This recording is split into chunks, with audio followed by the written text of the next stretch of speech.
Hi everyone, and welcome to this second day of the Franco-Mexican Advanced Seminar.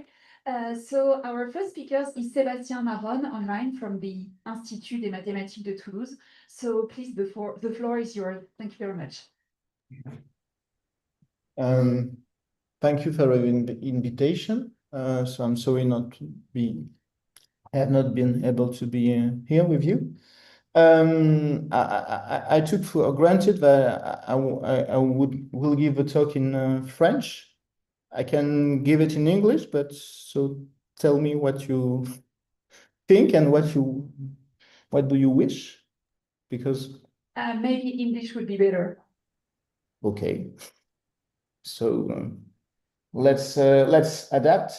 So I'm going to talk about the birth of algebraic geometry. So this talk is based on a chapter devoted to this matter in a collection of articles on early modern mathematics. And so And so in fact, what I want to do is to question a general and usual claim made, for instance, by Dieudonné, but we can find other authors like, for instance, André Weil or Carl Boyer. And so what Dieudonné claims, which seems at first sight perfectly true, natural, and clear, is that Descartes and Fermat invented independently analytic geometry, and this invention marks the true birth of algebraic geometry. So here, what I want to question is the relationship between this alleged invention of analytic geometry by Descartes and Fermat. And so if we consider that in order to speak of algebraic geometry in the 17th century, we need to speak of analytic geometry, I will try to show you that there are some issues at stake and that maybe a possible way out would be to adopt different definitions for algebraic geometry. By the way, you did not tell me I guess that it's 30 minutes including questions, right? Or not? Yes. Okay. So it means that, in fact, for real, it's 20 minutes or 25 at most. Yeah, it's 20 minutes and 10-minute question. Okay, great. I'll put 25 if you want. No, I'm not going to negotiate. So let's say that I will finish at 5:25 since I began at 5. Right. Okay. And so you can tell me at 20 if necessary. So first, I just want to make some, I would say, common statements regarding the algebraic geometry. Of course, by nature, not only in the early modern period, but also nowadays, this is a discipline which incorporates various topics and various others theories like analytic geometry, as I said, namely the geometry of coordinates in relation with a reference frame, Cartesian, the so-called Cartesian reference frame, differential geometry with the development of infinitesimal calculus. Of course, here you can question my definition by reference to Descartes, but if necessary, I can elaborate this. And of course, from the origins until today, the theory of numbers. Of course, in general, we have two different discourses about algebraic geometry. One from the protagonists, from the mathematicians of the period, and the other one from the historian of mathematics, who are often mathematicians like André Weil. And so what I claim is that this character of fusion of different notions, theories, methods, whatever, is not only claimed by the historians of mathematics, especially mathematicians like Weil, for instance, but also by authors, especially Fermat. I will comment on this later. So now, if we want to get a definition of algebraic geometry in early modern, so since of course you have understood that my question is, can we speak or not of birth of algebraic geometry in early modern mathematics, so especially in Descartes and Fermat? Of course, to answer this question, we have to give a definition of what we consider to be algebraic geometry in this period. So, as I said, the first definition usually given is the one of analytic geometry, namely the one of a theory of algebraic curves with reference to an extrinsic reference frame. Okay, and here I want to propose. So, as I said earlier, this definition, you can rely on a mathematical definition, or you can also rely on an historical definition, namely to rely on declarations by the authors, things like that. So here, what I want to do is to propose an alternate definition of algebraic geometry in the works of both these authors, and then to examine, to check if in some sense it fits to their practice better than the usual one of analytic geometry. So if you do so, I would say, and if you put the emphasis on algebra rather than on geometry, a natural candidate for the concept of such a theory would be polynomial equations in two variables. And of course, as in a mathematical theory, you don't have only concepts, you have also methods. And so the concept is polynomial equations with two variables, and the methods are substitution method and elimination method. Of course, they are algebraic.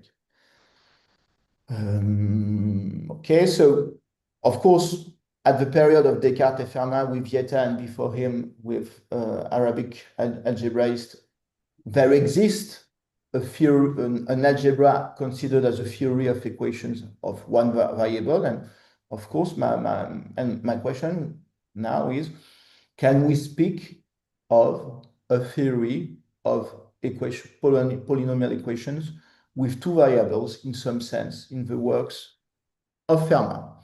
Since I have only 20 minutes, I will not deal with Descartes, but I will only deal with Fermat.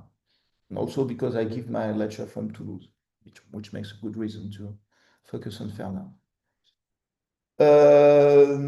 So, in general, the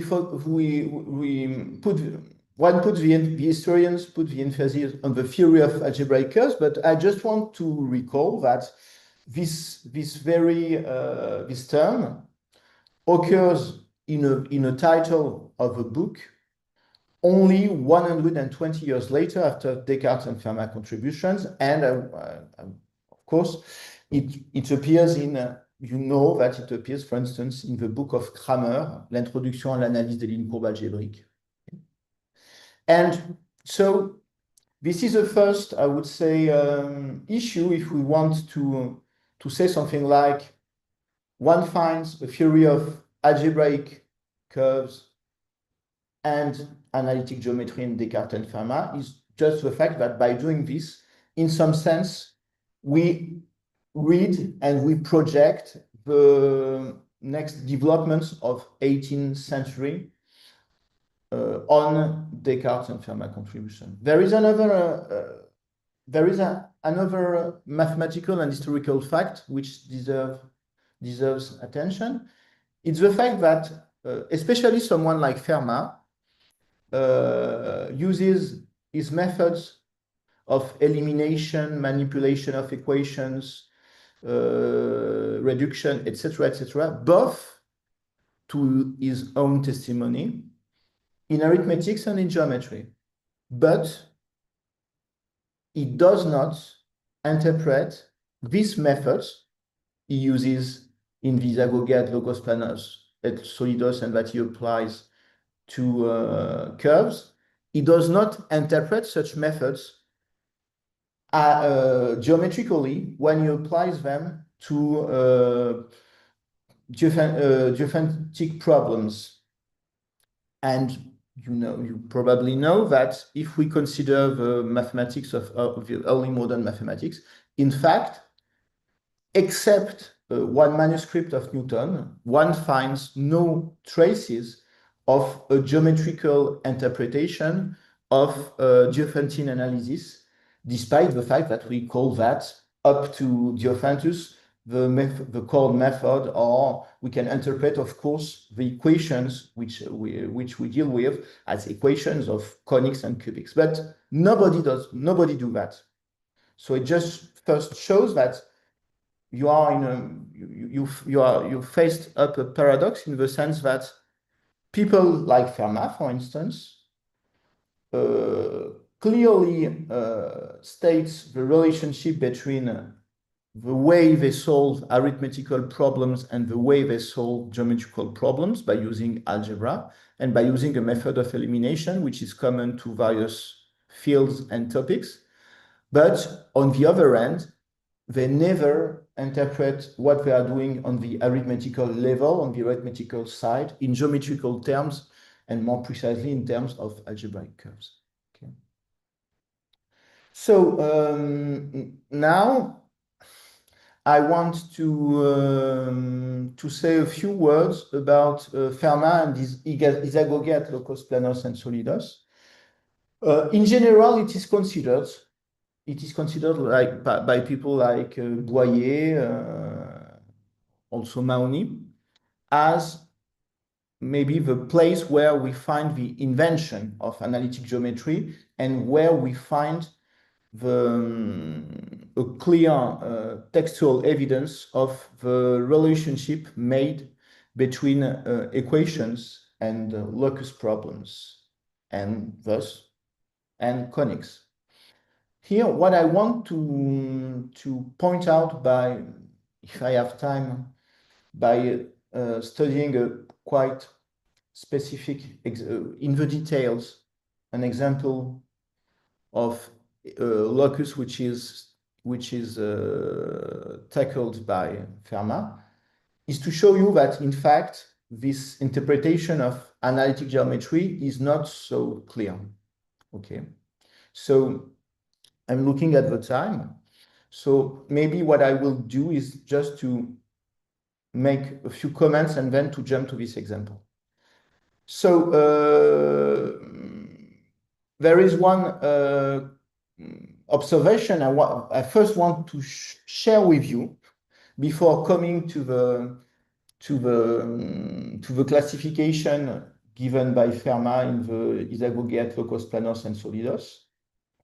So just to sum up the general say that the general claim of Fermat. So the idea is that what Fermat claims is the following: if you consider equations in two unknowns, then such equations define a curve by reference to a reference frame. But there are some important remarks and nuances to make. First, here, Fermat is only considering equations of degree 2, and he based his study of equations of degree 2 in two unknowns on Apollonius conics.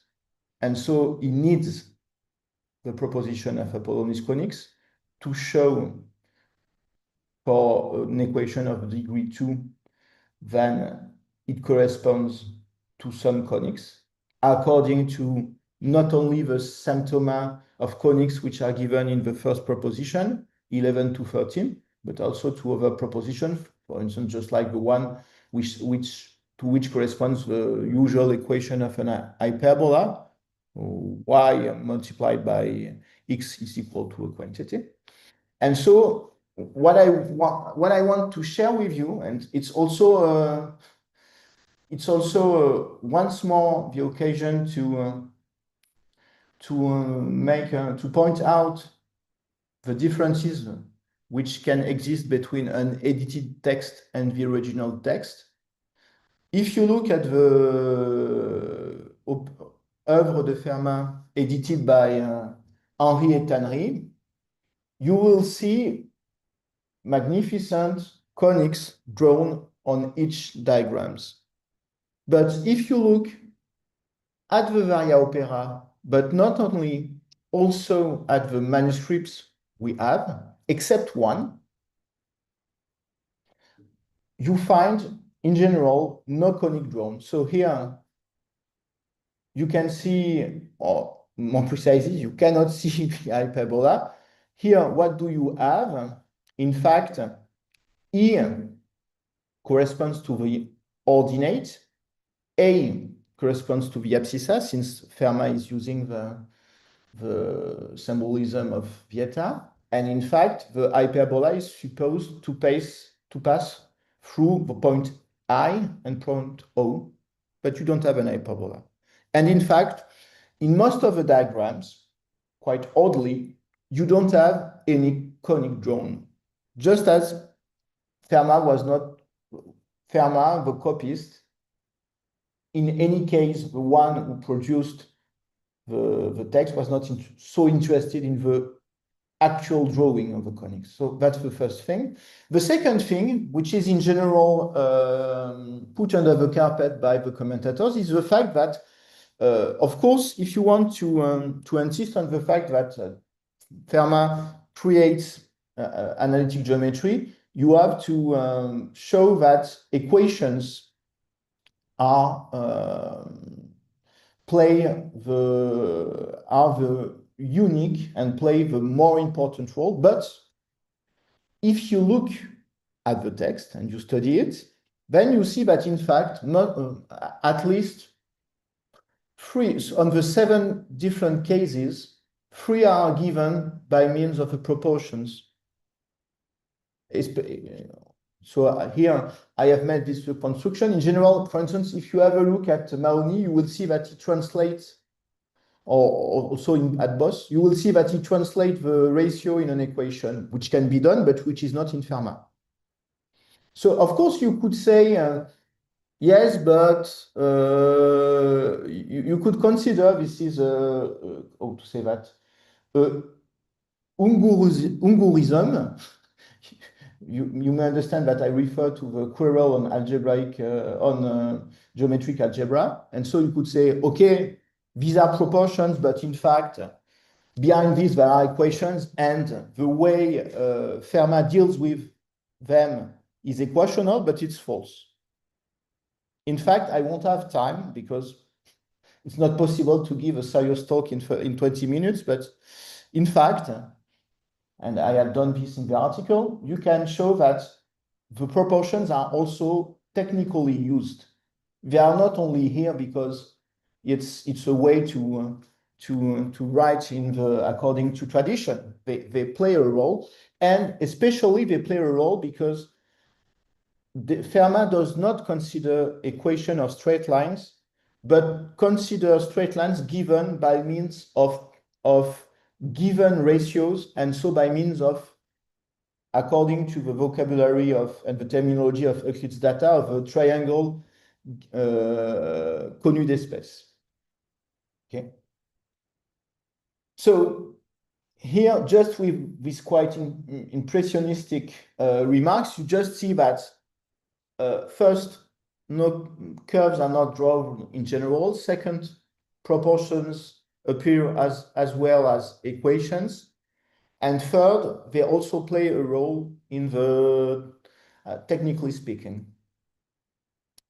Of course, on the other hand, you see that this classification is algebraically grounded in the sense that you can see, as in the work of Arabic mathematicians, that there are some so it's my vocabulary, it's not in Fermat, but it's my reconstruction. You have normal forms, and then Fermat shows how you can reduce other equations to such normal forms, and only for these normal forms, he gives the construction of the conics which correspond to such an equation, okay? And so you see that, of course, it's rather algebraically grounded than geometrically grounded, since you have doublon, the straight line appears twice, the hyperbola appears twice, and you see that the order, because here, on two occasions, Fermat speaks of order, gradus in Latin. The order is algebraic and not geometric. Here, it's an important thing to notice as well. It's the fact that this is a manuscript of Isagoge, and you just see that it rather looks like Apollonius conics in the sense that the equations are within the text. They are not, except here, but here, and the manipulation are displayed within the text. So it's another nuance which needs to be brought. Here I won't, because by lack of time, I won't deal with an example which is very interesting, because of course, if this corresponds to this, in fact, just to tell it in a nutshell, Fermat deals with this equation. And so, of course, he makes first an algebraic substitution, but by doing this, he observes that he gets a circle.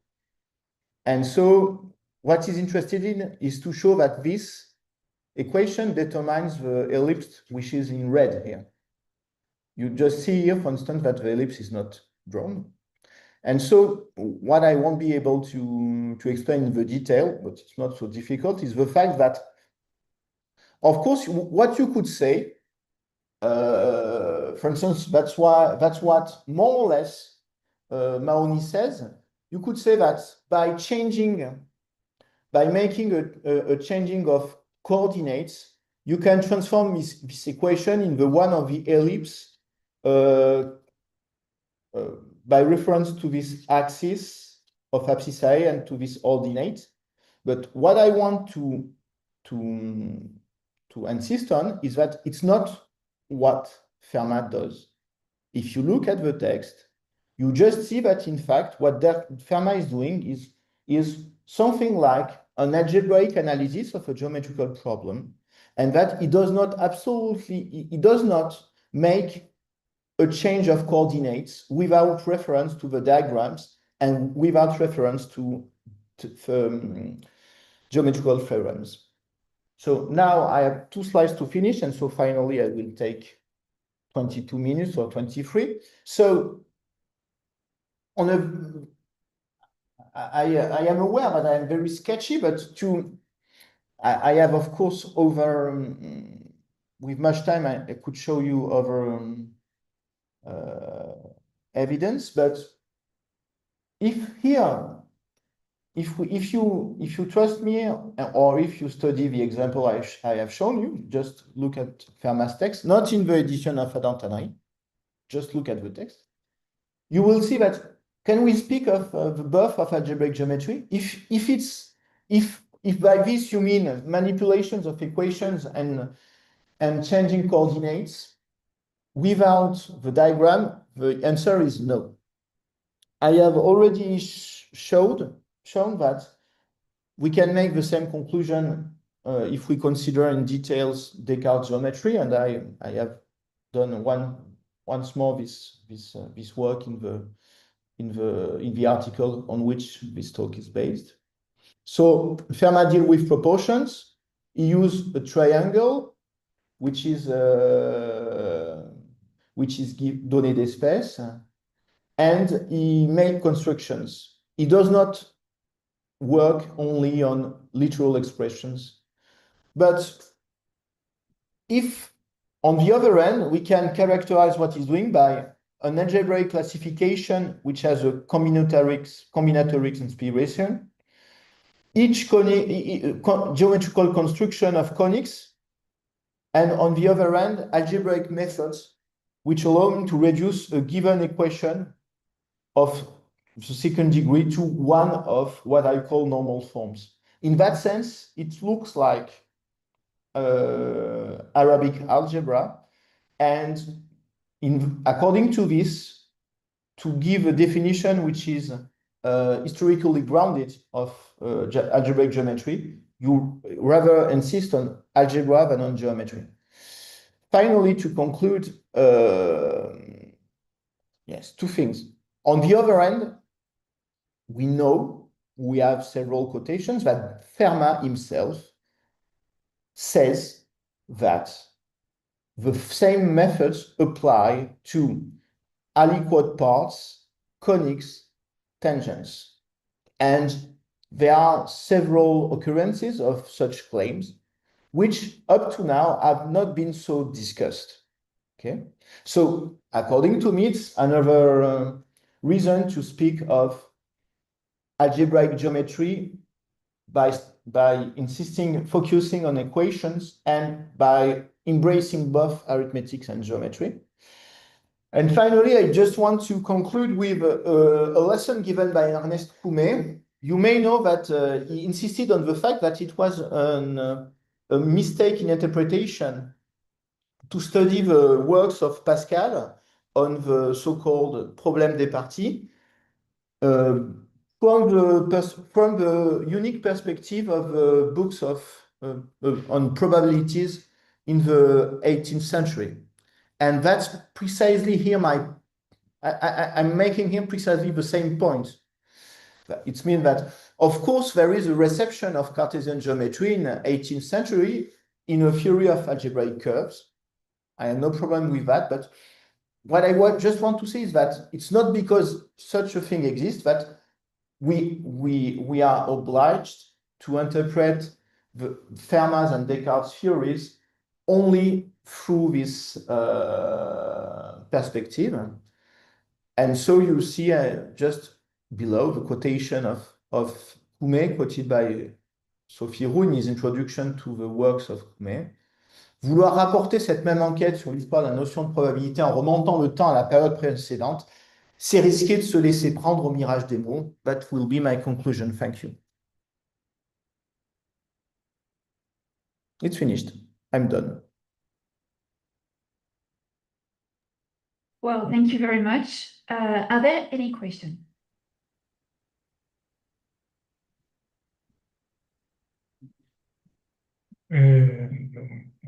Well, thank you very much, Sebastian. Well, there are many things that I'd like to discuss. We don't have time. But I don't know if you are able to come to the very first diagram you showed us concerning that one, exactly that one. And I think here with this diagram, I might state more clearly my question. Mm-hmm. Because besides all these problems that you presented concerning whether there remain constructions, there remain proportions, what is exactly the role of equations, etc. Concerning this particular problem, something does not remain clear for me. And it goes for all the rest of what you said. Let me put it this way. Here, you have two lines, Mm-hmm. R and NM, which are clearly stated to be the asymptotes of the hyperbola. Mm-hmm. And then you have 2 points, point I and point O. Mm-hmm. And the fact is, from Apollonius himself, you Mm-hmm. only need, if you give the asymptotes, the two Mm-hmm. asymptotes, you only need 1 point, not in the asymptotes, of course, to determine a hyperbola. Mm-hmm. So when you say there are discussed that 2 points are given, the point I and the point O, what you are sure is that there is one hyperbola that has these two lines as asymptotes and passes through the point A. And there is one hyperbola that does the same with the point O. The question here, as I understand, is to determine whether there are two hyperbolas or these two hyperbolas become the same one. And that includes, or that in order to treat this problem, you have to determine a particular position of these 2 points and somehow relate the position of these 2 points to be able to answer if these 2 points belong to the same hyperbola or if these 2 points belong to 2 different hyperbolas having the same straight lines as asymptotes. I don't know if my problem is clear. My question is clear.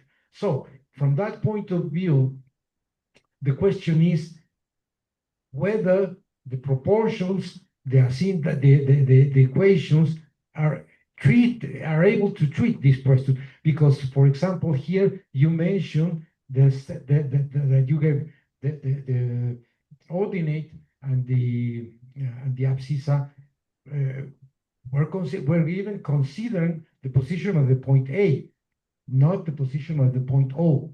So that puzzled me a little bit. And all through the rest of what you said, you mentioned the equation, the treatment, the proportions, and I was not able to really follow what was happening with the determination of the points.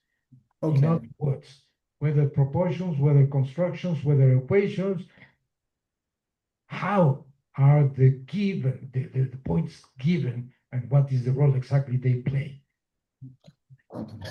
So as you can imagine, it's not so easy to explain that in 1 minute. So what I can say, and to answer you on a more general level, is just to recall the way Fermat is doing the job. So first, it's not according to me, it's not a question of position of points. It's just that you have a proportion, or let's not call that an equation, but a relation of equality between a rectangle, square, whatever. And then in Apollonius, you have a corresponding proposition. So here, for instance, what is interesting with that is the fact that, of course, the relevant proposition of Apollonius is not one of about the symptoma, but it is the one which say that indeed you can characterize an hyperbola by reference to his asymptotes. So now, once what Fermat does is that once he has these relations in terms of equalities or in proportions, he uses the corresponding proposition of Apollonius conics, saying that if we have this, then we have a conics with, etc. And then it just adds, the synthesis is easy to make, but it does not make more. Okay? So here, what I see is exactly the same phenomenon than for instance, for the parabola, except that you change from a proposition based on symptoma to a proposition based on the asymptotes. So that's it. So that's my point. But you don't have here a discussion of position of points. You are not at this level. You are at a more general level which makes a correspondence between a proposition of conics and a certain kind of relations. That would be my answer. But of course, could I show you the text? We can enter much details.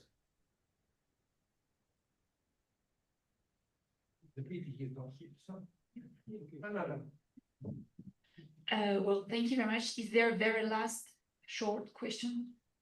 Well, thank you very much, Sébastien Maronne. You're welcome. And so our next, no, the other one is stopped. Our next speaker is David Rapoin from the SUHFECIM laboratory.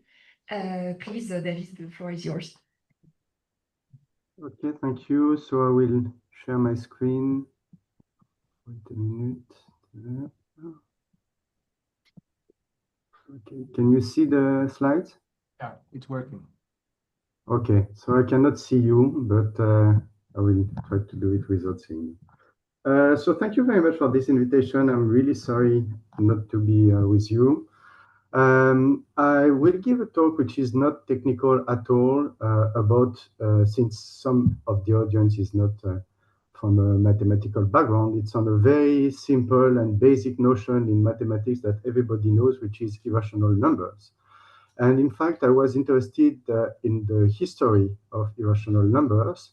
When did people start talking about irrational numbers? Why? In what context? And so forth and so on. And it's related to the topic of the conference because it's related to conceptual change.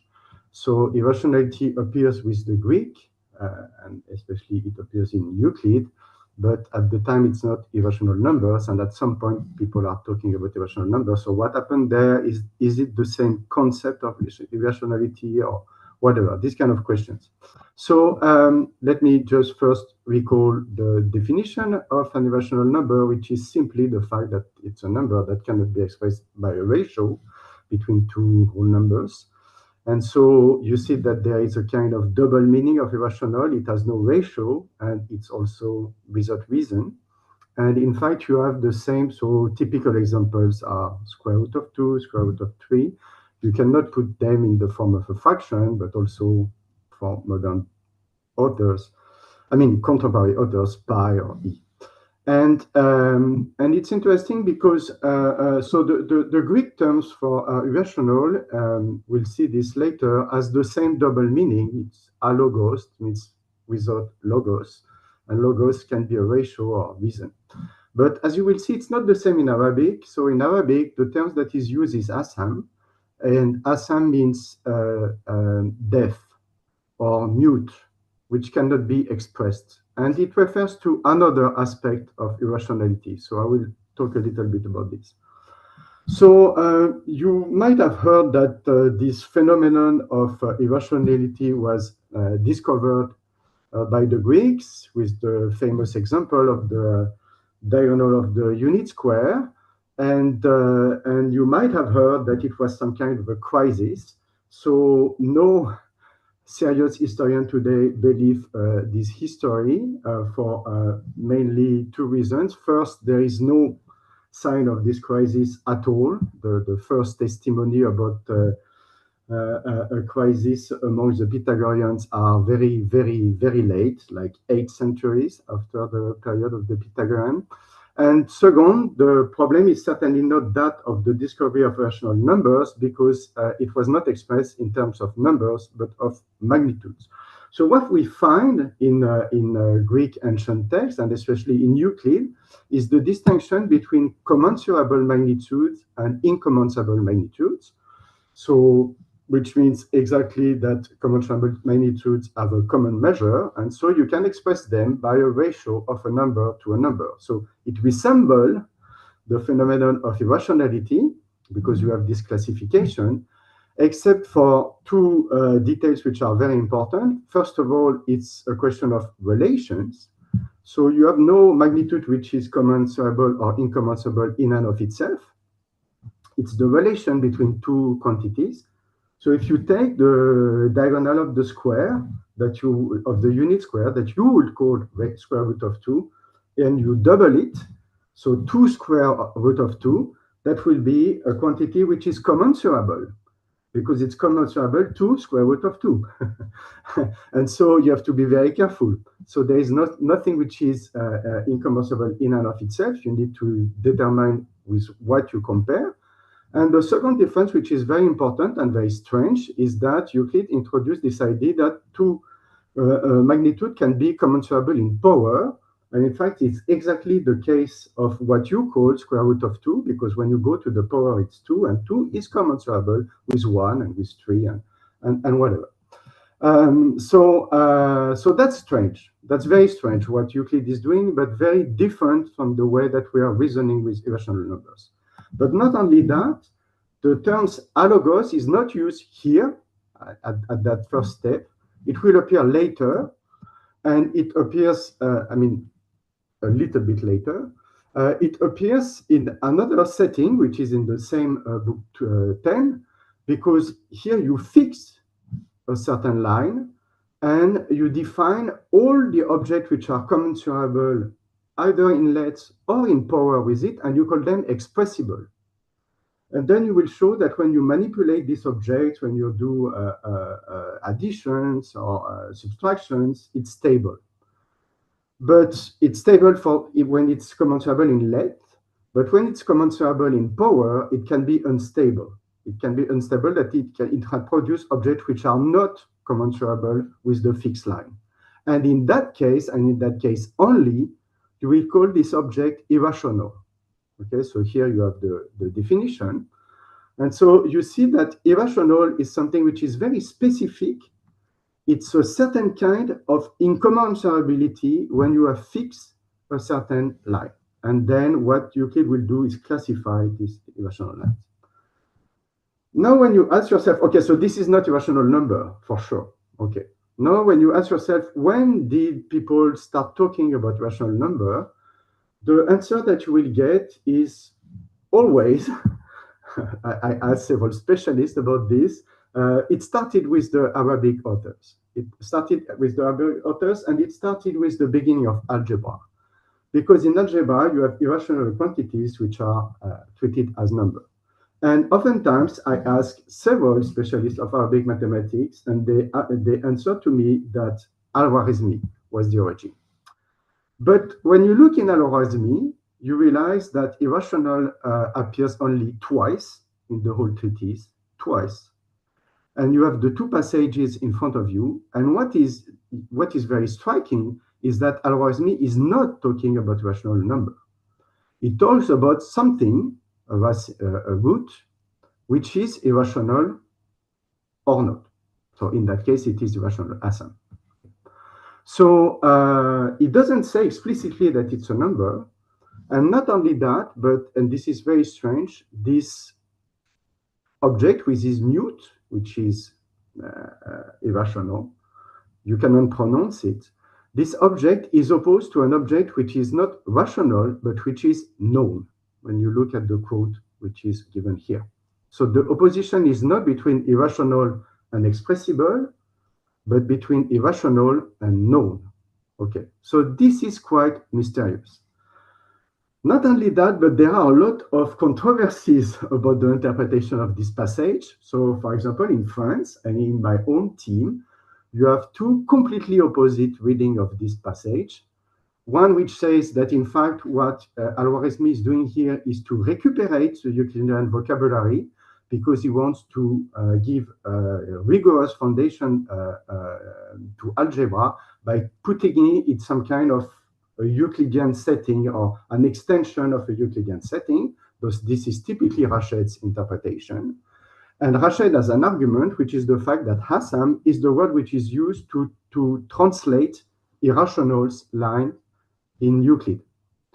But then you have other authors like Karin Shemla and Agathe Kedler who says that it doesn't fit with what Al-Khwarizmi is doing because the kind of manipulation that he's doing is typical of the kind of manipulation that you find in Indian algebra. And we know that Al-Khwarizmi was very well acquainted with Indian algebra because he also wrote a book about Indian calculus. So it's a controversial question. But strangely enough, nobody asked, okay, when did people start talking about irrational numbers? But certainly it's not here. Here you don't have the expression irrational number, okay? And it's not so clear if it is a number or a quantity or whatever, okay? So I could not find one study explaining when the word irrational number was used for the first time. So I was forced to look by myself. If you know some serious studies about this, I will be very happy to know them. The only thing I know about this kind of history of irrational numbers are more popularization than something else.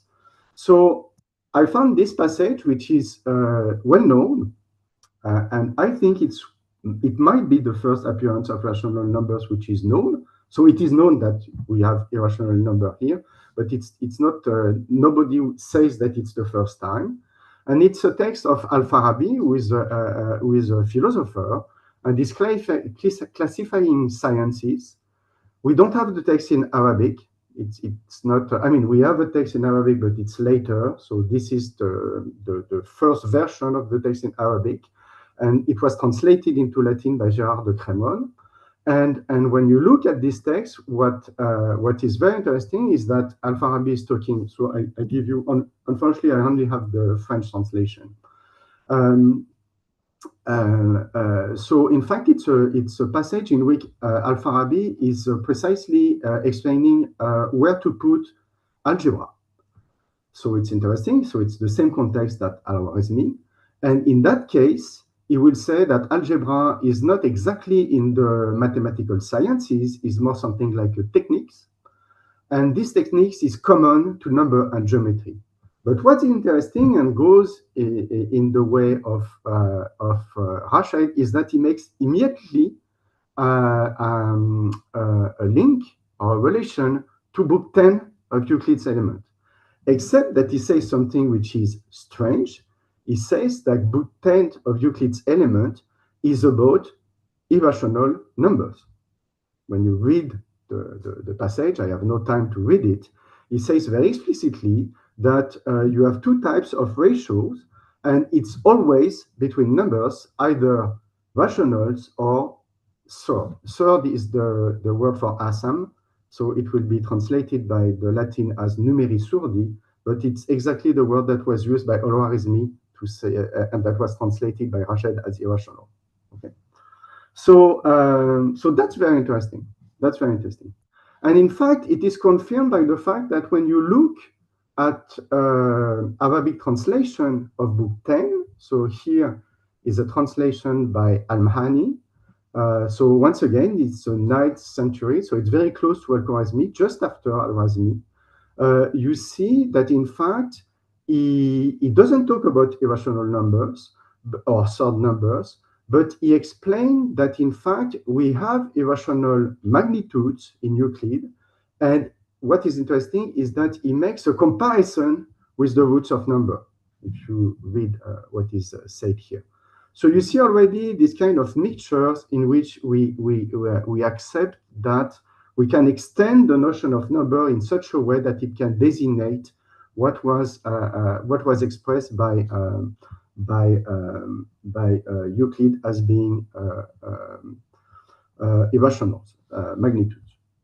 And in fact, if you look a little bit further, you will see that one of the first occurrences that we're able to find in which people will say that there are irrational numbers in Euclid is Al-Nairizi. And here it's very clear. He says that there are, it's the same kind of description that we found in Al-Mahani, except that it's very clear about the fact that there are numbers, And it's a little bit more complicated than in Al-Mahani because he says that there are commensurable and incommensurable numbers. And inside of both of them, this is strange, you have rational and third.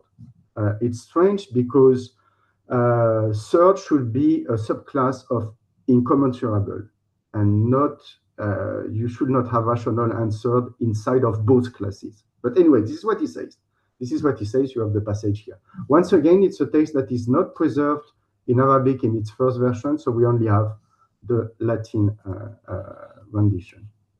So it's interesting that we have this this kind of move in Al-Nairizi, because it shows that it's larger than the question of algebra, which goes in the direction of Rachel.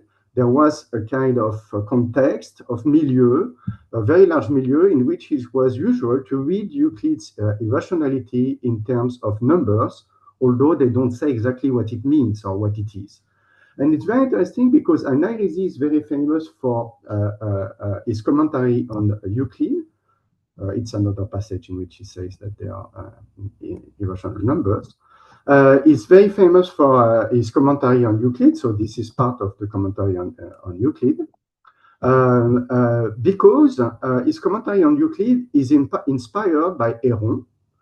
And not only that, because also he used numbers in his commentary on Euclid. So here I put an example taken from book 2.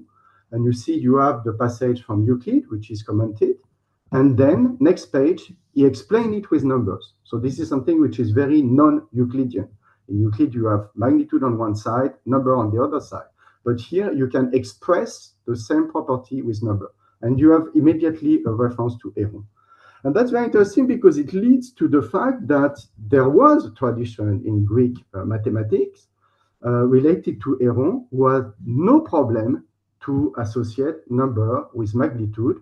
And the question is whether or not this Arabic tradition is not highly dependent on this Greek tradition, which will bring more continuity and will show that it's not related to necessarily the birth of algebra. And so that's a big and very interesting question, and I will give you some hint that it might be the case. But contrary to what Rached is claiming, it is not properly Euclidean.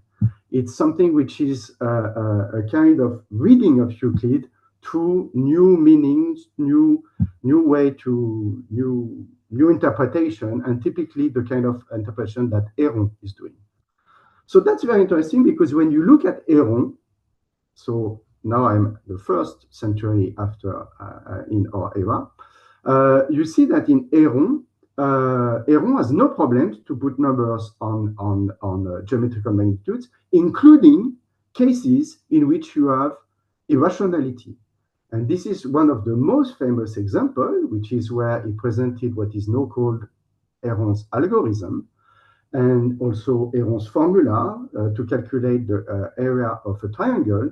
And in fact, and of course he did that on purpose, the object of which he has to take the root, the side, is 720, which is not a number that you can take, it's not an exact square. You cannot take the root of this exactly.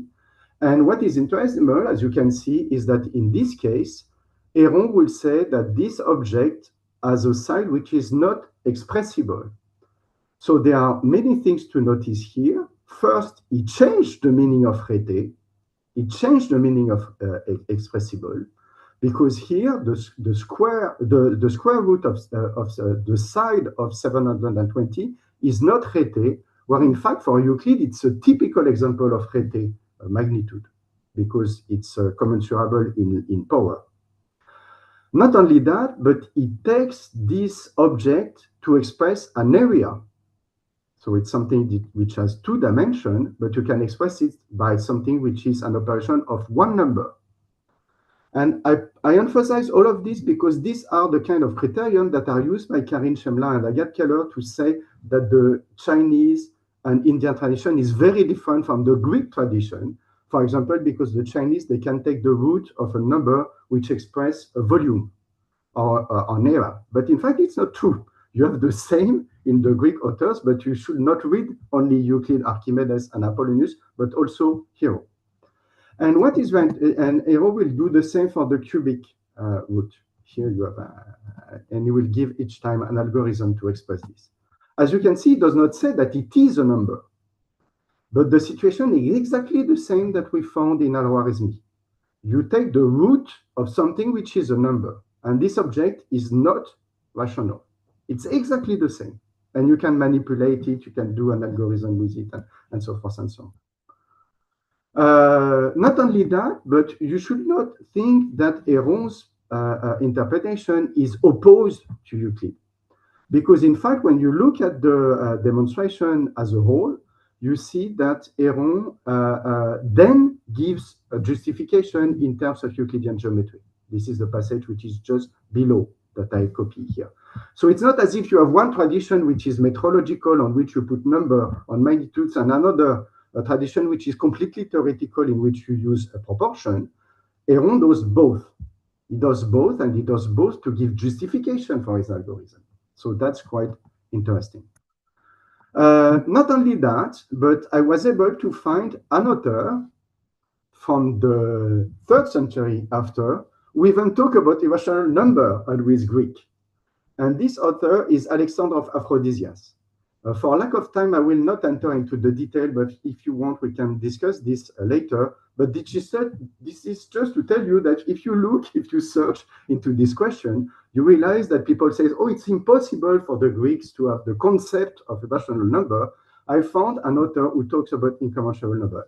I will not explain why, but this passage is very interesting to understand why people like Al-Khwarizmi could oppose irrational and known, because here incommensurability is related to a number that you cannot determine exactly anyway, but it's a number.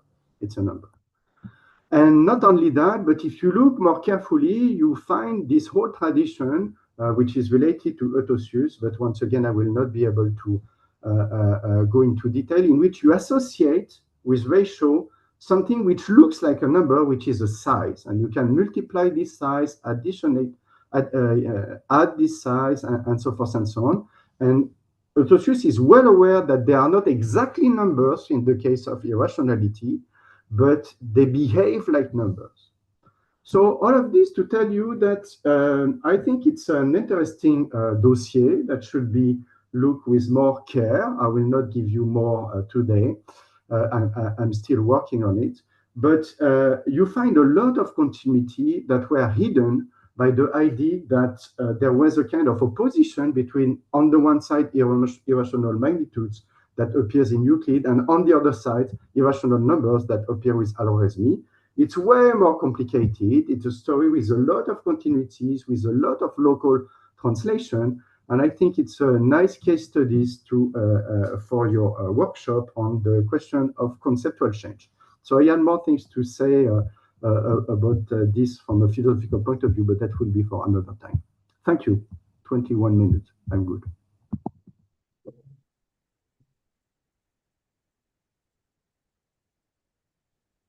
Thank you very much, David. Are there any questions?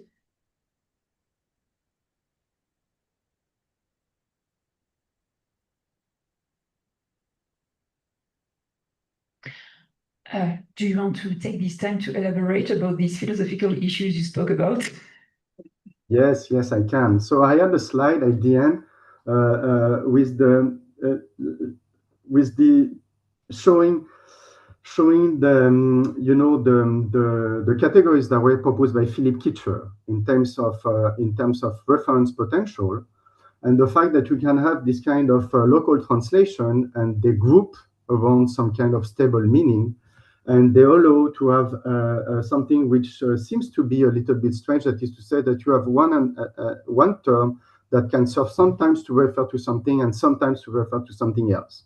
And Kitcher emphasized the fact that it allows to have, he says, radical change, radical conceptual change with continuity in the concepts. And this is something that I think is very well suited for the kind of phenomena that I showed. Thank you very much. Well, no question. Well, thank you very much, David Ragoin. Thank you.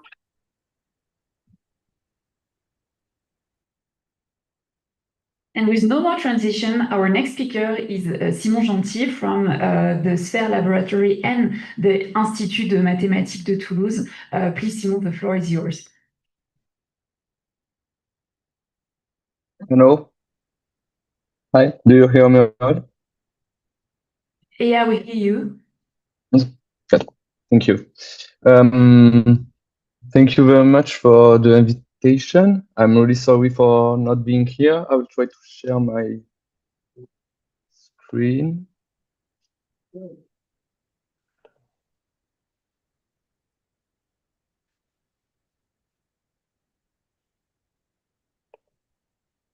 Now it works. Yeah.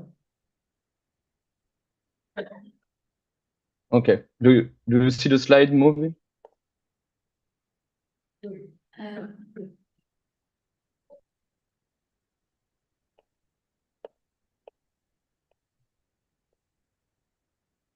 Okay, sorry. Do you see the slide? Yes? It's in progress. Yeah, now it works. Okay, so thank you very much. I'm really sorry again for not being here. Today I will try to speak about geometric loci and curves and the way that the moderns are redefining an old conception of geometric loci to justify the new concepts of curves that they are developing. This communication follows and develop a previous one that I made at the fifth seminar.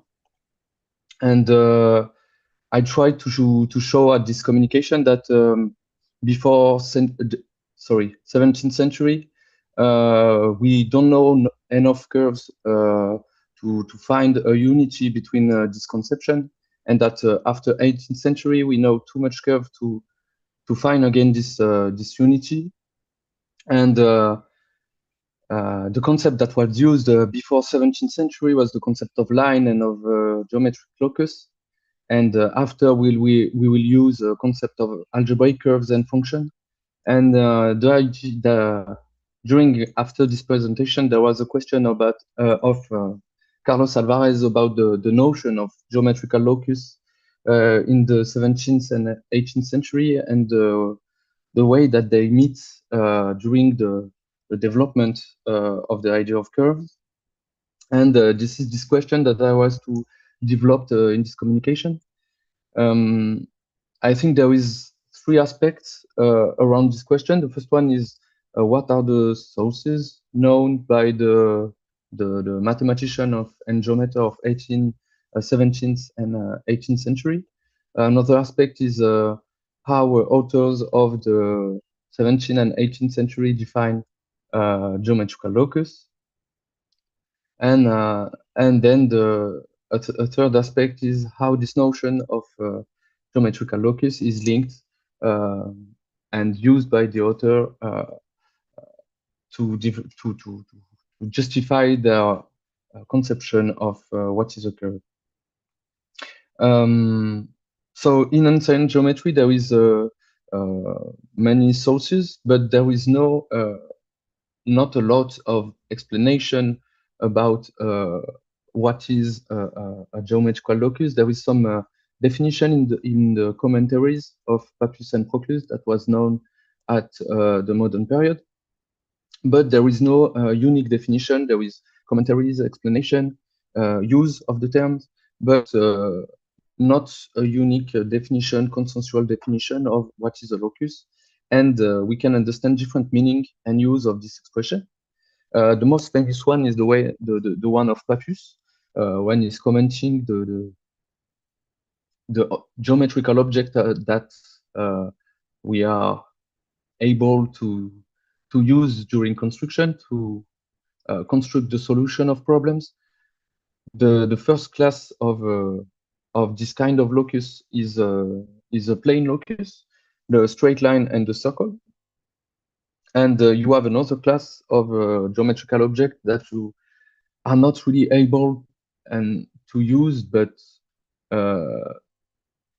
that is more acceptable than the third class that I will talk just after.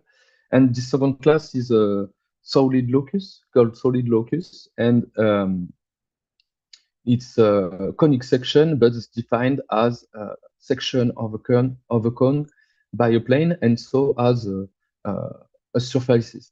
What they call parabola, ellipse, or hyperbola is the area that remain after the section of the cone, the forms that you see in blue in this diagram. And the third case, the third family of locus that you are not able to use in construction are linear locus, other kind of curves, and that this is not related to an idea of dimension as in the plane or solid, but it's other kind of line that we are able to name, reproduce, and use in some way to solve a problem that we can't resolve without using plane locus or solid locus. So you have some example here, the spiral here, and the quadratrice and the helix. And this is the most famous meaning use of locus that we find in 17th and 18th century. But there is other sense and other definition. In particular, there is this one in Proclus, where he writes, I call locus position of a line or a surface producing one and the same property. Some locus theorem refer to lines, other to surfaces, and since some lines are plane and others solid, plane lines by being those which, like the straight line, lie in a plane and whose generation is simple, and solid line, those which are producing by some sectioning of solid figure, like the cylindrical helix and the conic lines. So here we see that there is another classification of locus and other distinction inside the different geometrical locus. The first distinction is between line and surfaces, and then after putting this distinction, Proclus also made a distinction between lines, between those who are generated with a simple movement in the plane, like the straight line and the circle, and another type, or another class of lines who are generated by a solid or on a solid figures. And so we could see the two class of Papus, plane locus, sorry, and solid locus. But here we have to see that conic section are considered as a line in this kind of geometrical locus, and Proclus also consider helix as a line, solid line, solid locus, as it is described on a cylinder. There is also commentary of Proclus, Papus, and different use of the geometer like Euclid, Apollonius, and Archimedes. And we can reconstruct a more general sense of locus by his used in the discussion. And locus is also used to talk about a position or a set of position. It could be a point, a line, a surface, or a solid. But it could also be just a set of points sharing a same property without being one of the first, like just a set of points, for example. It could also be the result of a construction, and it could also be the solution of a problem. And something that is important to say here is that some locus got a name to refer to it, like conic section or parabola, spiral, another kind of line that we know. But there is also other type of locus that we just describe by a metric property or by a construction process. And this is this kind of locus are not named, but just designate during the processes or during the reasoning. So we have many sense, many interpretation possible of what is a geometrical locus, and I want to take four examples during 17th and 18th century to discuss this meeting between the idea of geometrical locus and the idea of curves. So, as you know, Descartes legitimate a new kind of geometrical object named the algebraic curves, and during this meeting he used in his development and in his justification, he used the term geometrical locus, and one quotation, the quotation that I take, generalize in a sense the interpretation of Pappus. He writes that if he's talking about solution of not solution, sorry, the construction that we are able to use to construct the solution of the Pappus problem, problem that he take to justify algebraic curves. And he writes that if the line is point or circular, we name it a plane locus, but if it's a parabola or a hyperbola or an ellipse, we name it a solid locus. And if this line will determine the position of the point in this way, so by an equation is more complex than the conic section by 1 degree, we can name it in the same way a solid locus, and the same for the other. And in this use of the term locus, Descartes is referring to the sense of Pappus and the classification of means for constructing solution of problems, and he linked this sense. He first restricts this sense only to line and not as the surfaces, as we see at the beginning. And he will link this sense of Pappus with an algebraic approach of geometry to justify a new organization in geometrical objects, and in particular the curves. Then you have Huygens in a letter to Robert Val, I think, say that to Kirkcaldy, sorry, he will talk about a solution of the problem of Pappus that is a couple of different algebraic curves, and that are solution of the same problem but are different solution. Huygens will talk about the double locus, saying that is he is surprised by the fact that two different algebraic curves can be solution to the same problem. Then you have Newton that will talk about say that the point of a construction will be the locus of an hyperbola. So the construction is here on this. You have a curve, and in these curves you create what we call a chord. Is just the blue segment, the blue line between big C and small c. And if you take the middle of this blue segment, you have a point. And if you take the point, this middle point for all the segments that you can trace, you will see that all the points, the middle, are all on the hyperbola. But in fact, the hyperbola is not the locus of the middle of the point, of the segment, is not an hyperbola, because you have some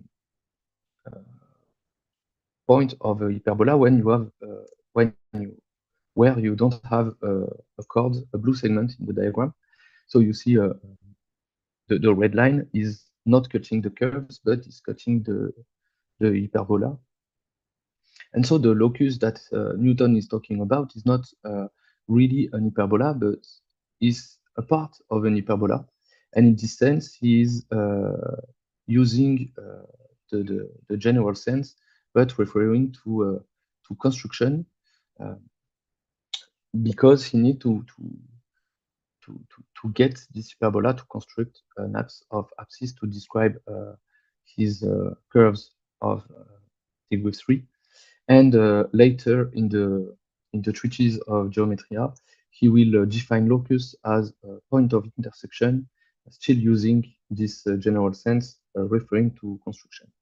And my last example will be Kramer, that will give a definition of regular lines are a set of points sharing a same property, like we see in focus. And he will say that this definition of regular line fits with the notion of geometrical locus. And he will say the ancient geometer gave this name to lines, streets, or curves, whose each point was equally able to solve a geometrical indeterminate problem.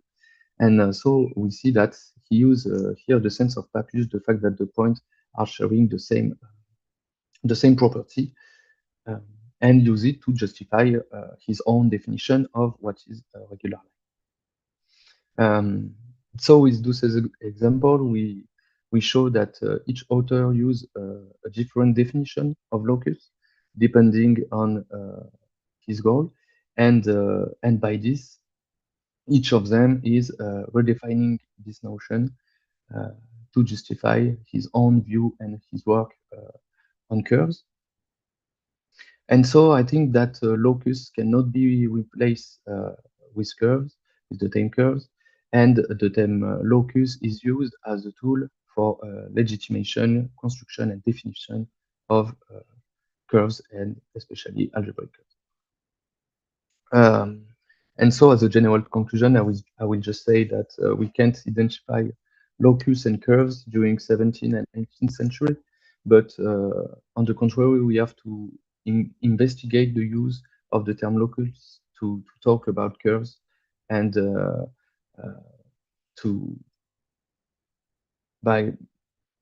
how these two terms are used by the modern to understand the conceptual movement from the old approach to the new one after them. Thank you very much.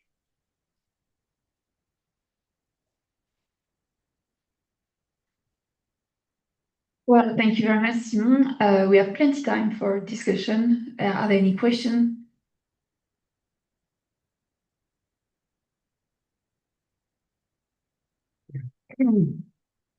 Well, thank you very much, Simon.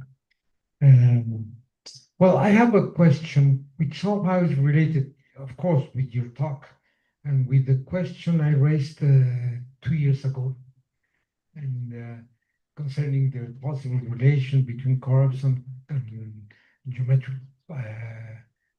locus, loci. And this question somehow is also related to what Sebastian told us today at the beginning of this session. And it is the fact that whether we are talking about geometric loci, or whether we are talking about curves, which are the precise requirements for each of them, there seems to be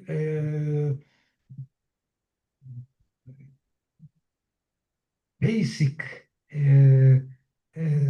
needed given, something seems to be given, whether to talk about curves, whether to talk about geometric loci. And it is somehow the establishment of what will become in Cartesian geometry clearly a frame of reference. A frame of reference which somehow is assumed in ancient geometry, is already stated somehow in Pappus' characterization of loci, whether plane, solid, or linear. And I'd like to say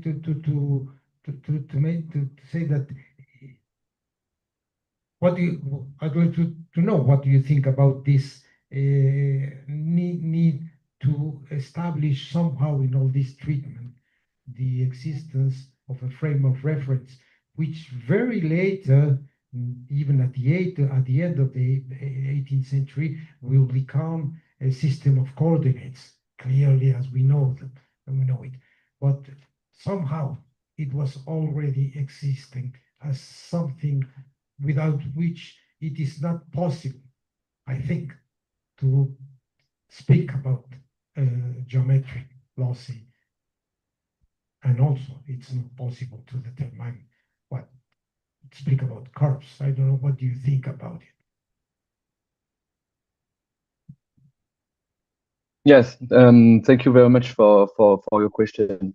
On the fact that the reference frame already exists in a sense in the characterization of geometric loci, I think what is interesting is that the reference frame is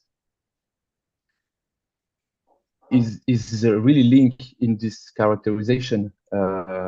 We use a specific reference frame, and we don't have equivalence of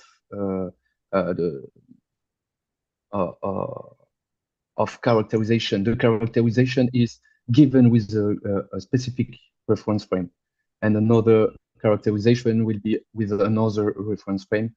And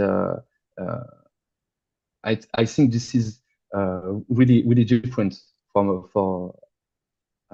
as what we do today in this sense. And but this characterization make possible the fact that you can talk about the curve as given in as a geometrical object, because you are able to identify it. And this characterization is given by a way that you construct the curves. And in this sense, you extract the characterization in the reference frame that is the good one, linked with the construction that you make. Is that answer a little bit your question? Yes. Yes, it is. Thank you. Are there other questions?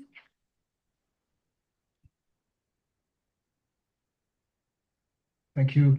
I have a question concerning what you said about curves and Loki. Would you consider the logarithmic curve perfectly drawn by Ignace Gaston Pardis in 1670? It is there. In a way, also, when you look at it by the founder of logarithm, Neper,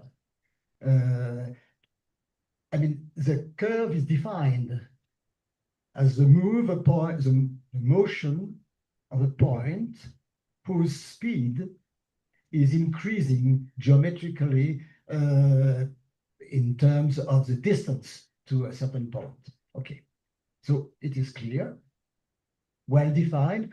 Speed there is instantaneous speed, but there is no need to go further in the sense that it can be explained, constructed, and so on. So my question is it, you see, it has been considered from very early as a geometric curve, not in the Cartesian sense for sure, but something which belongs to geometry, which doesn't belong to mechanics.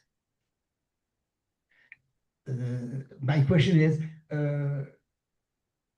would you, and it gives just a few years afterwards, using differential and integral calculus to definition of curve, for instance, only in the 18th century, pursuit curve. You have a curve, you have a boat looking at this boat going on a given curve, and the other boat is trying to have its direction always in direction of the is it, would you consider this as a change in geometry? Would you consider that differential and integral calculus changes the concept of a curve? A curve is no longer necessarily, but you cannot determine a priori whether, when you have a differential equation, a simple one, whether you may say, here's a curve, a geometric curve according to the Cartesian sense, or is it something else? So my question is, would you think that in the definition uses of curves, there was a serious change, but within geometry, using differential calculus, or it's another genre, it changes everything and so on. Is it a lucky? Thank you very much for the question. To the last question, I will say it is a loci. It depends on which definition is given. As a loci defined as a set of points sharing the same property, you can consider it as a loci. And what's changed the differential calculus? Not in this consideration of what could be a loci in this sense, I think. It's changed by the way that we describe this kind of curves. Characters and equation are an explicit description of all the position of all the points of the curve. It's the equation gives the position of all the points, but differential equation doesn't give you a position, but just how the curves need to. What I will use as well. What is the behavior of the curves around the point? And this is a completely different way of seeing the curves. You don't see it as a in a sense static object where you know the position of the point in an explicit way, but you see curves as something that is given geometrically, but that you know implicitly by the behavior that the curve has, that is given by the differential calculus, the differential equation. Is it clear? Just a question, the logarithmic curve is certainly the most exact, 15 decimals for logarithms, the most precise curve constructed that any curve of third order of Newton. I mean, if you tell of the behavior and so on, you know better on a constructive point of view. So my question was, I agree, we say, okay, with differential calculus, you have another idea about curves. I would better say, for me at least, no, you have a better definition of curve. I mean, something where the property of the points on the curve are not only given by a relation you can compute, but you know how locally they are related to. I mean, the difference, as I said, the difference when you have a logarithmic curve around a point is, I mean, the derivative of logarithm of x is 1 over x. So you say something which is algebraic. I mean, you have a behavior of the continuity or the relation of a point around the point. And it is everywhere the same on the curve. It's not only on a given point. On all the points, for all the logarithm, you have the same relation for the tangent. So that's my question is, it's a question of, is the curve a concept? The notion of mathematical curve, a concept? And then we only consider curves which are given by functions which are known somewhere, or is there an evolution, not of, say, of the concept, saying that we are interested also by properties not only given one, I can construct one point by one point, but I have the idea of how the continuity, the differential property around the point are defined. You see, my question is more, so you may say it's of no importance at all, I may agree on that, but that my question is more than object like curves in mathematics are not the same. With certain revolution in mathematics like differential and integral calculus, or other evolution like Cantor definition of what a function is, and so on and so on. And it changes. Okay, so, sorry to be too long.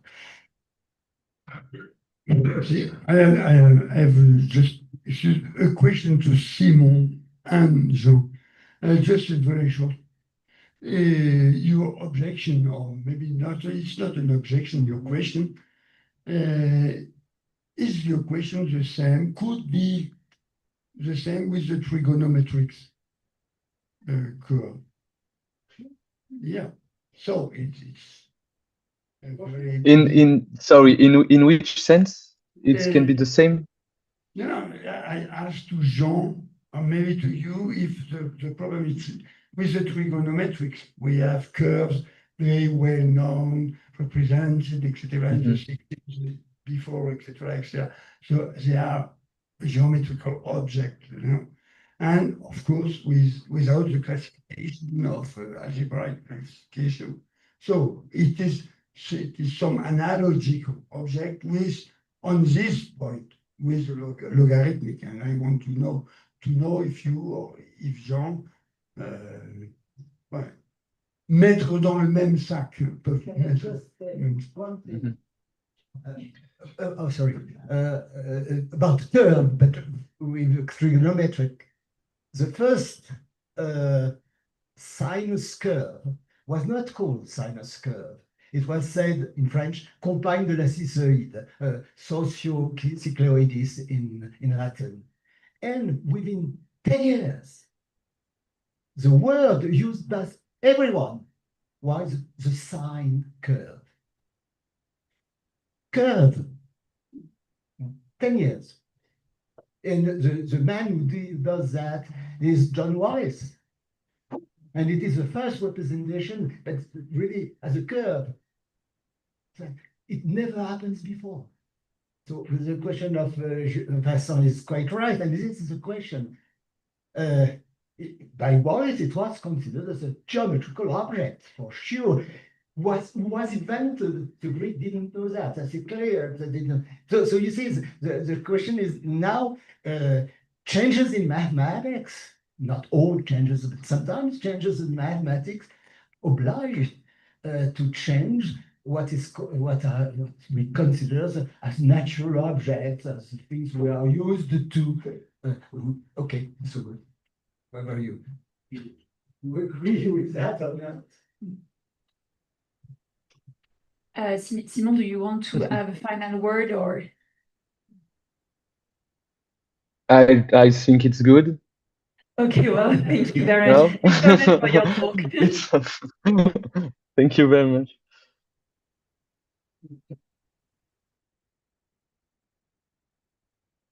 Well, our next speaker is here.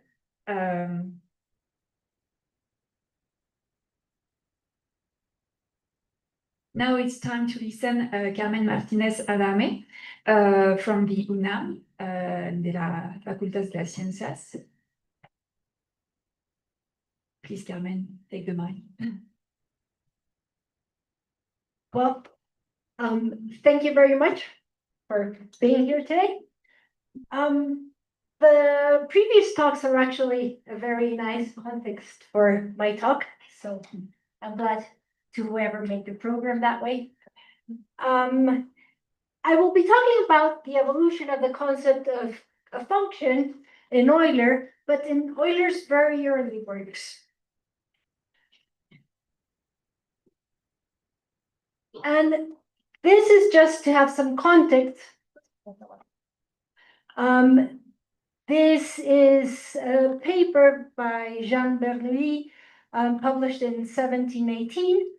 The title is very long, but it's something like what we know so far on the solution of isoperimetric problems with a new short and easy method to solve them without calculation.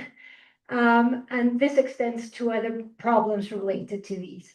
And I mention this as context because it's in this paper that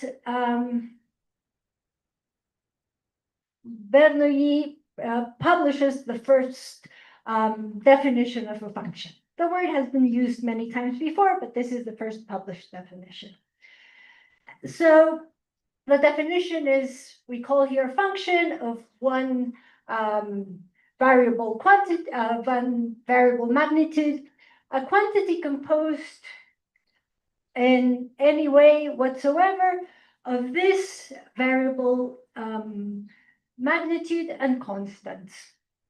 And I should just point out that when he's speaking of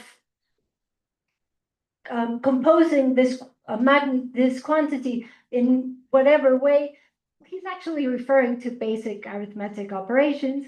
And when he's speaking of a variable magnitude, he's still thinking about continuous geometrical magnitudes. And just to have some sense of what's going on, this is one of the problems that he presents in this memoir. And it's very geometrical in nature, and the solution is also very geometrical. And I wanted to pinpoint this out because it's in this paper where we find the definition of a function. However, he's not dealing with functions as objects in this paper. His study has to do with curves. So I won't read it, it's long, but I just wanted to give you a sense of the type of problems that he's dealing with. So this is 1718, and this is the context in which Euler's mathematical career begins. And again, this is just to give you a brief idea. I know we're not all mathematicians here, so this is just to have an idea of what went on in Euler's early career. He was born in Bâle, today Switzerland, in 1707. He entered the University of Bâle in 1720. And in 1726, he competed for a prize in the Paris Academy. He won second place with a paper on the best way to optimize or to organize masts on ships. It's a very interesting paper. And the next year in 1727, so he's 20, he attempts to obtain a physics chair in the University of Bâle. He is unsuccessful, and very much encouraged by the Bernoullis, he moves to St. Petersburg the following year in 1727. He's appointed professor of physics next, and in 1733, he succeeds Daniel Bernoulli as professor of mathematics. And he stays there till 1741 when he moves back to, well, he moves to Berlin. And it's this bit of his career that I'm concerned with today. During the period that goes from 1726 to, let's say, 1738, he publishes quite a bit. Euler, as we know, publishes a lot during his lifetime.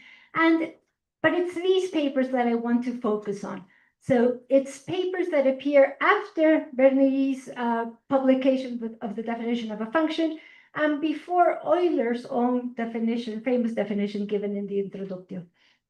So I won't go into detail of these papers, but I will be mentioning them as I go along.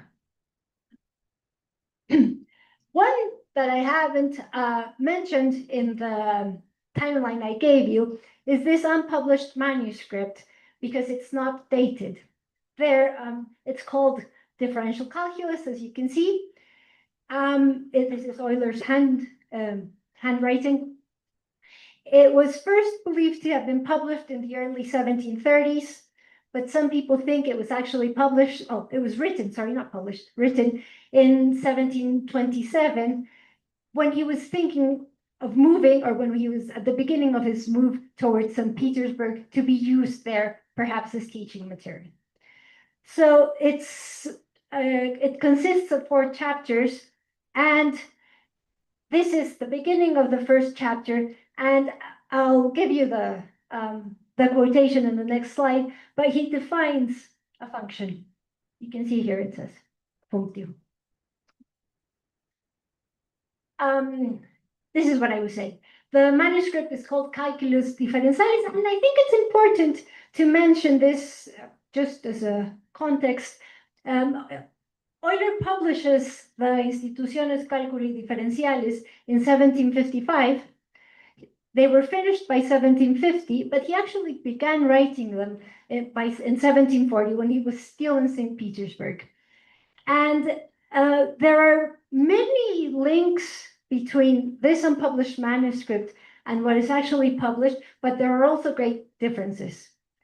I think the manuscript cannot be considered a finished piece. It's not something that was ready to publish and just wasn't. It was something he was working on, he left it, and you can still trace some of his ideas there to what he publishes in the Introductio and the Instituciones. And this is the definition I was talking about. I'll read it in English. A quantity composed somehow from one or a greater number of quantities is called its or their function. And we should note, I think, that when we compare this definition to that of Bernoulli, Euler omits reference to the arguments as variable quantities, but he does allow the function to be of one or more quantities, which Bernoulli didn't. No, so it is a quantity composed somehow or from one or a greater number of quantities. So that is present in his first attempt at the definition, I'm going to say. After the definition, he presents us with examples of functions. This is the cubed root of x squared plus y squared, and he says that's a function of x and y. And it's in chapter 2 that he gives us, that Euler explains the difference between variables, which he says will be designated by the last letters of the alphabet, and constant quantities for which the first letter are used. And variables, he says, can assume increments, while constants are posited to remain unchanged. Yes? And it's very interesting that variables, he doesn't say that they can change, he says that they can assume increments. And he will use this throughout this manuscript. It is a manuscript design. Well, what he tries to do is sort of develop the calculus of differences. So it's very important for him to express variables as something that can go from x to x plus something. And that's what he thinks his variables are. So this is very on in Euler's career. And another aspect I want to mention is the correspondence between Euler and Johann Bernoulli. This is a letter actually from Johann Bernoulli to Euler, written in April 1729, and I will go into detail a bit later, but you can see here what we were just talking about. He's talking about logarithms. The L stands for natural logarithm, and this comes into question in response to a question posed to him by Euler.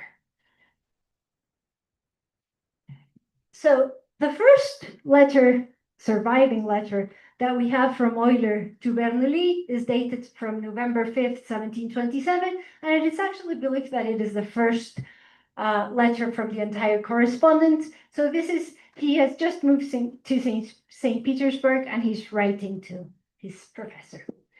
Between 1727 and 1730, Euler sent 6 letters to Bernoulli, and between 28 and 29, he only received 3 replies.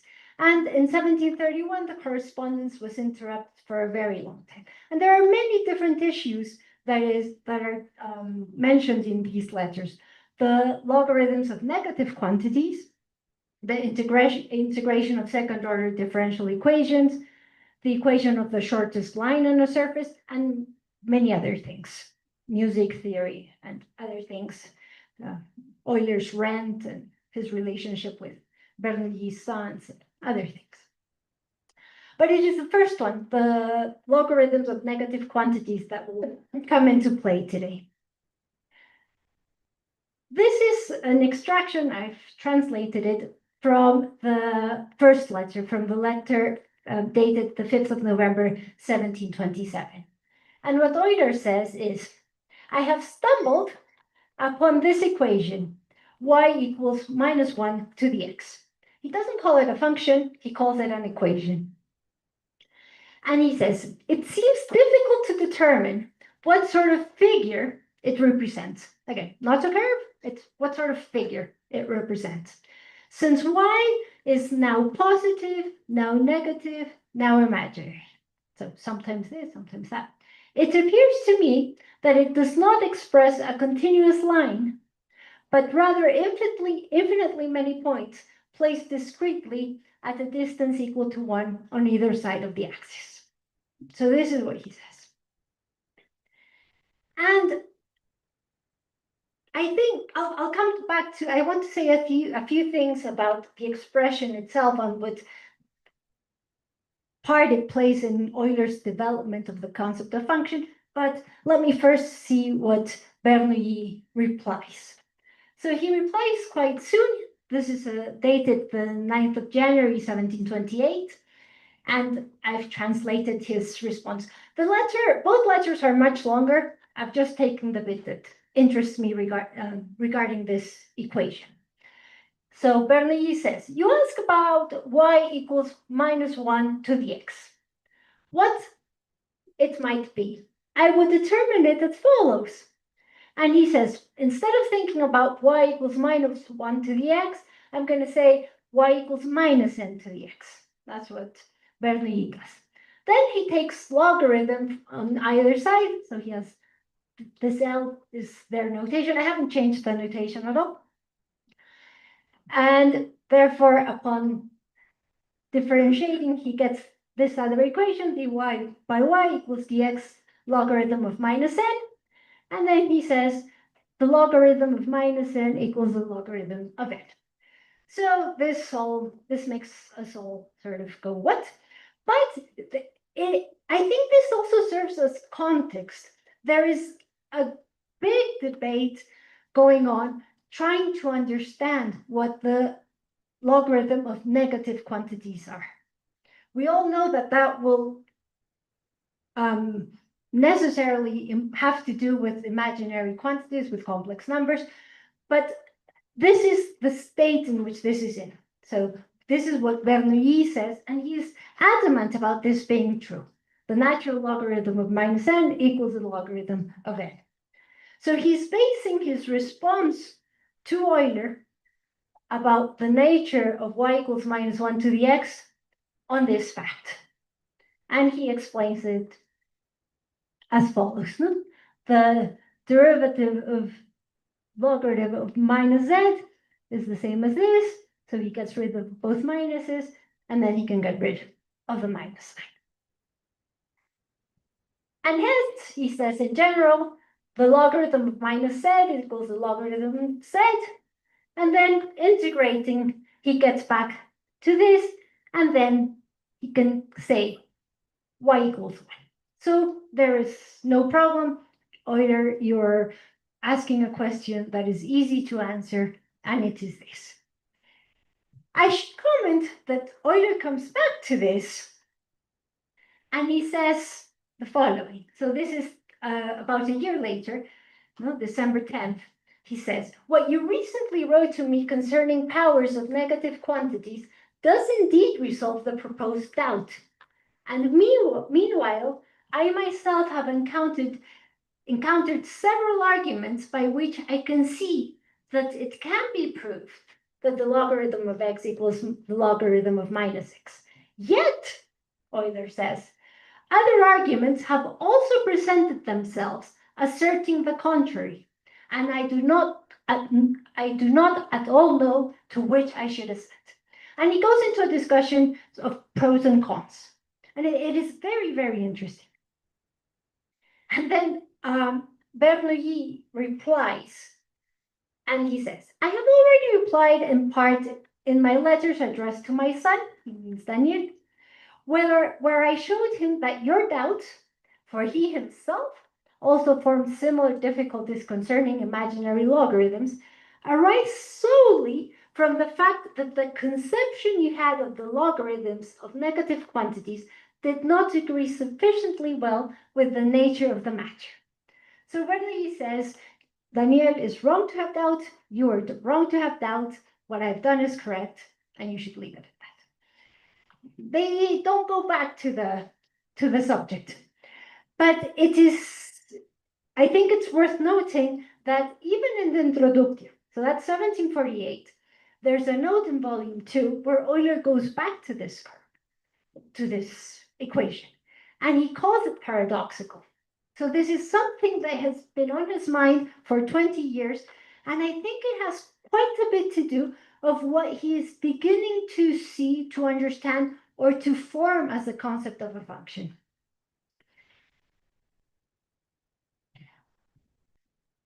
This I want to contrast with what he does in two of his earlier papers that are very geometrical in nature, and they have to do with reciprocal trajectories.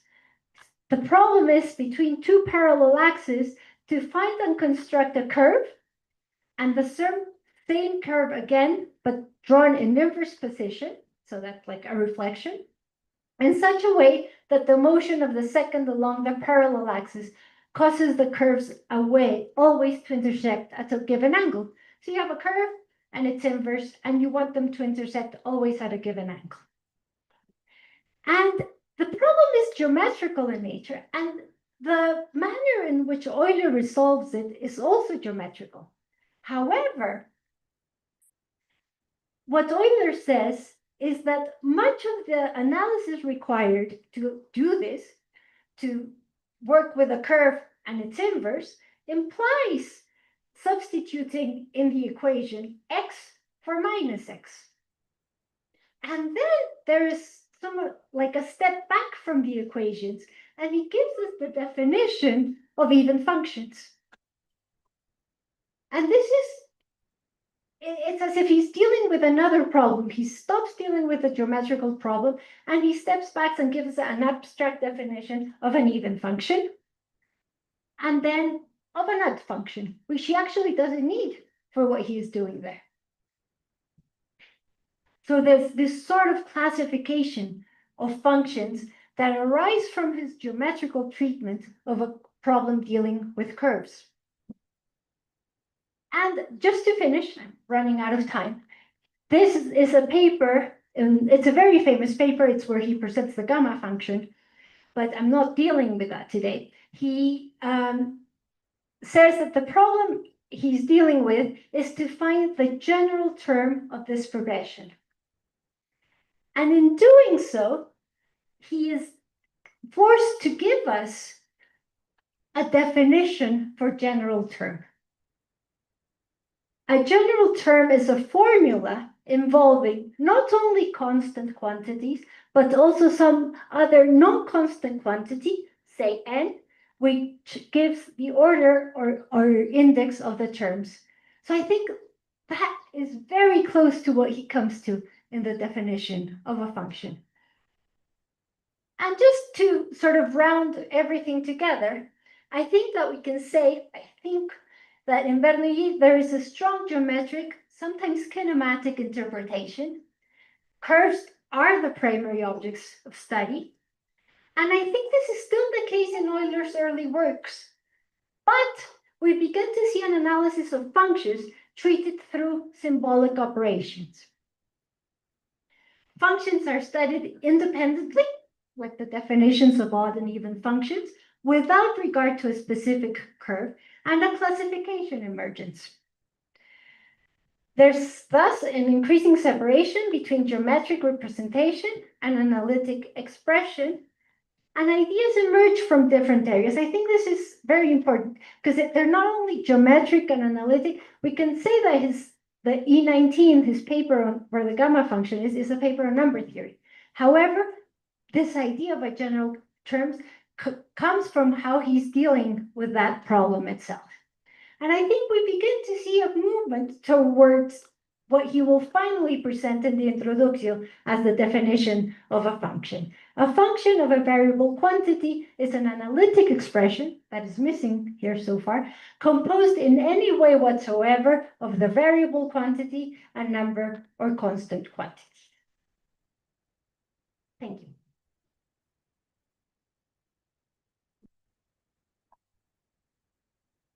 Thank you very much, Carmen. Are there any questions? Well, thank you very much. My question deals with Euler, something you did not mention at all, maybe because you are right, you did not mention at all because it has nothing to do with what you mentioned, and so forget my question. But maybe it does. So let me put it this way. I like very much your talk because let me put it in some sort of philosophical terms. You are dealing with a mathematical object, and you are showing us many different phases of this mathematical object, whether it comes from here, from there, from everywhere. But by that time, already Euler had written not so many, but some papers dealing with mechanics. And he had already written his greatest memoir, his treatise on mechanics, written in 1736. And I mentioned this because, well, certainly you show it, but you didn't talk about it. And certainly he does, well, we could say he's dealing with classical mechanics, he's dealing with so forth, Newtonian mechanics. I don't know if it's correct to say this. But the reason why I mention it is because one of the greatest efforts of Euler, as I understand his mechanics, is to try to explain how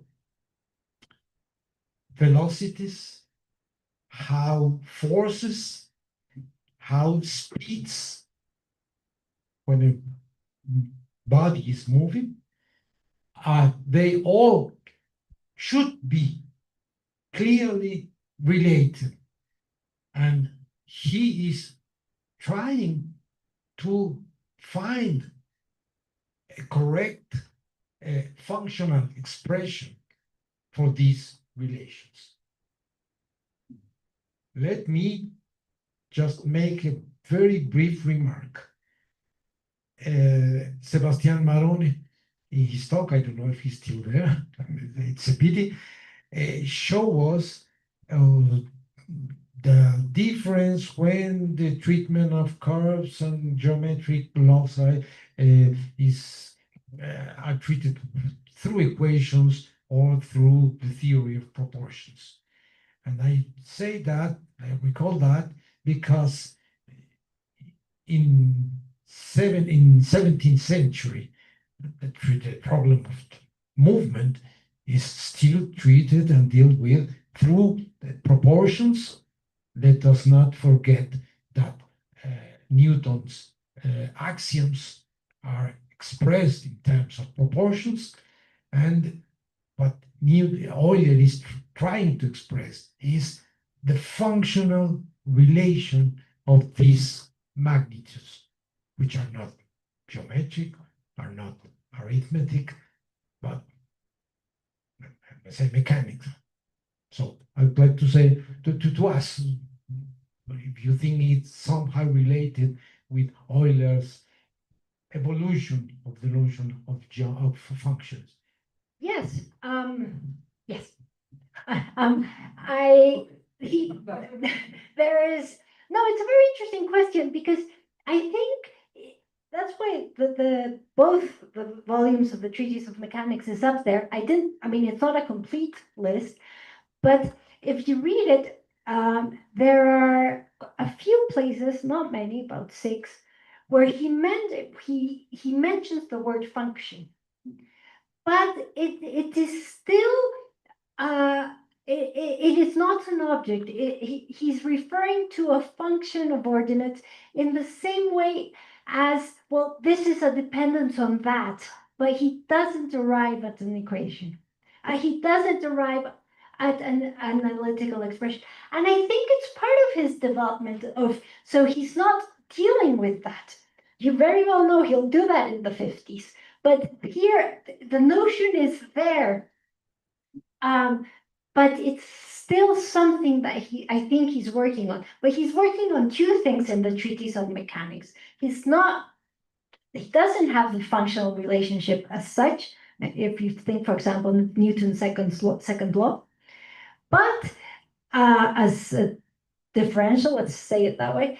But you can also, if you read all of these treatises as a story, you can see the concept of a function changing. So yes, obviously it's important to have it there. And that's why I think it's important that it doesn't only develop within analysis or within what is to become analysis. It is a concept that develops in Euler's works throughout mathematics. Yes. In his treatise of mechanics, he derives the velocity, the forces, all these. He doesn't call them functions. Yes, I agree. But he is dealing in his treatise. He's trying to find out to describe the functional relation between them. Okay. Is there a last short question?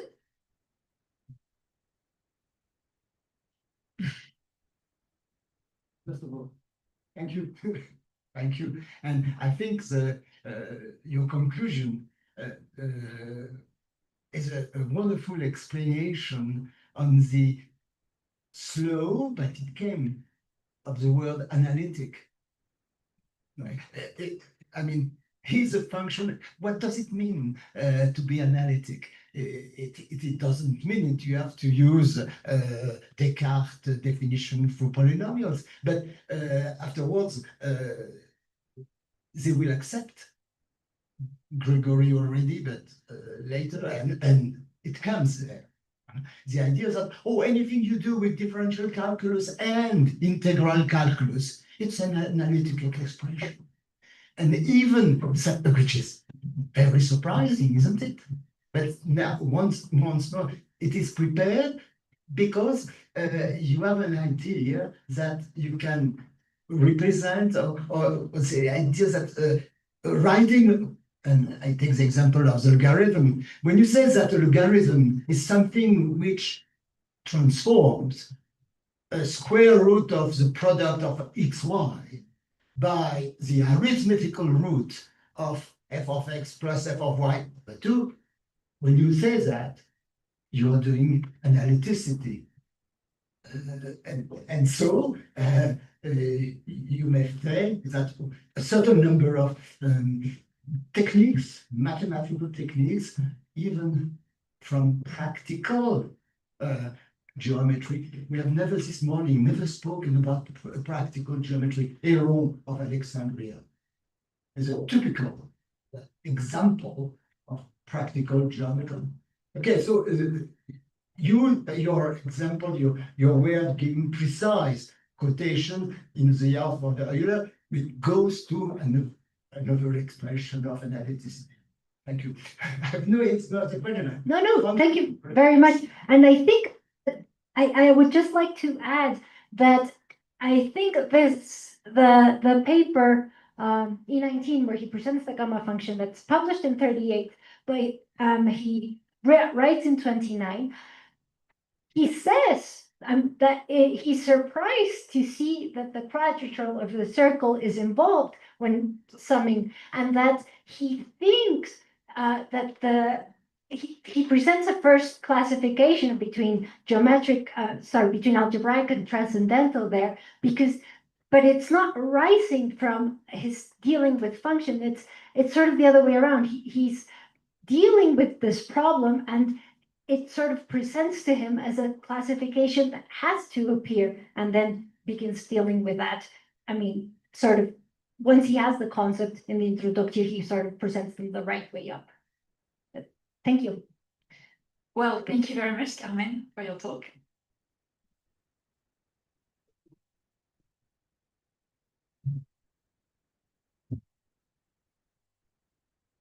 And so our last speaker of this first session is Jean Dombre from the SUHFECIM.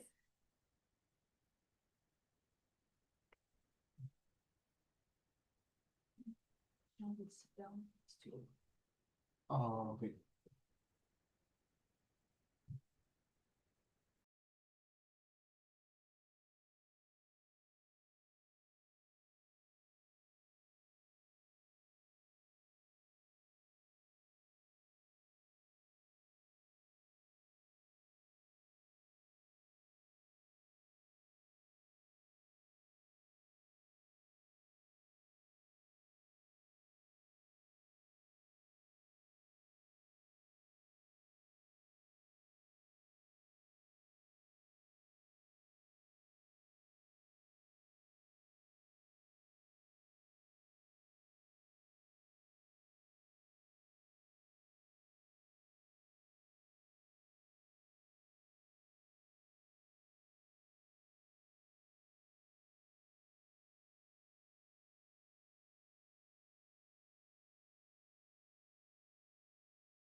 Those are people going to Baghdad, having this intention, and so on. I mean, and at the same time, doing so that there is a sort of clever man, but at the same time, in the way Voltaire is writing, he claims he has very strong arguments against a certain number of philosophers. It is clear that Leibniz, perfect world, and so is an aim of Voltaire. At the same time, saying, but by the way, rationality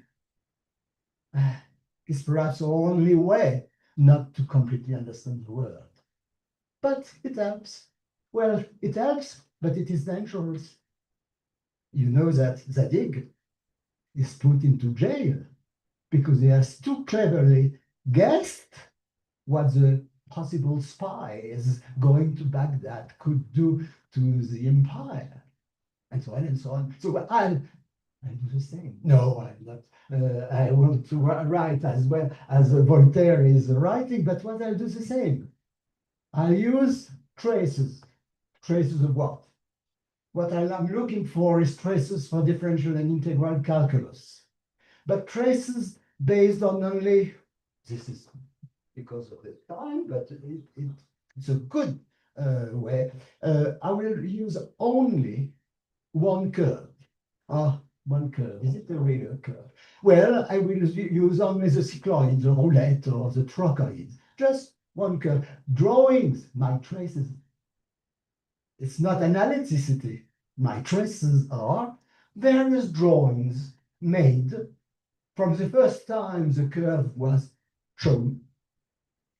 And even what I'll do, I say my way, my Zadig way will be to try to speak only on these drawings of curves on a very limited period of time. I will mainly use drawings of curves, this curve, drawn in 1658 to 1659. 2 years only, but drawn by a large number of people, even, and this is also linked to Zadig. You know that a good example, behind Zadig, there is what Horace Walpole designed as serendipity. This is also, you know, I won't say that things in mathematics are discovered by chance, but this is also my question with the drawings I'm giving of this cycloid. So that's one thing. Second thing, yes, I will do like Voltaire. Which will be my mocking figures. Well, historians and philosophers of science speaking about this curve. I mean, or the way it was invented. Well, I suppose that I'm authorized to mock gently Voltaire's way, such philosophy and historian of science. So now go to my question, to the example. Could you give the first? Oh yes, I should have said I've chosen one person first, Robert Val, as my Zadig. But you know, or there will be princes of Serendip, like Newton and so on and so on. So okay, this is a figure. The one, but this we don't know exactly when it was drawn, but there is an example of manuscript which is clearly 1658. It's drawn by Robert Val. It looks very complicated. It's not. The curve I'm speaking of is there. Forget for the moment. Forget. Just see. There is a circle. It is fixed. You have an instantaneous image of a movement. A movement? Do you see any movement? Yes, you may guess it. Look, look.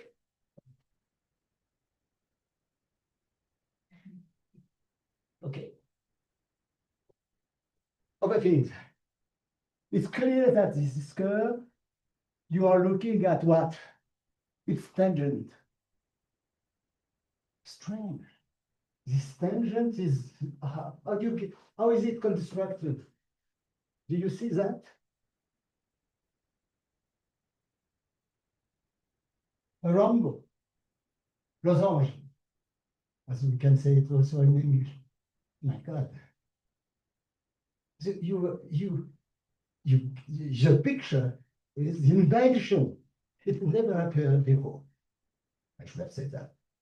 The fact that around the curve, linked to any point of the curve, any point means I take one, you have a very specific figure. So now, having said that, how was it constructed? I mean, invented. What is it for? If I say that this is a speed, you see, and this is another speed, you see that in geometry there are no speeds. What I'm trying, what is going on this way? And thus Robert Val, my Zadig, is claiming everybody before. The curve, I should have said that, but the curve was invented, we don't know exactly when, but it is clear that in 1637, there was an invention of this curve, explained by Mersenne somewhere, which is extraordinary or surprising or perhaps ridiculous.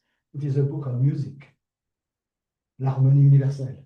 So it's on a book on music that you have no drawing. but an explanation. So now what I want to say about this.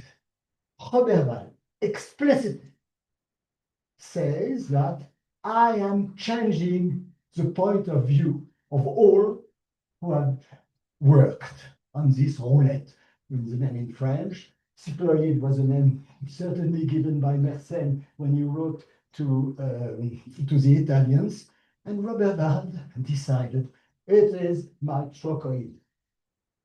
Petit remark, Newton will only speak when it of trochoid.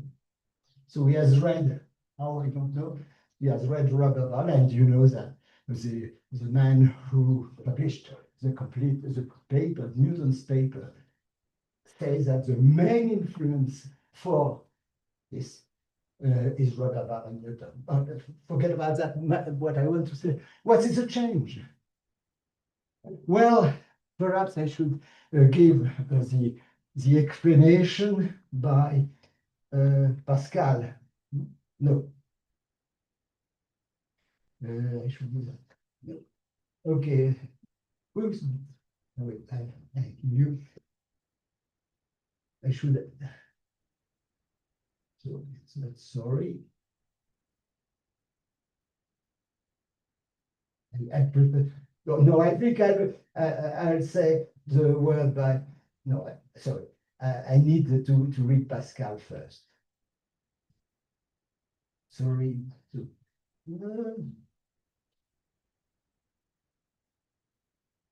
Oh, it's far. I don't know. That's the changes. It is that's Robert Val, but we see it. It is true that although a wheel moving uniformly along a straight path in the plane is commonly also rotating about its center, if you have your wheel, you use that, and it goes that way, but it also turns. I don't like that. Here we understand. Here we understand the I, Robert Val, speaking. I changed the point of view. Now I understand that the wheel itself is pulled. The wheel is just that. It is completely unphysical. And is not otherwise rotating. The wheel is not rotating.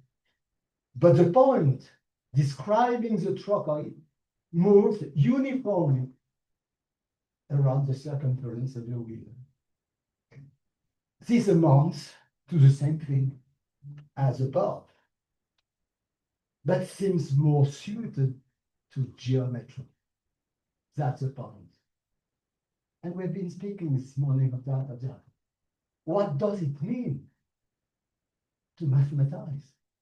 What does it mean to transform something which, you have a wheel and it goes, and you say something about it, and then you change that into, so let me give you the expression by Pascal. The same year, 58. We are sure about that. So I say it in English.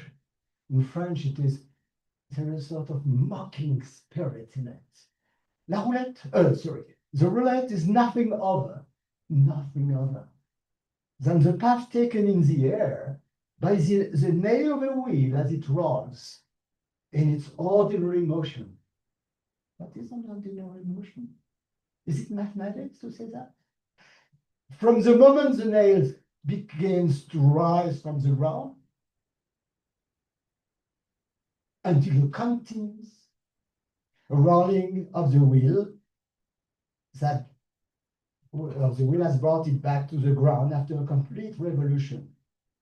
And now the typical mathematical assumption or description or philosophical decision.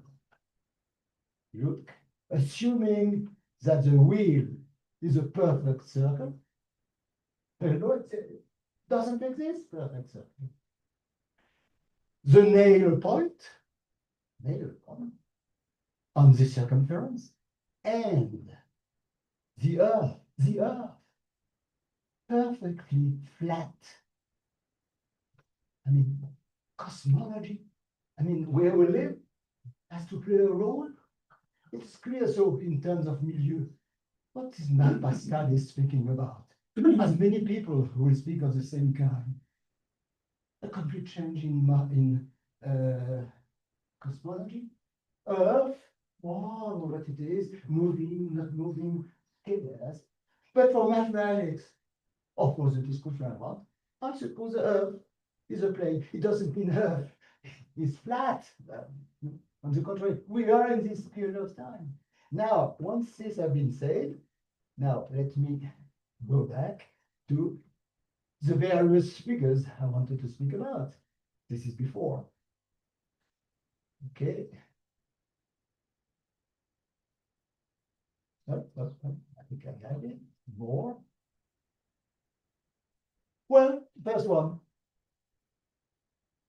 This is, you have, I'm sorry. Sorry, yes, if you go to this, sorry. I should have. Before, again. Yeah, again, sorry. Yep, okay. So, okay, in a way, this is Pascal. A circle, oh, okay, that, a point, and a serious mistake. I mean, it's impossible that the tangent here is that. Try to do that. The tangents are vertical, obviously. Well, that's it.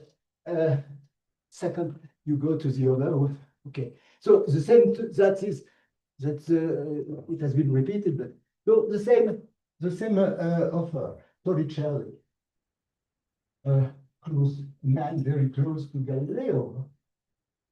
And they will speak about it. So you see the curve?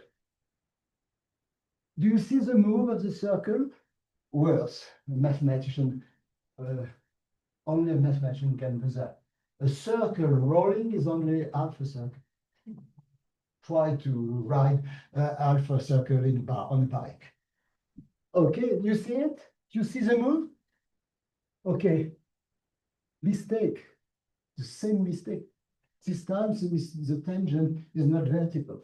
I don't care. And there is a certain way of looking at it. Okay. Stop. So, it's a drawing in a letter by Descartes. 38 and repeated very often. Do you see the roulette? Same circle. And he forgot, but he wanted to forget that the circle at this moment is there. Circle there. So this point here on the circle has no speed.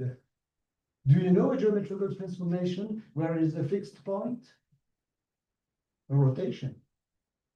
Therefore, I say locally, which Descartes doesn't say that, it is clear that the local movement of my point on this curve is orthogonal to the well, it's tangent there, but it's orthogonal to the circle going here, which gives to a theory. It will be developed in the 19th century by Michel Charles, saying that this is a movement without a rolling, but without forgetting points, and the fact that it makes what we call cinematic later on. Remark, is there any computation?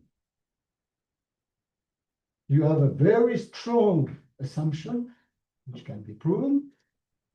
Oh yeah, so okay, let's go. So, but you see, you have a orthogonality.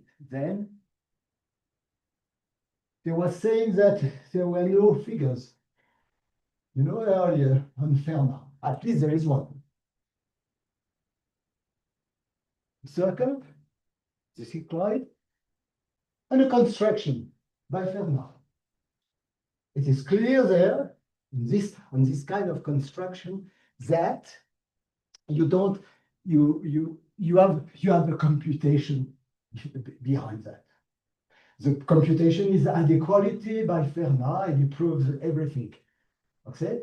This lead is clear that it goes to differential calculus. But you see in the drawing that something is invented. So I'll go. So that is from Robert Val was more. This one, stop here. Now something new appeared. You've seen that? You know what it was? It has a word, sinus verse, but in fact, it is a sinusoid.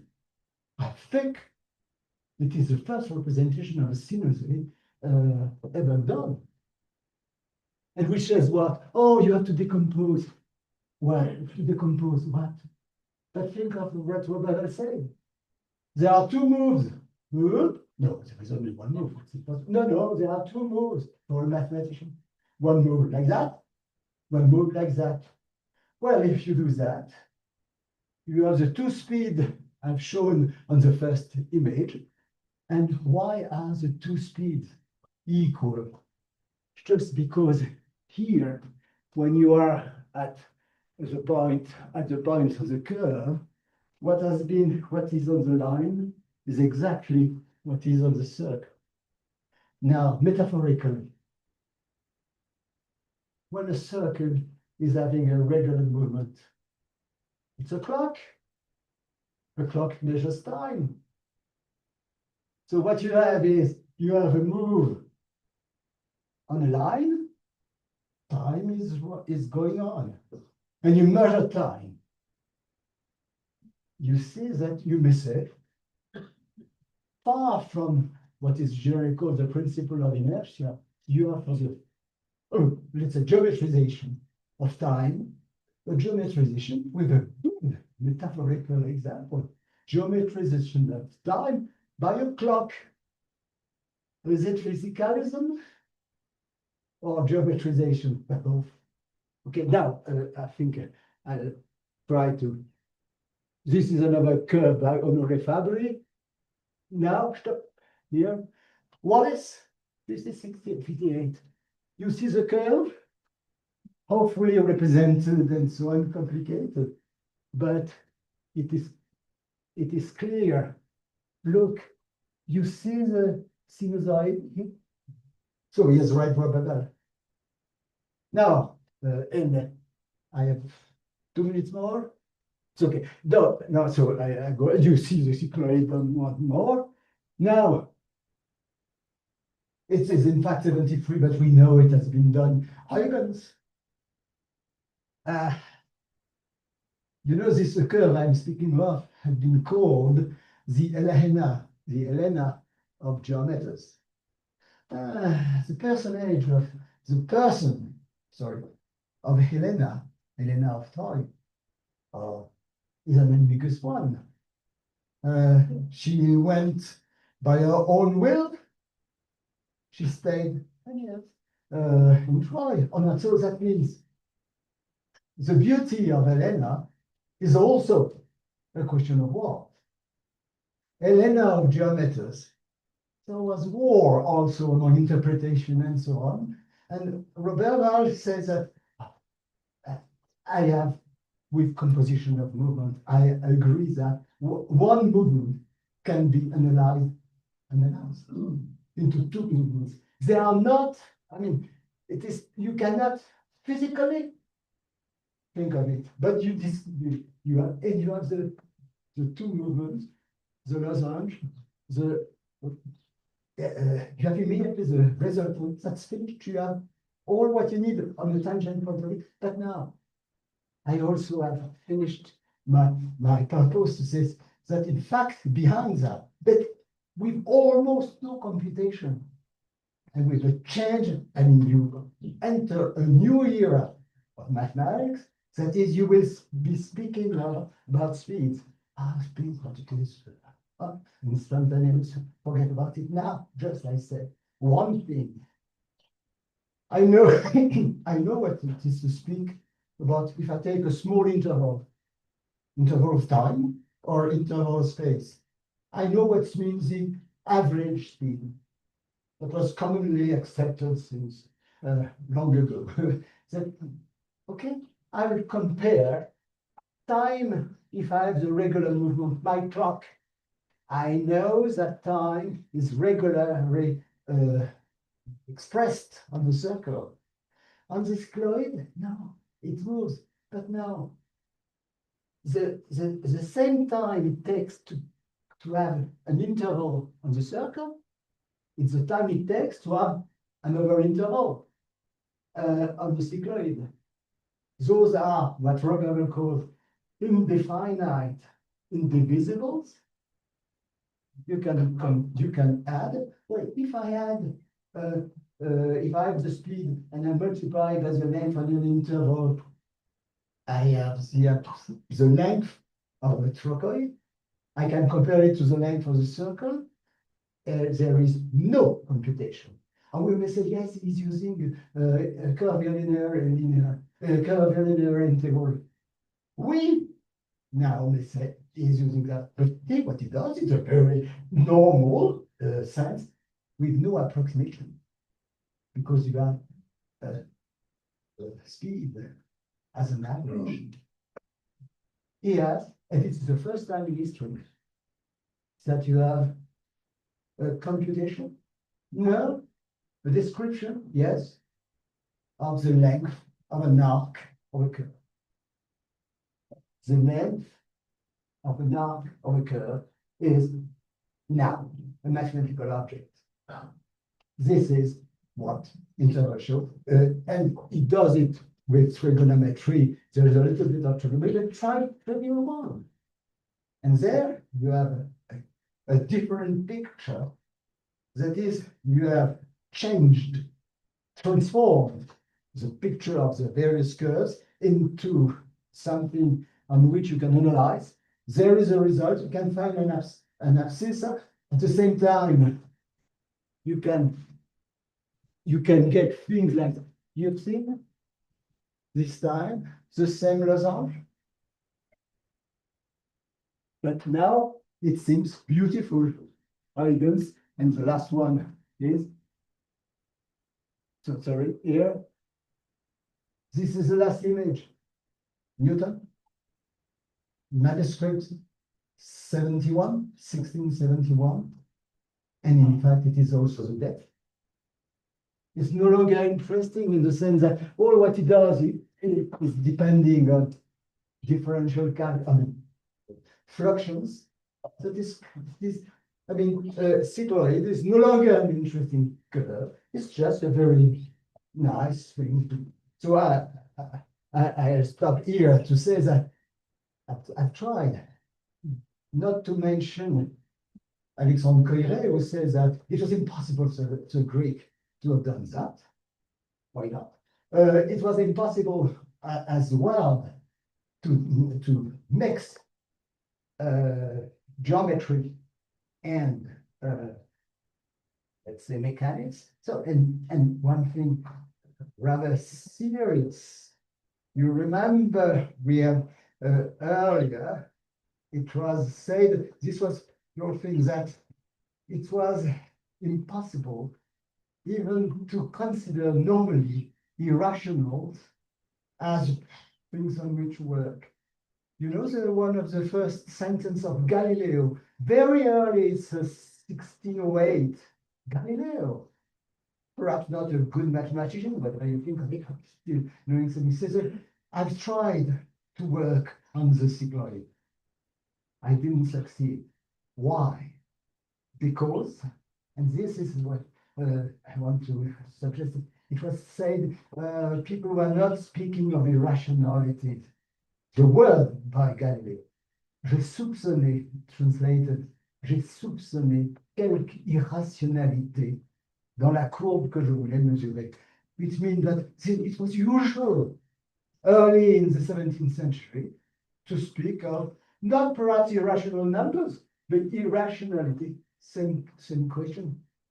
When a ball is falling down, does it go through irrational points on the vertical? Galileo said, I don't know. I don't care because I have a computation. So that's what I wanted to say in the sense that, you know, with images, you can see, really see a new world, a new conception, and a success. But you cannot say that Roberto was viewing or thinking that he was creating integral calculus, which is not the case. At the same time, at the same time, a historian of mathematics, what can he say that? There are, I mean, almost every author concerning Pascal says Pascal has the completely the new notion, the notion of integral calculus, but he was too ill to pursue it. No, that's not true. That is part. So I have not spoken as I wanted to speak about affects, but for Robert Van, he says that, and that's why I mentioned Elena, the geometers. What I did with the motion and so on, I like it. It's my aim. And when you say that, people have not understood. And really, he has not read Newton. People have not understood because I was hoping far more than what I did. Okay, so that is an effect that I wanted to speak on. Sorry.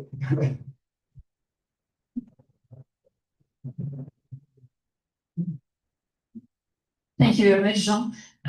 We are running out of time, but maybe a very short question. Well, we can keep on going during the coffee break. We have a 20-minute, maybe, 12 minutes break, and then we come back. Thank you very much.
and some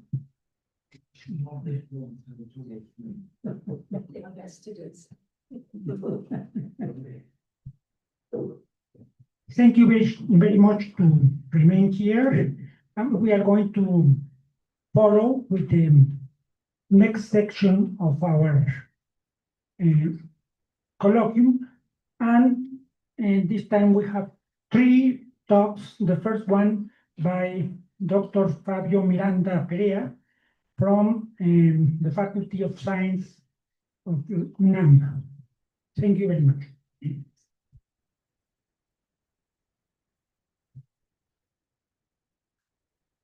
Hi everyone. First, let me start by thanking the organizers for this 6th seminar. Well, the general topic of the seminar in this edition is the evolution of scientific theories. I'm just taking that as a well, just as a motivation to talk about an evolution, but not exactly of a scientific theory, but of an important concept in logic and mathematics.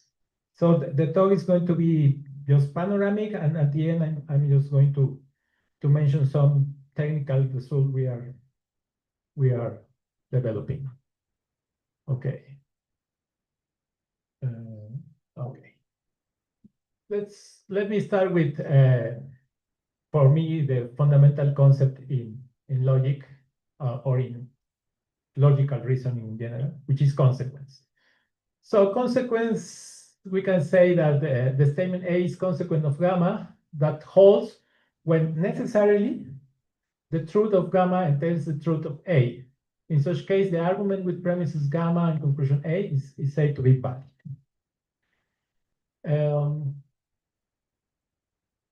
So the fundamental problem is to decide if A is consequence of the collection of hypothesis gamma, which we denote with this turnstile. Yeah? And the usual definition of truth in all logic tradition, logic books, is a model theoretic, following Tarski's definition, which is a modular definition. But this path has some epistemical issues. For instance, it does not enforce the modal element. So the pointer is not working in the screen. Here, yeah, it is necessary. That's a modal concept. But the formal definition does not enforce that element. And another issue, for example, epistemic gaps mentioned by Piccolomini de Aragona. If we have that this consequence holds, then can we say in general that the truth of gamma compel us to accept A? That this is related with the problem of logical omniscience. Yeah. So, what is model theoretic semantics? We have some semantic values: truth and falsity, 0 or 1, which is the Boolean data type in any programming language. And these semantic values apply to sentences. The value 1 is assigned to the information or the formula A, if and only if A denotes a fact in the word. So we have that semantic values apply to facts of the word. So a word is just a pair with a set whose only condition or restriction is that it's not empty, but it can be anything, just not empty, and an interpretation function of the symbols of the language. Then conclusion meaning is explained in terms of the notation.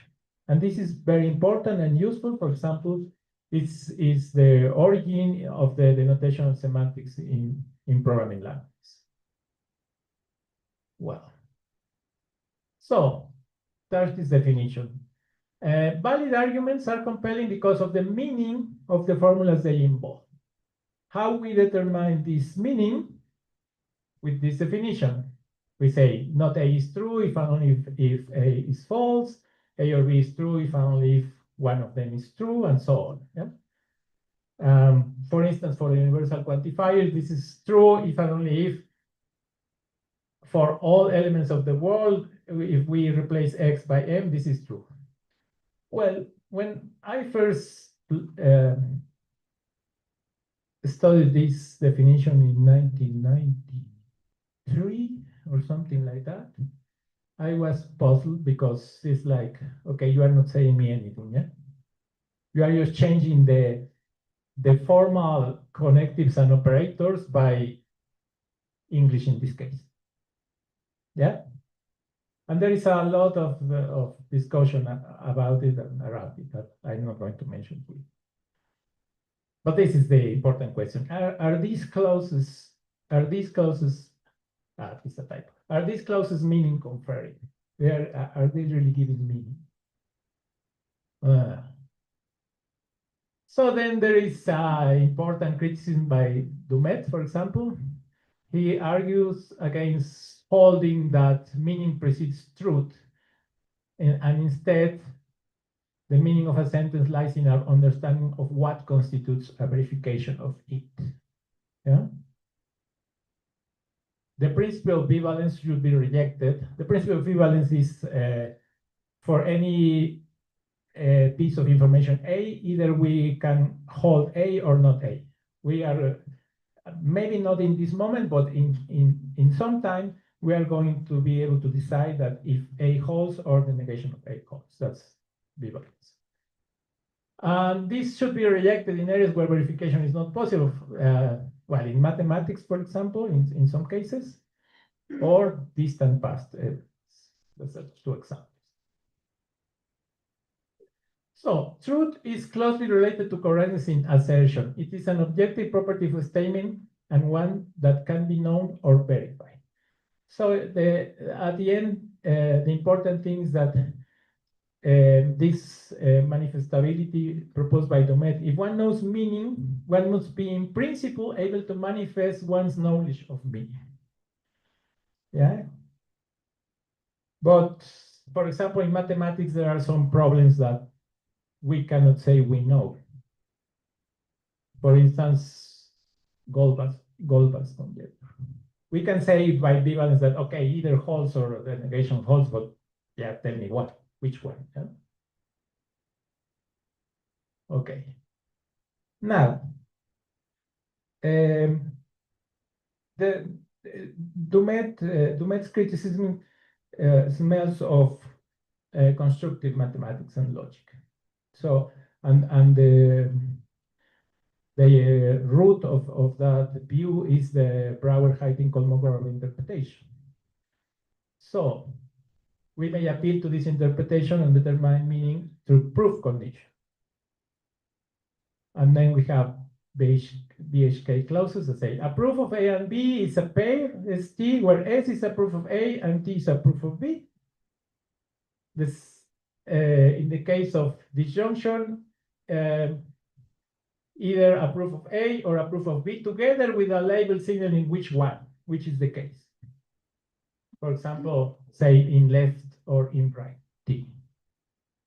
And a proof of, for let's say, it's a function, here I'm using lambda notation, which transforms any object of the intended range of that variable into a proof of A of that element. Well, it sounds kind of the same, yeah? It's like, okay, I say A and B, A or B, and I say and I say or, and here I say for any object. So maybe it has the same problems as the Tarski's definition, which is some circularity, yeah? Because I am saying that, proposing that I want to prove compulsion through meaning, but the meaning is given through proofs. Yeah? Okay. I will come back to that point in a moment.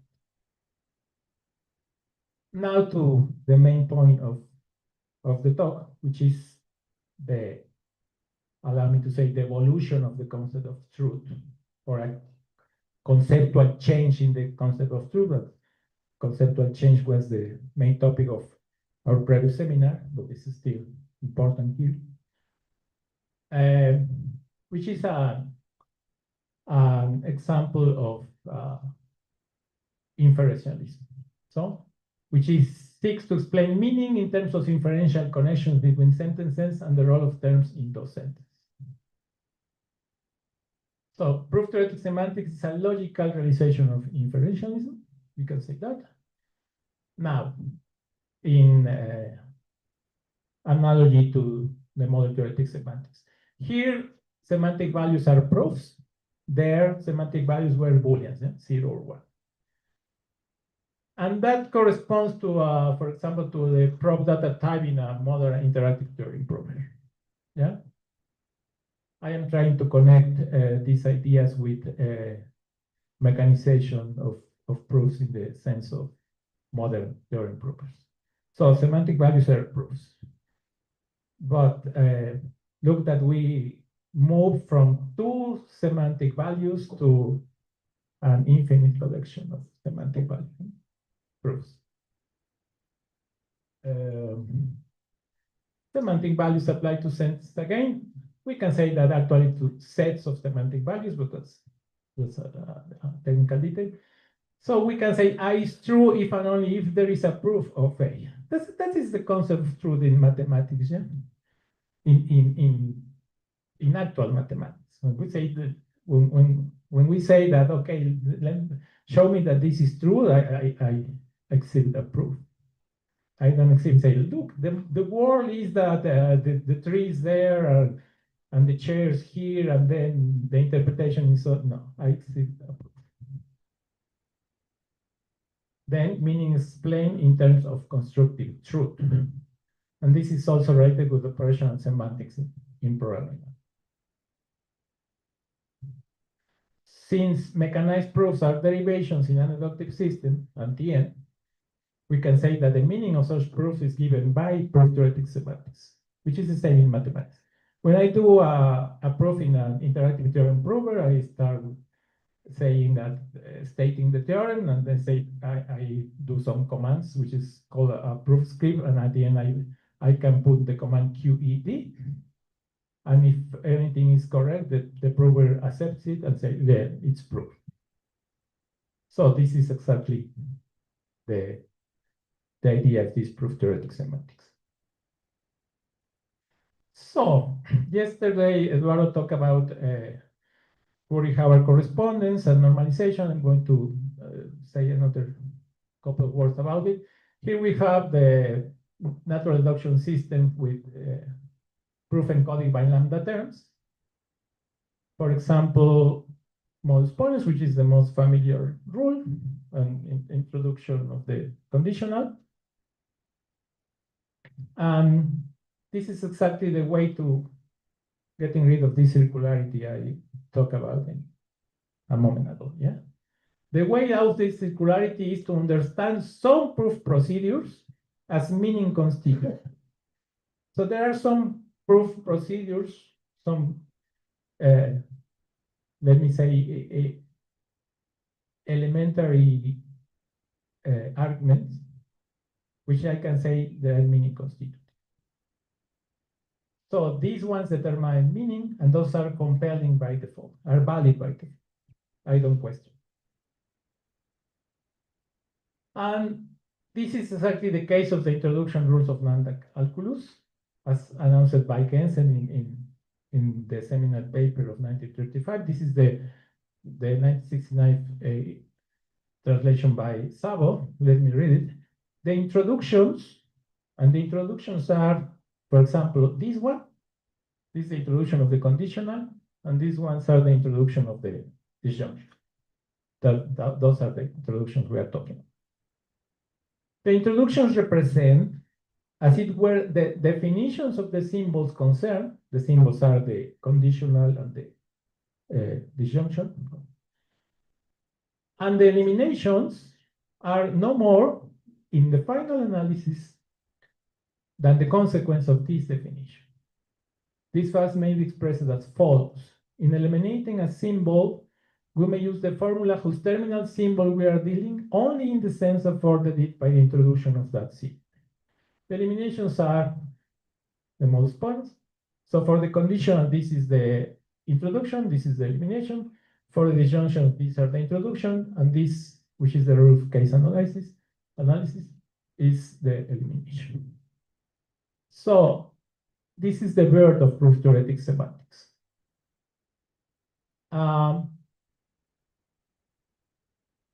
This way, a proof ending with an introduction rule is considered canonical. So this is the formal way of saying these are the elementary proof procedures that I am not questioning. These are meaning conferring. So this point that says, in eliminating a symbol, we may use the formula whose terminal symbol we are dealing only in the sense afforded by the introduction of that symbol, is then formalized in a more precise way by Prawitz in 1965 by the notion of reduction or simplification of redundancies in proofs, which Eduardo was talking about yesterday. This is the detour, which is I prove conditional, but immediately I use most points to eliminate it. This sounds kind of silly, but let me say that we do this in mathematics more frequently than we did, because the elimination is to use a theorem, A implies B, use it, and the introduction is, of course, the proof of that theorem. Yeah. So diagrammatically, this redundant proof can be simplified to this, and substitution is necessarily in the pure proof codes of lambda calculus. This is the so-called rule of beta reduction, and this below is the case, the same idea for the disjunction. Now we have a semantics and a different semantics. Then we need to say what is a valid argument in this semantics. Yeah. So this is the famous Prawitz to Met validity definition, which I am stating in a kind of modern way. So a proof P is canonical if it ends in an introduction. That's what canonical is. Now, a proof P is valid whenever either P is closed and canonical, as in its immediate subproofs are valid. Closed means that there are no free variables, which means in the practice that there are no indeterminate objects. Yeah? That's the first case. Second case, either is closed and non-canonical, and it reduces to a valid closed canonical proof. So this is kind of an inductive definition, yeah, because I'm defining valid and using valid. And one case is missing is the one that when P is not closed, that means it's open. And every closed proof obtained by replacing its open assumptions by closed valid proof is again valid. And that covers all cases. So the definition is complete. Now, since any normal closed proof is canonical, and normal means, as Eduardo said yesterday, normal means there are no redundancies in the proof. We can prove that if a proof is closed and normal, then it's canonical, and then any normal closed proof is valid. This, which is called Prawitz to Met validity, is the most important concept in proof theoretic semantics, and continues to be discussed and inspected in the realm of pure structural proof theory, which means pure structural proof theory means just the diagrams without the lambda terms. Yeah. But, and I'm coming to the end, so no lambda columns. And this is a challenge for today point of view formalized mathematics, because I cannot directly reasoning or implementing diagrams in a machine, which is on the one hand is good because mathematicians we still have some work to do, but on the other hand, it's like I need to do the verification or the mechanization, or I want. Maybe I don't need it, but I really want to do it. But look that the diagrammatical reasoning is encoded in this computation rule, algebraic or computation rule.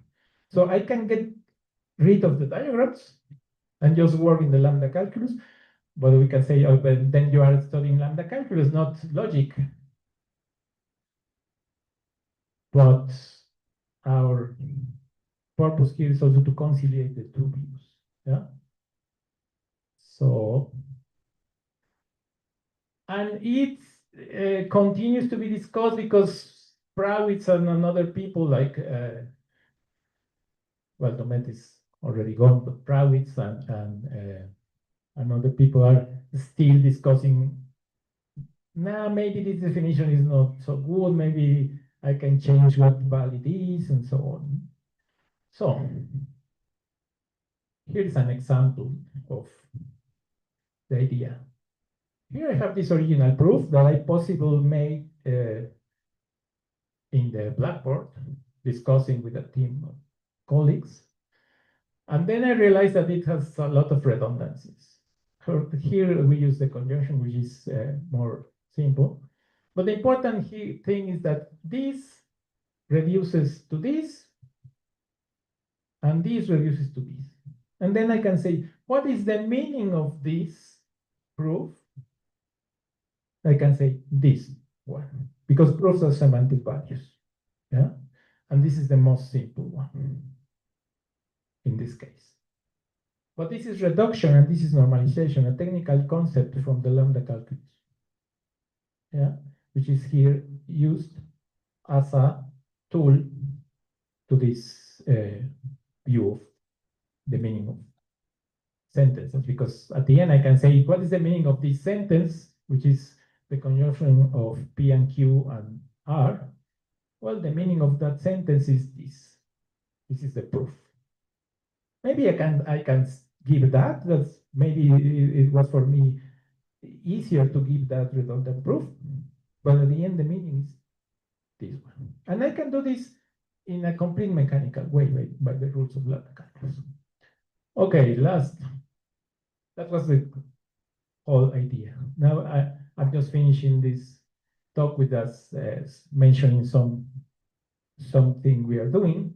So we have a proposal to do proof-to-electric semantics, but involving the lambda encodings. So with the machinery provided by Curry-Howard correspondence, we can refine this Prawitz domain's validity in the case of minimal propositional logic as follows. This is what we are doing with Lourdes González Huesca and Eduardo Ugalde.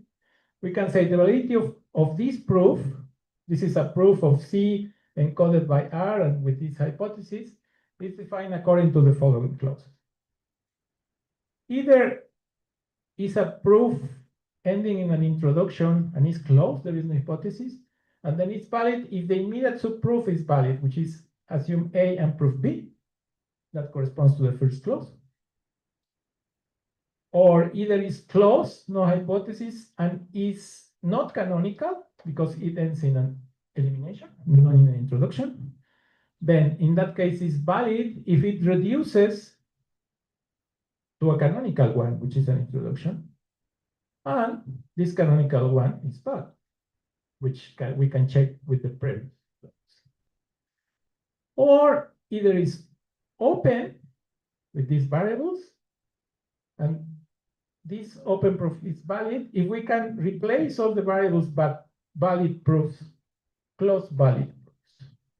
So the proposal captures the idea of Prawitz domains, but now we can mechanize it because we have the lambda encodings. And that's it. Thank you.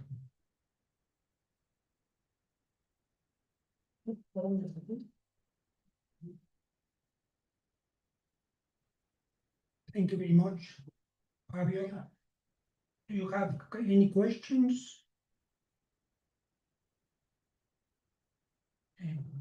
Carmen? No.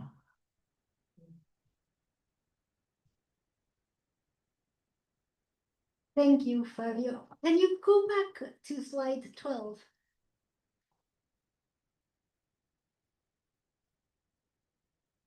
Thank you. If I understood correctly, you mentioned towards the end of what you said when this slide was up, that it might be easier to do the proof that is on top. So I took that to mean that that is what an actual mathematical proof on the blackboard might look like. Yeah. And I agree. But then I wanted to ask why you would want it to look like the bottom one. Well, of course, in this example, this is kind of silly, yeah? But in general, well, that's related to a question posed by Hilbert, which it was going to be the 24th problem. The question about the simple proof. Given a theorem which is its simplest proof. Yeah. So this one is simple.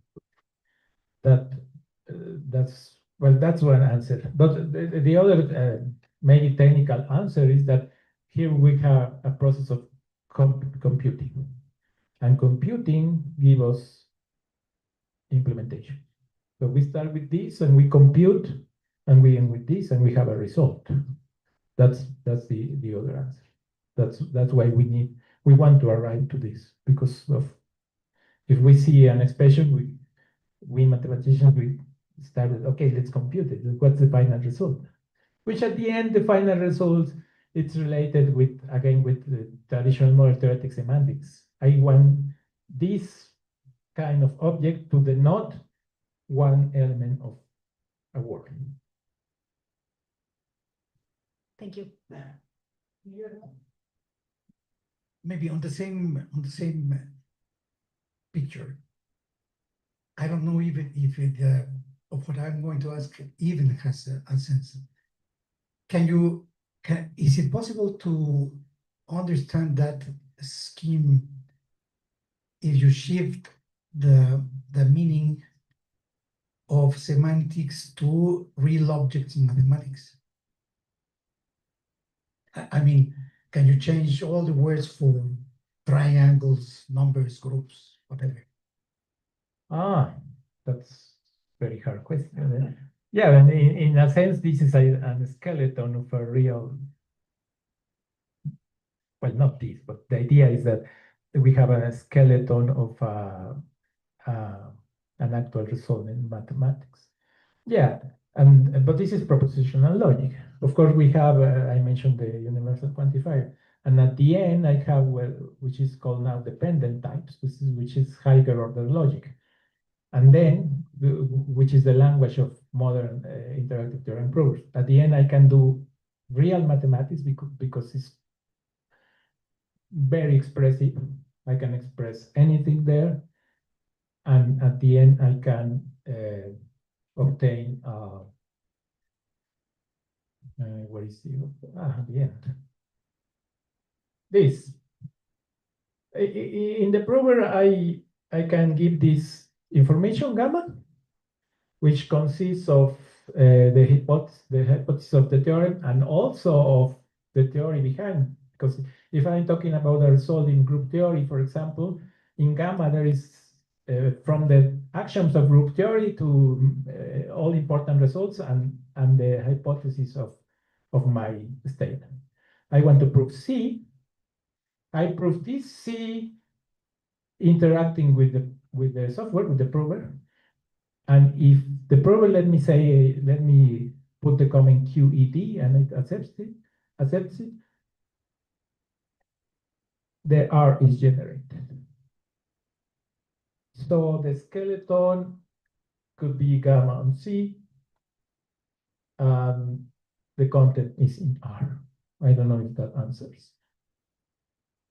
Or maybe I put more doubts on you.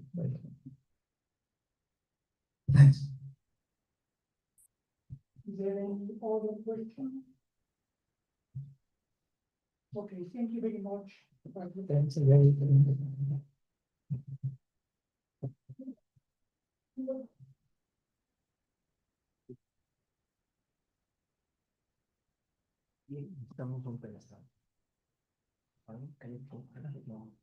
The base.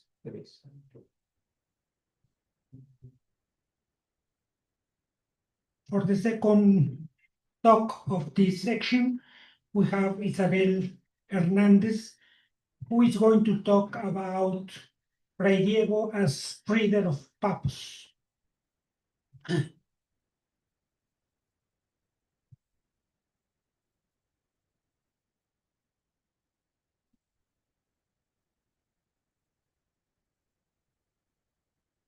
Thank you.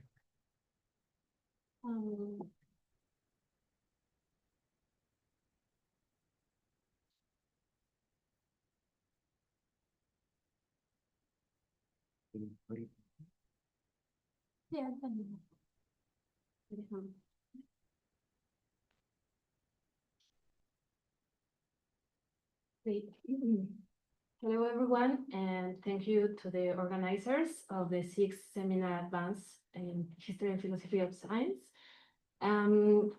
First of all, let me talk about what I did 2 years ago, very briefly. During the fifth advanced seminar in history and philosophy of science, I present an initial study of the mathematical work of Federico Rodriguez, the first professor of mathematics and astrology at the Royal University of Mexico in the 17th century.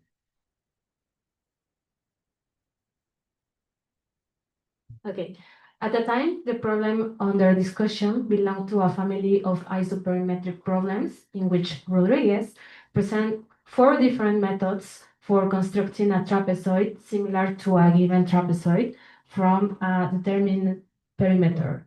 What makes this section particularly interesting is that Rodriguez did not present these methods as equivalent, but instead established a hierarchy among them, ranking from what he considered the most mathematical to the less mathematical.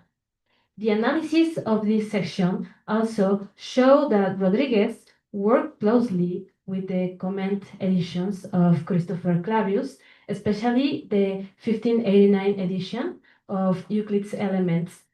This becomes even clearer if the exercise that followed the trapezoid problem, which are related to the quadrature of the circle and explicitly cite Clavius. In the exercise titled Construction of the Prototype for Squaring Circles, the first images up. This is from Fray Diego. He states that he's drawing on the appendix that Father Clavius includes at the end of the first volume of his Euclid edition concerning the quadratics in paragraphs 5 and 6. The diagram below is from Clavius, and the diagram up is from Fray Diego. In addition, this line of research has expanded to include the study of other materials, particularly the problems contained in Diophantus Arithmetica in Bachet's 1621 edition, and this has made it possible to observe that Rodriguez's work was not limited to Euclidean geometry, but instead involved the appropriation of different strands of classical mathematics at the reinterpretation within early modern Europe. And what about this talk? In this talk, I focus on Rodriguez's reading of Proposition 164 of Book 7 of Pappus of Alexandria's mathematical collection through Comandino's 1588 Latin edition. This proposition is particularly important because Comandino's edition became one of the main channels through which Pappus circulate in early modern mathematics, influencing figures such as Viet, Descartes, Fermat, Wallis, and Newton. The manuscripts of Thomas Harriot also contain attempts to clarify this proposition 164. Rather than simply copying Comandino's solution, Rodriguez developed his own geometric demonstration of the problem. Through this case study, I aim to show how mathematical knowledge produced in Europe was reinterpreted and transformed within the intellectual and educational context of 17th century New Spain. Sources. What about this manuscript?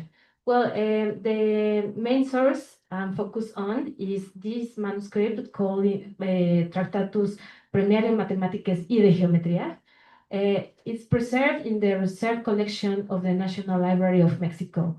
Rather than a systematic treatise, the manuscript is a collection of working notes.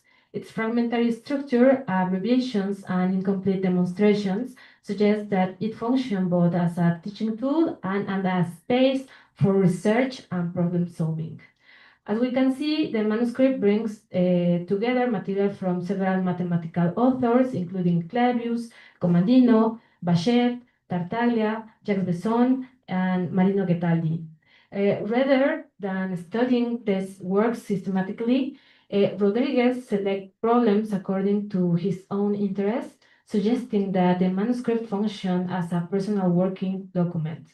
Although no physical copy of Comandino's edition of Pappus has yet been identified in Mexican archives, Rodriguez's manuscripts show that the works circulate in New Spain. Proposition 164 is especially relevant because Rodriguez not only reproduced Comandino's diagram, the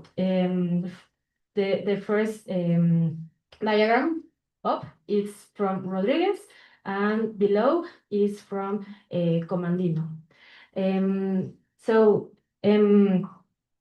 Not only Rodriguez used and reproduced this diagram, he also cites Comandino's directly by name. Can we return?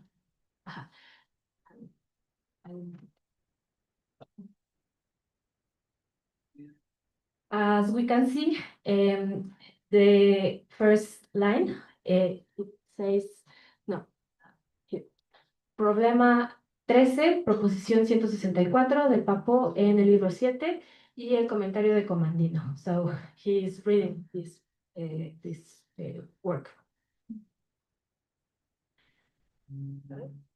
Okay, so this proposition therefore allows us to compare three stages in the transmission of mathematical knowledge: the original text of Pappus, the first one, Comandino, the second, and the reinterpretation of it and in Rodriguez Tractatus.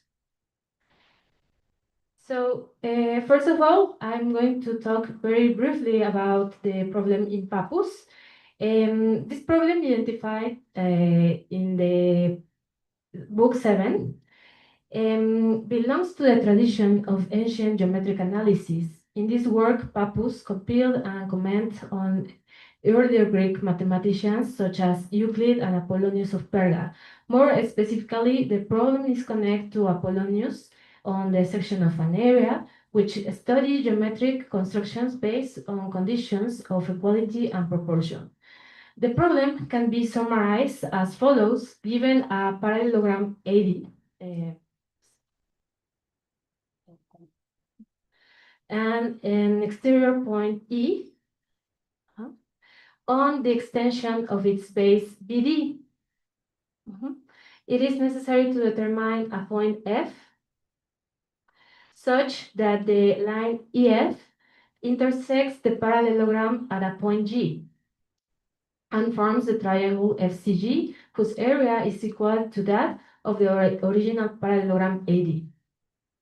However, the problem contains an important difficulty. Following the method of Venetian geometric analysis, Pappus begins by assuming as already known the very point that must be found, point F. This assumption makes it possible to establish proportional relations between triangles, such as FCG and GDE, but it does not explain how to construct or locate the point F geometrically. As a result, the text presents the conditions that the solution must satisfy without fully providing the constructive steps needed to obtain it. This limitation became one of the main challenges later addressed by commentators such as Comandino and eventually Rodriguez. So, what about the reconstruction of Comandino of this problem? In the particular case of Proposition 164, Comandino introduced a considerably more complex figure than that of Pappus, incorporating multiple auxiliary lines and points in order to make explicit the solution toward which the construction is direct. In this configuration, the procedure is direct towards solving the positional problem of point F through the determination of a point G. To establish the position of G, Comandino begins with a parallelogram ACBD and the exterior point E located on the extension of the base BD. From this initial configuration, he prolongs the line BD toward the point E. Subsequently, he extends the height DC to a point K such that the segment CK is equal to the segment DE.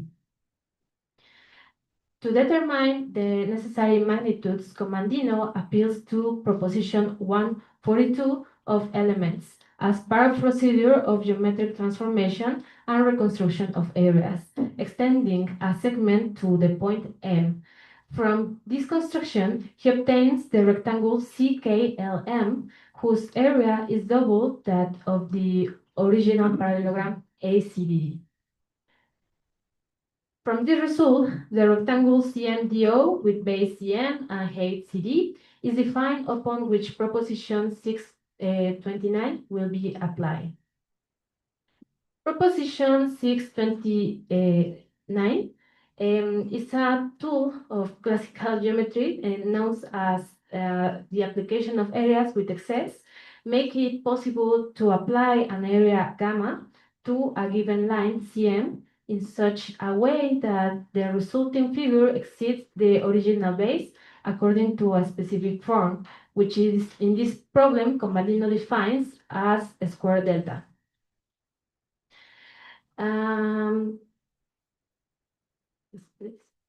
So the purpose of this step is more precisely to transform the original rectangle into another rectangle or less height, CMGS. For example, you can take the microphone if you want. What I mean is to make a lower rectangle, the CDMOD, to CMSG.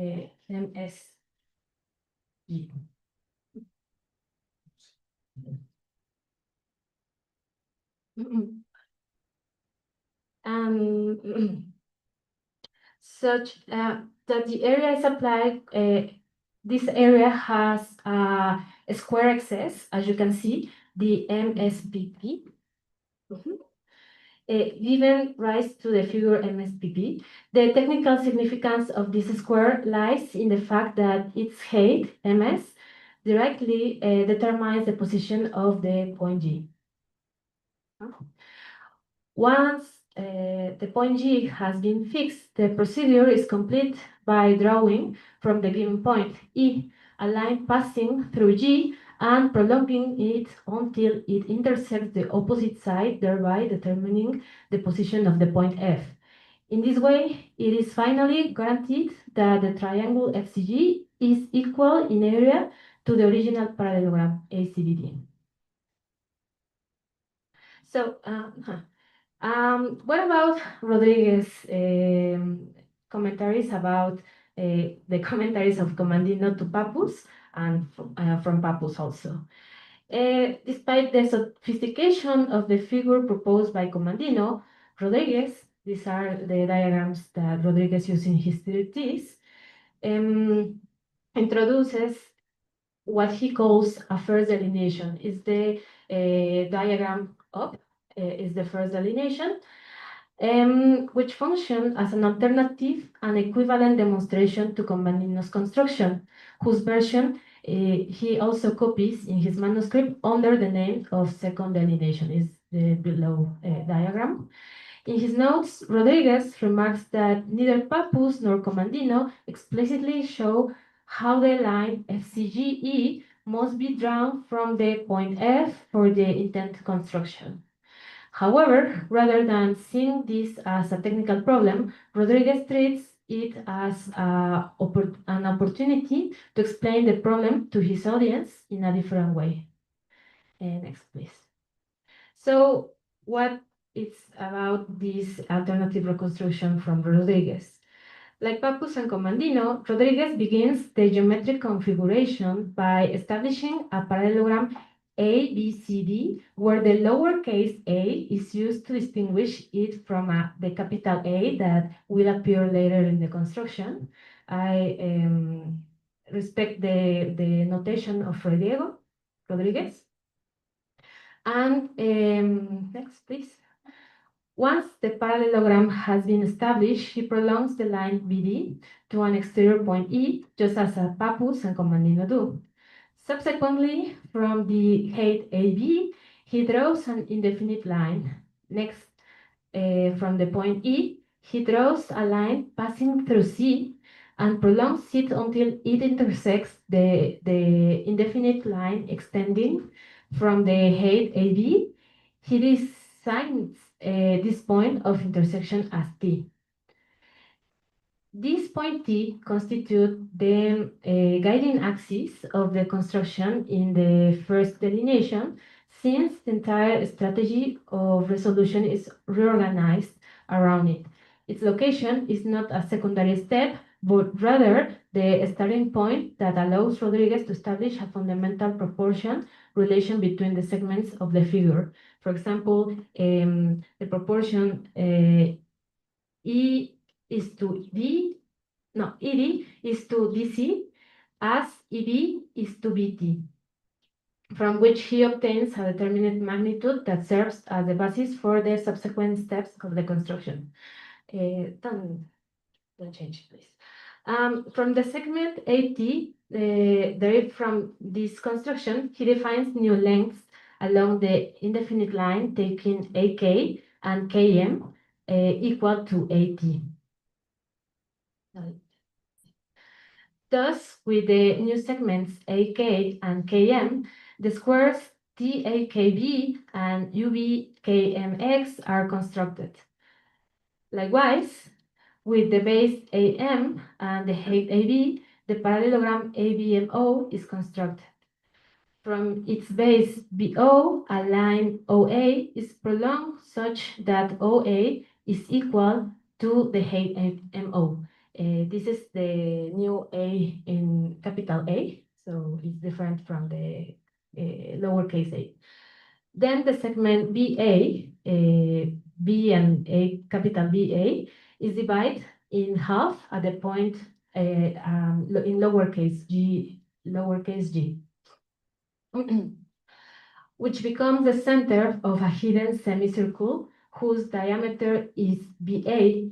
This semicircle intersects the line OX at the point F, also an F in lowercase. And this is important because this lowercase f didn't appear in Comandino's diagram. And next, although Rodriguez does not explicitly draw this semicircle, its construction is implicitly assumed, since from it he obtains the mean proportional OF. This magnitude OF correspond to the side of the square equal in area to the rectangle ABMO. In modern terms, this means that OF square equal AB times AM. So next, Rodriguez asked that the quantity OF be added to the side KUB of the square, KUBXM, not in a linear manner, but through the geometric procedure of the sum of squares.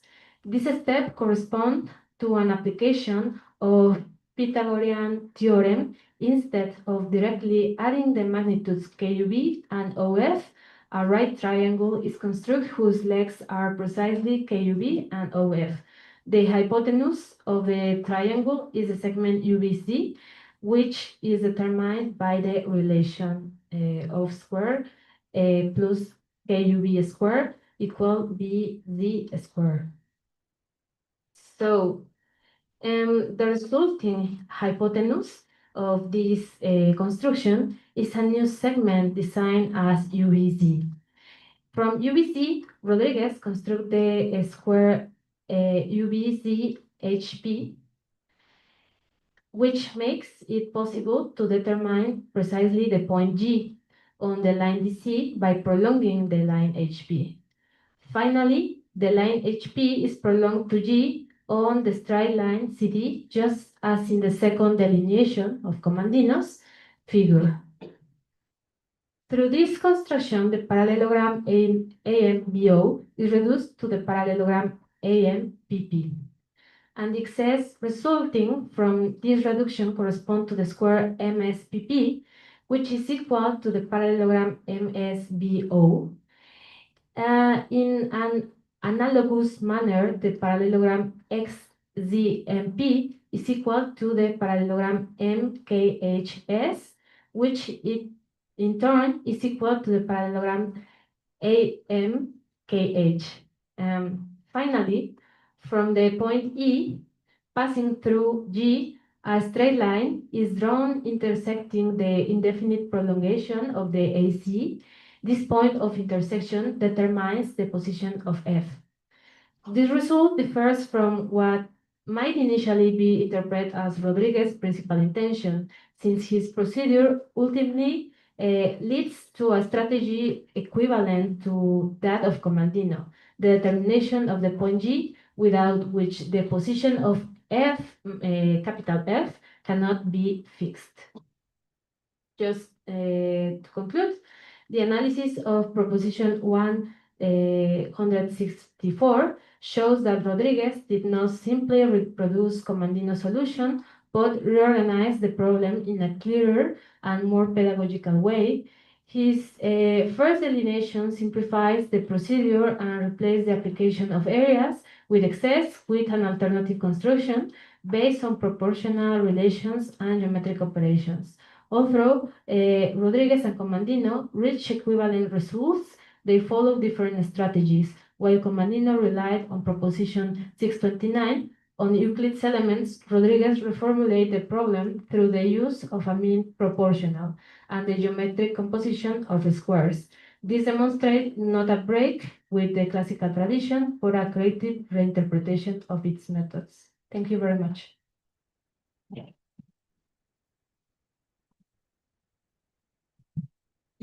Some questions? You have some questions? Carlos? Well, thank you very much. I would like to make two remarks.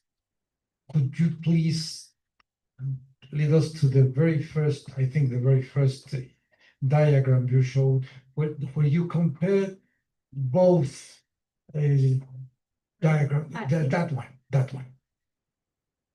It's worth to point out that in the first, the above, the diagram above, which is Fray Diego's, the diagram below is Comandino, if I'm right. Yes. In the first diagram, there you have the small f. Yeah. Yes. Okay. Which I think it would have been worth to realize that. I mean, all that what you did is somehow justified by this point, which is the only thing exists.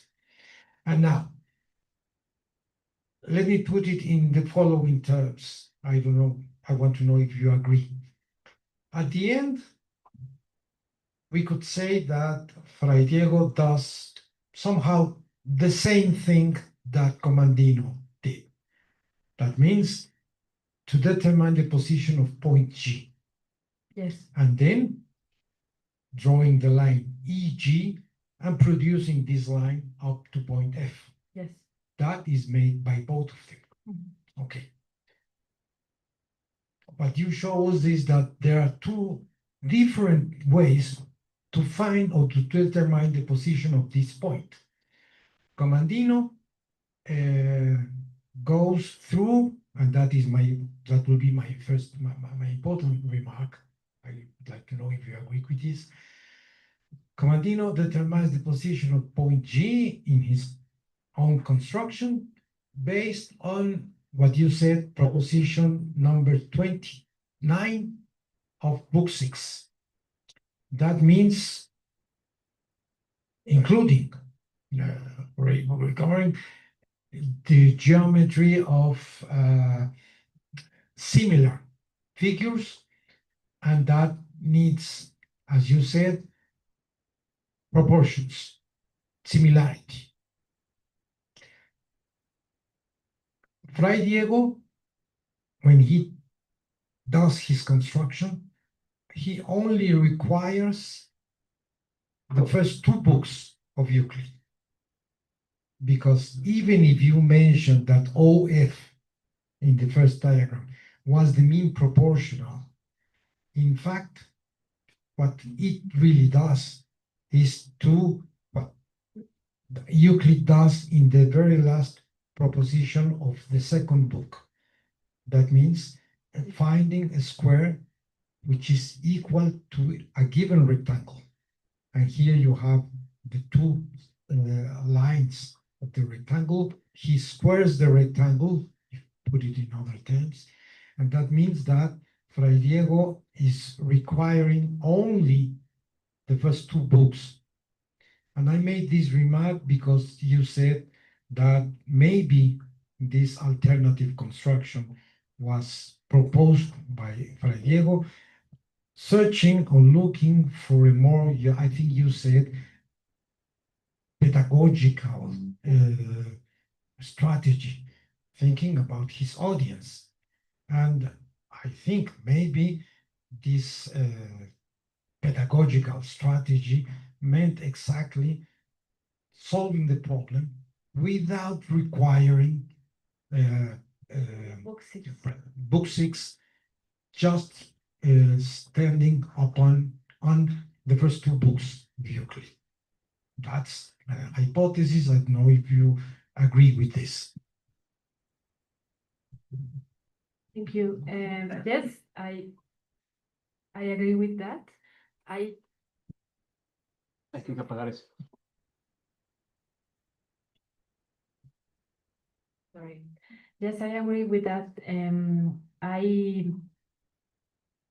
I also think that this treatise of Rodriguez it has a lot of multiple uses, and maybe one of the most important use of this manuscript of Rodriguez maybe is that he used as notes for what he is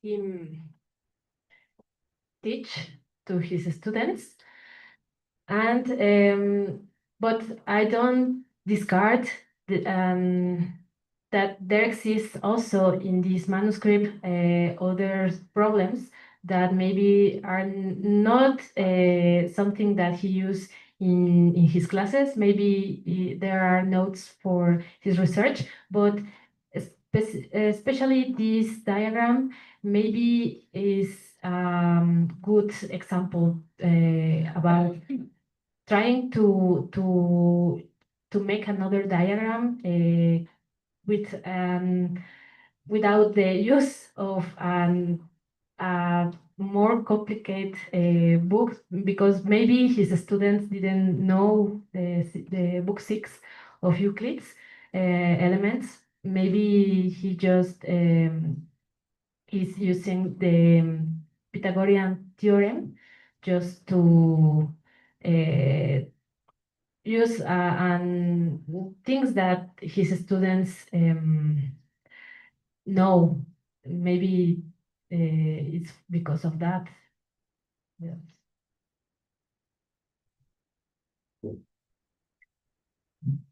Is there any other question? Please.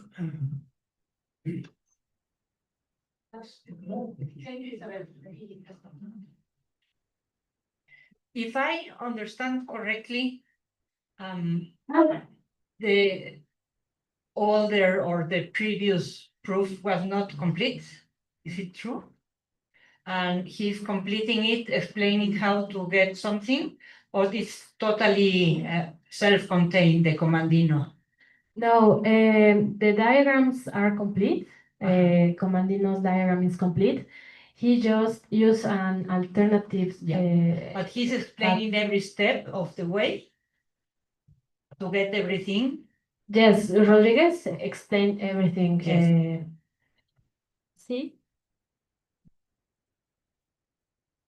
Yeah, and Comandino too. Yes, Okay, both. so it's the sources that they differ. Yeah. Yes, yes. Thank you. Okay, thank you very much. We have no enough time.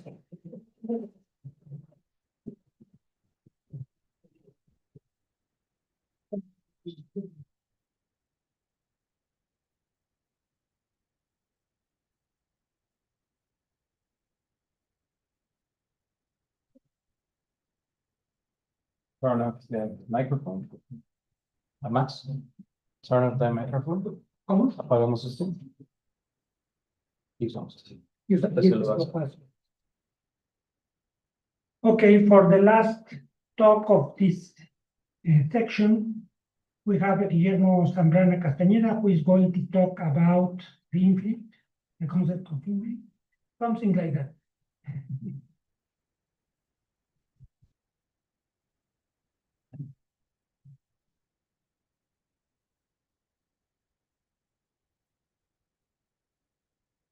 What do you need to answer? I don't need this.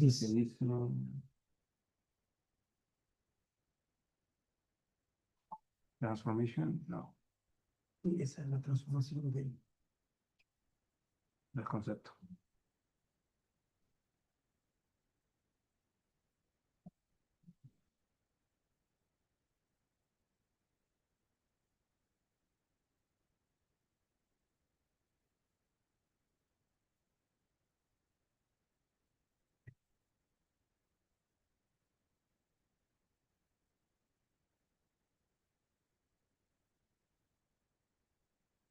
Well, I want to thank the organizers for the invitation. I am going to speak in Spanish. I make the assumption that there will be a lot of people and that it will be somehow transmitted. And I thought it might be of benefit to the Spanish-speaking people that I spoke in Spanish. Nonetheless, having said this, I'm talking about a very, very small part of this text here, Metric Infinitorum of Wallis. It's I think it's one of the most important books in the history of mathematics. It's important for the development of calculus. It was central for the ideas that appeared later in Newton. And I'm talking about how Wallis proposes to measure a spiral using infinite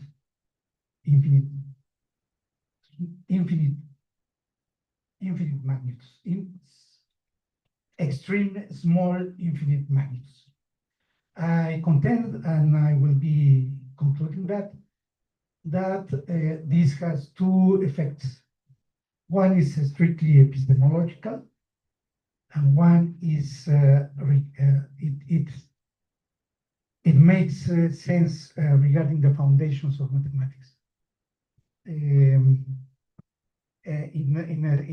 a sense, epistemologically, I think there's a shifting of the foundations of mathematics from the metaphysical to the strictly arithmetical. There's nothing, mathematics does not need nothing else but the rule to justify its findings. It does not need any metaphysical or ontological considerations, or at least not made.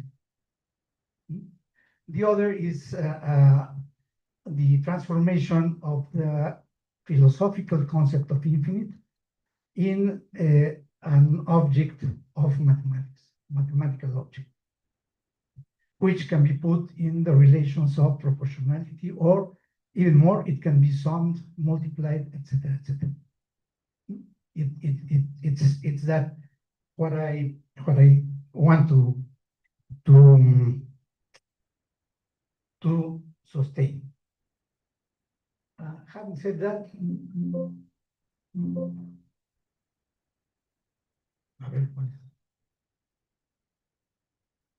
I'm going to start in honor of Jan Dom, which I meant to be the last slide of the presentation. These are literally traces in the desert. No, they are objects of beauty. These are petroglyphs from the Sonoran Desert. They are not dated, but they might be anything between 400 or 10,000 years old. They belong to the cultures of the Sonoran Desert. They might be related to creation myth, the creation myths, the idea of labyrinth. And since I'm talking about spirals, because I thought this was appropriate. This is a photograph my wife took in Sonora. Well,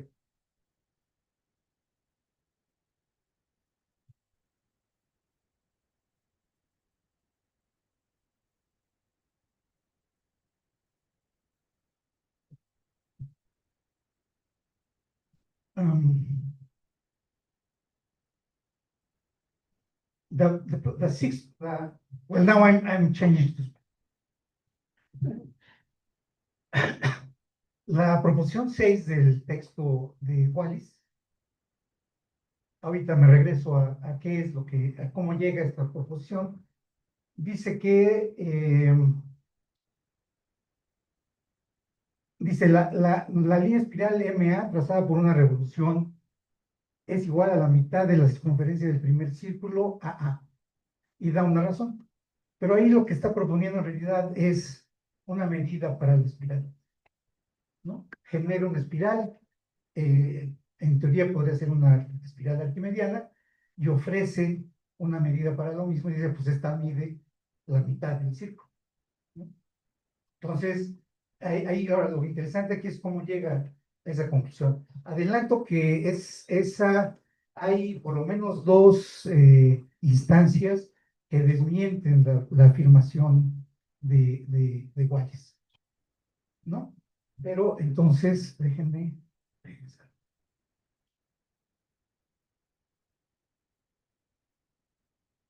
Voy a usar uso esta como fuente. Bueno, ahí lo que tienen es justamente, veo aquí, tienen las espirales, son exactamente la misma espiral. La espiral es la espiral MTA y el círculo es el AO, ¿no? Y de este lado, pues tienen exactamente lo mismo, salvo que ahí empiezan a aparecer unos sectores para la espiral, ¿no? Unos triangulitos que serían... No sé, es que no... Es que no se ve en la pantalla. La rebota. A ver.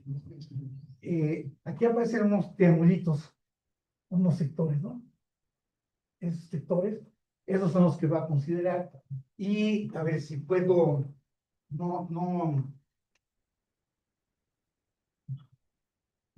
lo que hace es, aquí hay unos puntos P, ¿no? Que son efectivamente los que van a ir determinando cada uno de esos sectores.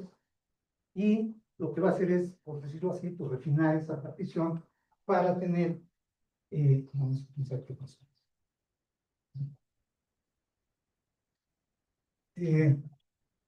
Hace estas líneas MT, ¿no? Que son estas que están aquí, que generan estos sectores. Pues lo que pasa es que va a aumentar ese, y entonces aquí dice, ¿no? A ver, si quieren lo leo. Dice, habiendo construido cualquier número de líneas rectas, MT, etcétera, haciendo una asociación continua de ángulos AMT o TMT iguales unos a otros, y por lo tanto las líneas MT están en proporción aritmética, vamos a suponer superimpuestos sobre estos ángulos un mismo número de sectores semejantes, o más bien uno menos, puesto que un sector no podría ser inscrito en el primer espacio. Inscribiendo a la figura MTM, acortada por la verdadera línea espiral MT y la línea recta TM, todos estos sectores juntos constituyen la figura plana compuesta de sectores semejantes, menor que la figura plana inscrita MTM. Pero la diferencia disminuye continuamente a medida que el número de sectores inscritos en MTM se hace más grande, como es claro, hasta que de hecho, si los sectores se suponen infinitos en números, la figura así inscrita coincide con la figura MTM misma, y por lo tanto los árboles de todos los sectores coinciden con la espiral espuria MT. Hay una razón por qué esa fuera una espiral espuria. Pero entonces, efectivamente, lo que estoy aumentando es estos sectores hasta que estos tapan a toda la espiral, ¿no? Entonces, ahí lo que hay que destacar, creo que es que hay una suposición de la posibilidad de considerar un número infinito de sectores. Ya desde ahí, si yo hago eso, pues lo que tengo es, lo voy a decir de este modo, una suma infinita de sectores infinitamente pequeños. Acotados, metidos, ¿dónde? Pues en esa espiral. Si este diámetro fuera 1, pues claramente todo esto es más chico que 1. No veo que haya ningún problema. El asunto es que tengo que aceptar la posibilidad de la división infinita hecha de esa manera. Y estoy usando esa división infinita para generar la medida efectiva. Eso es lo que está pasando aquí. Bueno, es aquí establece, no lo voy a meter con mucho detalle, pues lo que establece es relaciones de proporcionalidad entre los diámetros radios. Así que lo que está haciendo.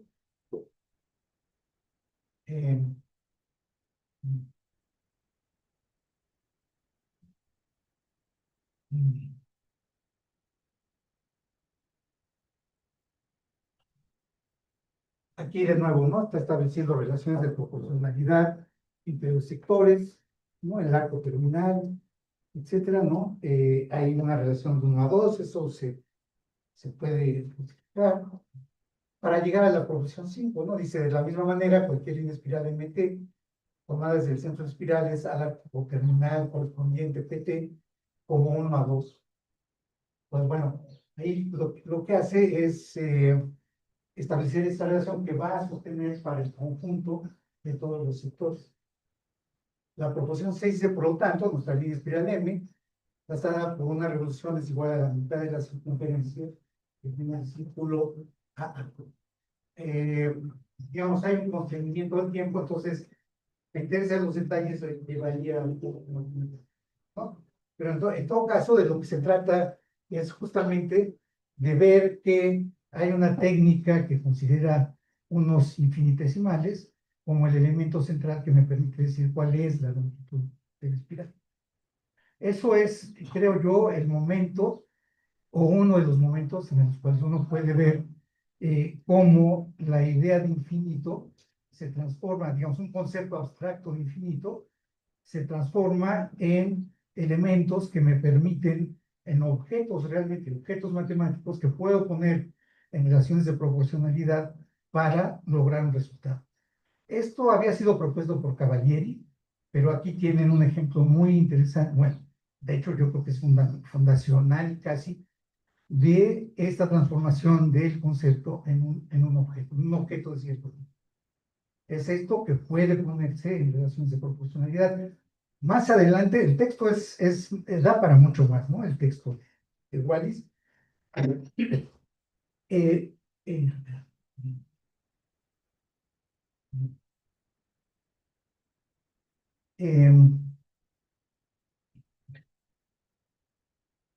eh, bueno, dicho esto, digamos, me quiero quedar con esta idea, que es esta idea de que hay esta nueva manera de entender lo infinito, lo infinitamente pequeño, como un elemento que me permite hacer un cálculo, en este caso el cálculo de la longitud de una espiral.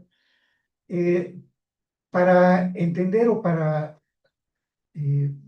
valorar en algún sentido en la aportación que está haciendo Wallis, hay dos aspectos. Hay una, y Jan habló de Robert Ball.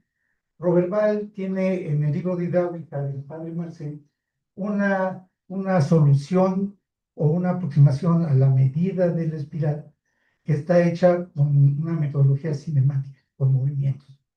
La conclusión a la que llega Robert Ball, que es correcta, es que la longitud de la espiral es la misma que la de una parábola.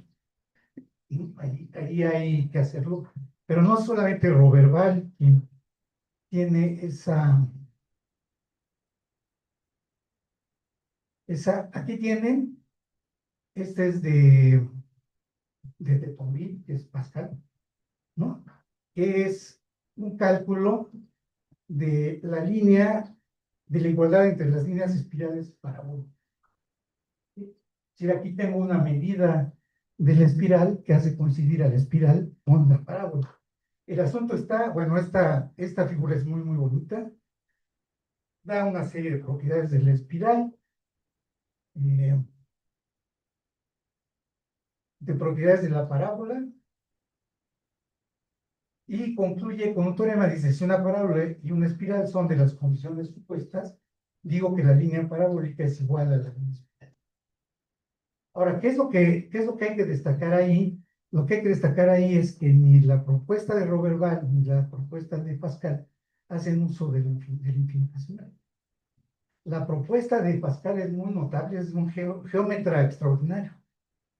Es realmente muy sorprendente la habilidad geométrica de Pascal, que usa una técnica, si quieren, como arquimediana, ¿no?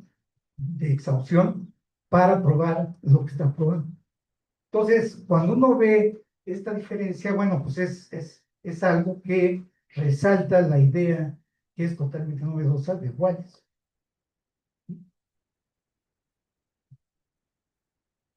Bueno, ahorita dices dónde, ¿no? Pero, entonces, estas dos aspectos, digamos, el de Robert Ball y el de Pascal, pues apuntan, sí señalan hacia la originalidad del pensamiento de Wallis, ¿no? Al hecho de que hay ahí algo que habría en lo que pensar. Ahora, con respecto a, digamos que Wallis no está solo en las consideraciones de infinitesimales, ¿no?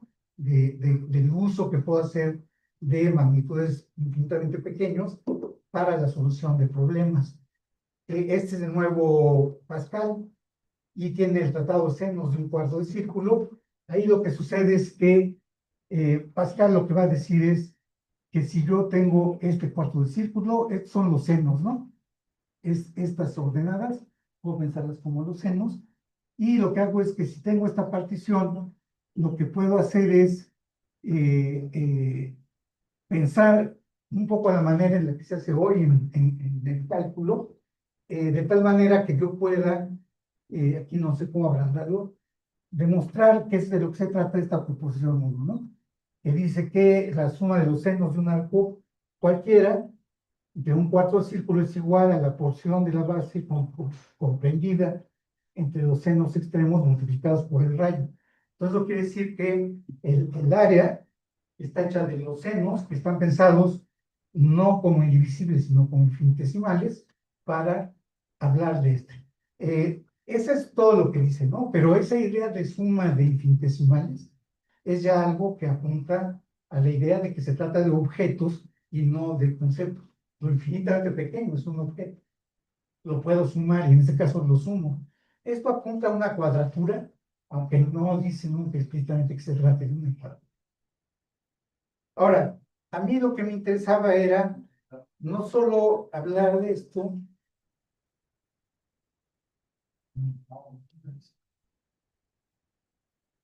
bueno,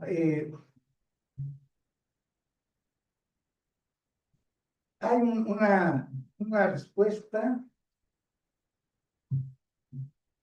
es así. En septiembre de 1671, Wallis publica en los Philosophical Transactions una respuesta a 4 preguntas del señor Hobbes, que han sido publicadas por la revista. ¿Quién es este Hobbes? Es Thomas Hobbes, que se conoce más bien por un libro que se llama Leviatán, que por sus aportes a la geometría. Hobbes se sentía geómetra importante, tiene ahí por ahí unos intentos de cuadratura, cosas muy extrañas, y no le gusta a Hobbes el uso que está haciendo Wallis de lo infinitamente pequeño. Dice, no, ¿cómo va a ser? Y entonces hay una oportunidad que es muy rara, o bueno, que es a veces común o que se encuentra bien en el siglo XVII, que es que quienes hacen ciencia o matemática hacen comentarios que puede uno pensar como comentarios filosóficos, ¿no? En la defensa, en algún sentido filosófica, no técnica, no matemática, de aquello que están haciendo en el terreno de la matemática. Entonces, el señor Hobbes, lo quiero ver con algún cuidado, propone estas preguntas y las propone a la Real Sociedad para ser juzgada. Si puede entenderse, debió haber decir supuesto una sucesión infinita de cantidades, de las cuales la última puede ser dada. Si una cantidad finita puede ser dividida en un número infinito de cantidades menores, o si una cantidad finita consiste de un número infinito de partes, si hay una cantidad mayor que infinita, si hay alguna magnitud finita que no tenga centro de gravedad, si hay algún número infinito, si la aritmética de los infinitos es de algún uso para la confirmación o refutación de alguna doctrina. Y aquí viene la respuesta de Wallis. Dice, como respuesta en general digo, si esas cosas son o no son, si pueden ser o no pueden ser, no conciernen la proposición, que no afirma nada en alguno de esos sentidos, sino si pueden ser supuestas o hacerse la posición en una proposición condicional. ¿No? Digo, no me importa si son o no son. Me tienen sin cuidado. Esos son iguales, ¿no? No me interesa, eso no me interesa. Cuando digo, si el señor Hobbes fuera matemático, argumentaría de otra manera. No afirmo que lo es, o lo fue, o lo será. Solo digo que sobre la posición que si lo fuere, que no lo es, no haría lo que hace. Dos, muchas de estas preguntas no tienen nada que ver con la proposición, pues estas no contienen una palabra concerniente a gravedad, centro de gravedad, o mayor que el infinito. Que usualmente en Euclides y todos después de él, por infinito se quiere decir más que cualquier infinito asignable, aunque no el infinito absoluto o el mayor posible. Ni querían decir cuando se proponían infinitos que estos debieran ser actualmente o que fuera posible realizarlos, solamente deben ser supuestos. Siendo usual en ellos, bajo la suposición de cosas imposibles, la inferencia de verdad es útil. Ya, entonces, ¿qué son? Me tienen sin cuidado. Supongo que están y procedo. Y entonces creo que sí proceden todos los que estudian matemáticas, o estudiaron matemáticas aquí, ¿no? Suponen la hipótesis del continuo y ya, por demás les tienes sin cuidado, ¿no? Y en particular, dice Wallis, a sus preguntas respondo, puede suponerse una sucesión de infinitamente muchas cantidades, incrementándose continuamente. Las rectas paralelas en el triángulo ABC, ese es ahí queríamos una, ¿no? Puede suponerse una cantidad finita como AB divisible por bisecciones continuas en un número infinito de partes, mayor que cualquier número finito asignable, pues no hay ningún periodo más allá del cual tal división pueda suponerse incapaz de ser continuada. Pues aún la última, no importa cuán pequeña, tendrá dos mitades. Por ejemplo, Pascal coincide con esta idea. Dice, todas las partes estaban en el todo, en el todo indiviso, pues en qué otro lado podían estar. De los infinitos supuestos, uno puede ser supuesto mayor que otro, esto es muy bonito, como en un supuesto número infinito de hombres, puede suponerse un número más grande de hombres. Luego está el hotel de Hilbert. Una superficie sólido puede suponerse constituido como infinitamente largo, pero finitamente grande, haciendo decrecer el ancho en mayor proporción que el incremento en la longitud, de tal manera que no tenga centro de gravedad. Es así el sólido de Torricelli. E innumerables otros descubiertos por el doctor Wallis, el señor Fermat y otros. Pero para determinar esto se requiere más geometría y lógica que las que el señor Hobbes domina. Puede suponerse un número infinito, esto es mayor que cualquier finito asignable, como el supuesto número de partes que surge de la supuesta sección continuada infinitamente. Por lo tanto, dice Wallis, no hay razón por la cual la doctrina de Euclides, Cavalieri o el doctor Wallis pueda ser rechazada por él. Entonces, bueno, pues, ahí Wallis, en respuesta a unas objeciones que le había hecho. Sí. Así se escribe en tercera persona.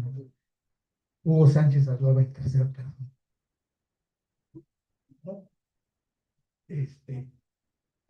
Bueno, ya. Entonces, bueno, ya simplemente me quedo ahí.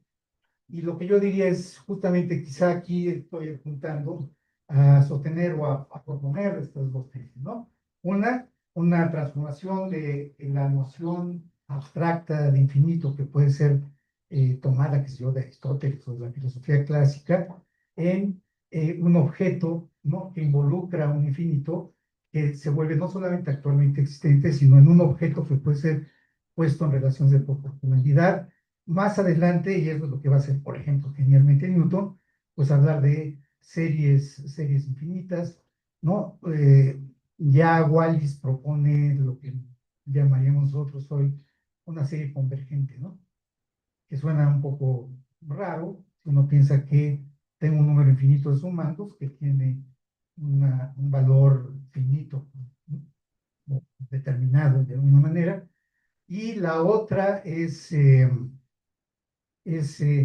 quizá, y esto pues quedaría un poco más en el aire a partir de lo que dije, pero eh,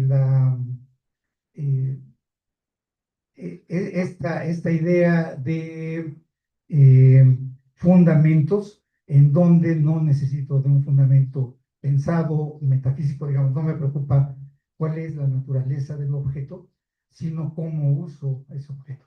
Y ese objeto en el cálculo se va a revelar como algo que es susceptible de ser aritmetizado. Pues, lo sumo, lo resto, etcétera, ¿no? En ese sentido es que el concepto de infinito se objetiva en se objetiva de alguna manera en la especificidad de los objetos matemáticos, ¿no? Entonces habría que discutirlo con algún cuidado, pero creo que se puede defender una tesis de ese tipo. Bueno, gracias.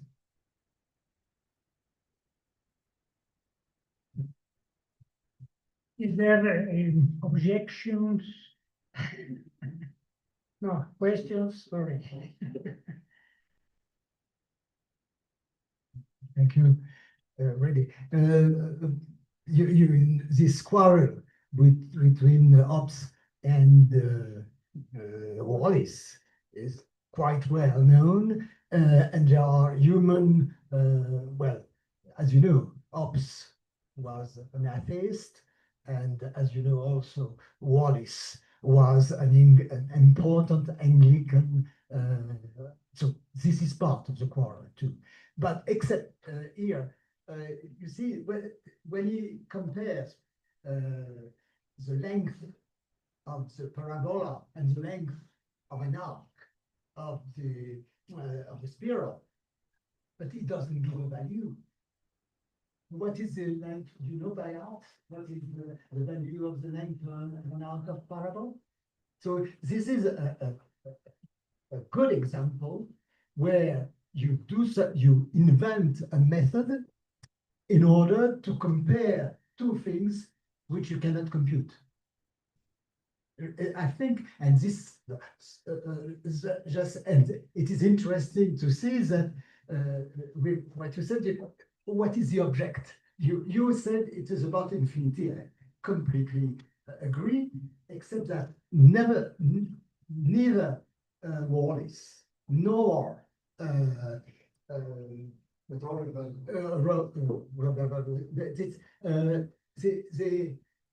they think in terms of sums, but not enumerable sum. That is, they don't put an integer. What I may say, Robert Val and many others afterwards will be obliged, or that is the invention, to discretize the problem. That is to count things and then compare at infinity. That is, here there is something lacking in this way, and at the same time, there was a possibility to avoid this thing. It's 56. Robert Val is 57. Pascal approximately, we don't know. Just one thing more. I mean, in Robert Val, which is that really interesting, there is no approximation. Here, when you take the length on the arc of the circle, it is different. You take the length by the tangent, exterior tangent, okay? It is different from the length of the circle, of an arc of a circle. Are you sure then when you took an infinite number of such addition, you are not with what is lacking having a mistake? Right. The answer is clear. That is sinus theta is of the order of theta, and if you want to go further, then it is in the form of theta power 3. And this is the essential order of differences, and that is lacking here, which is not lacking in Robert Val, but it is lacking in Pascal as well. So you see, there is a milieu. People are working together, almost together. The only problem with Wallis, he deeply is displeased by us. But for me, for university reasons, colleagues, certainly religious. Also, Wallis was not so much in favor of Charles II. Hobbes was a supporter of Charles II. These are also, I mean, the tone of the quarrel, when you read it, there are mathematics, no problem, but there are a lot of things behind. So thank you. It was very bitter. Bitter, absolutely. And what was the doctor of divinity? Well, and just to say that I think what is at least making it's intending a difference, it's marking a tendency towards the use of it for the solution of problems. Well, just a question, and I think that what I'd like to hear is if you agree or not, and so the answer would be your answer. I hope would be yeah, exactly, exactly. But I begin with your initial remark. You said I'm going to talk about the infinite. and show that really there was no metaphysical, that was your word, metaphysical justification, metaphysical explanation, or whatever.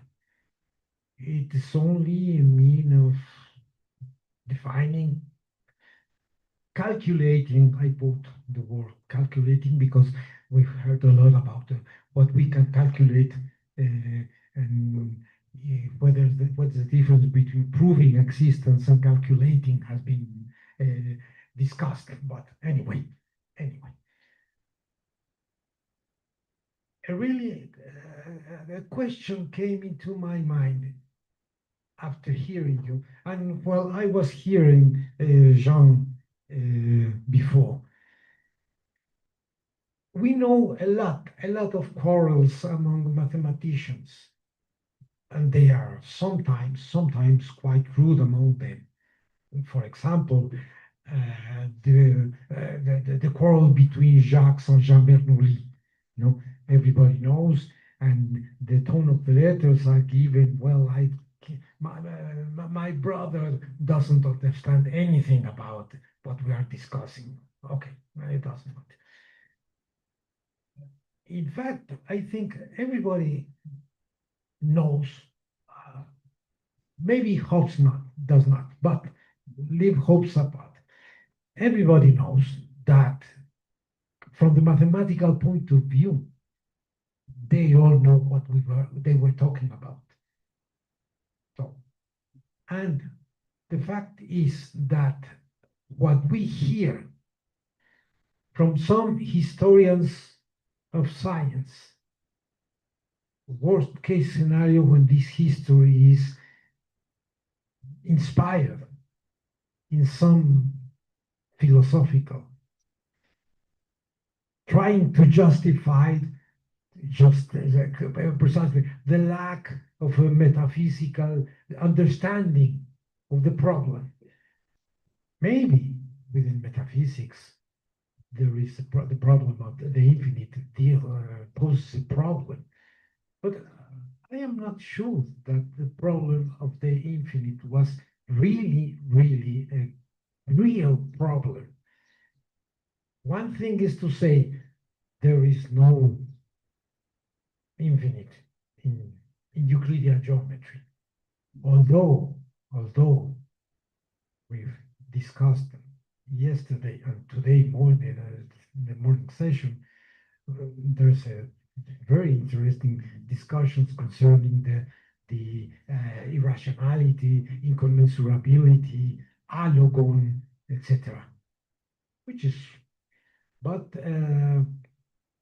I mean, the fact that you say you are going to take infinite small quantities at the 17th century, at the 18th, everybody did that. Everybody was working with this. Everybody somehow knew how to work with that.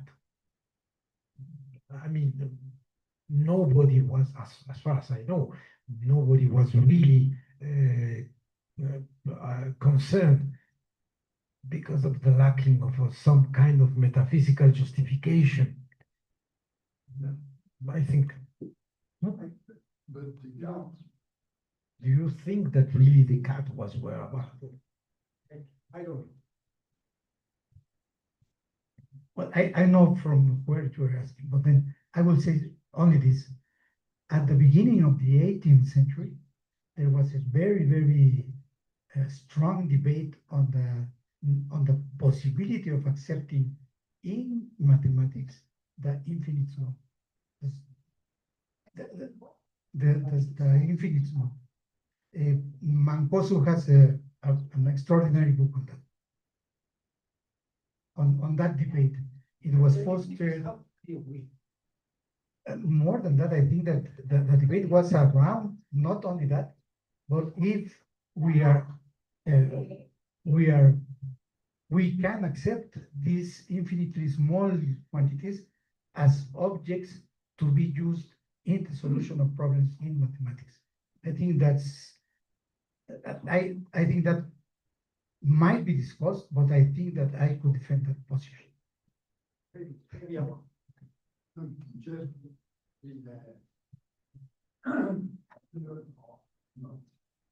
it's one possible point on that, that the attitude to Cartesian attitude, he was one of the most important mathematicians of the time. He refused to accept as a really rational or valuable concept.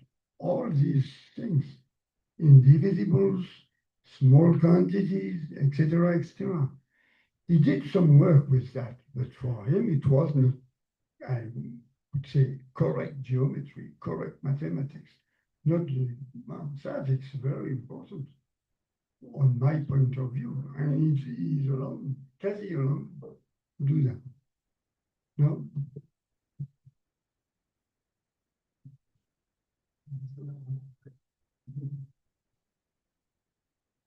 Okay, time is over. Thank you very much, Guillermo.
We're going to continue with the afternoon session. The first talk will be given by Aurora Franco-Mexican, and the floor is yours. Thank you very much. Okay. So first of all, I would like to warmly thank the entire organizing team, especially Anna, Carmen, and Brian, as well as everyone working to make this meeting so welcoming, reassuring, and intellectually stimulating. Your kindness makes this event a precious space for collective reflection and exchange. I would also like to thank all the presenters for the generosity of their contributions. This fascinating theme has given me the opportunity to deepen several questions with renewed rigor, and I am very happy to discuss them with you today. Yes, perfect.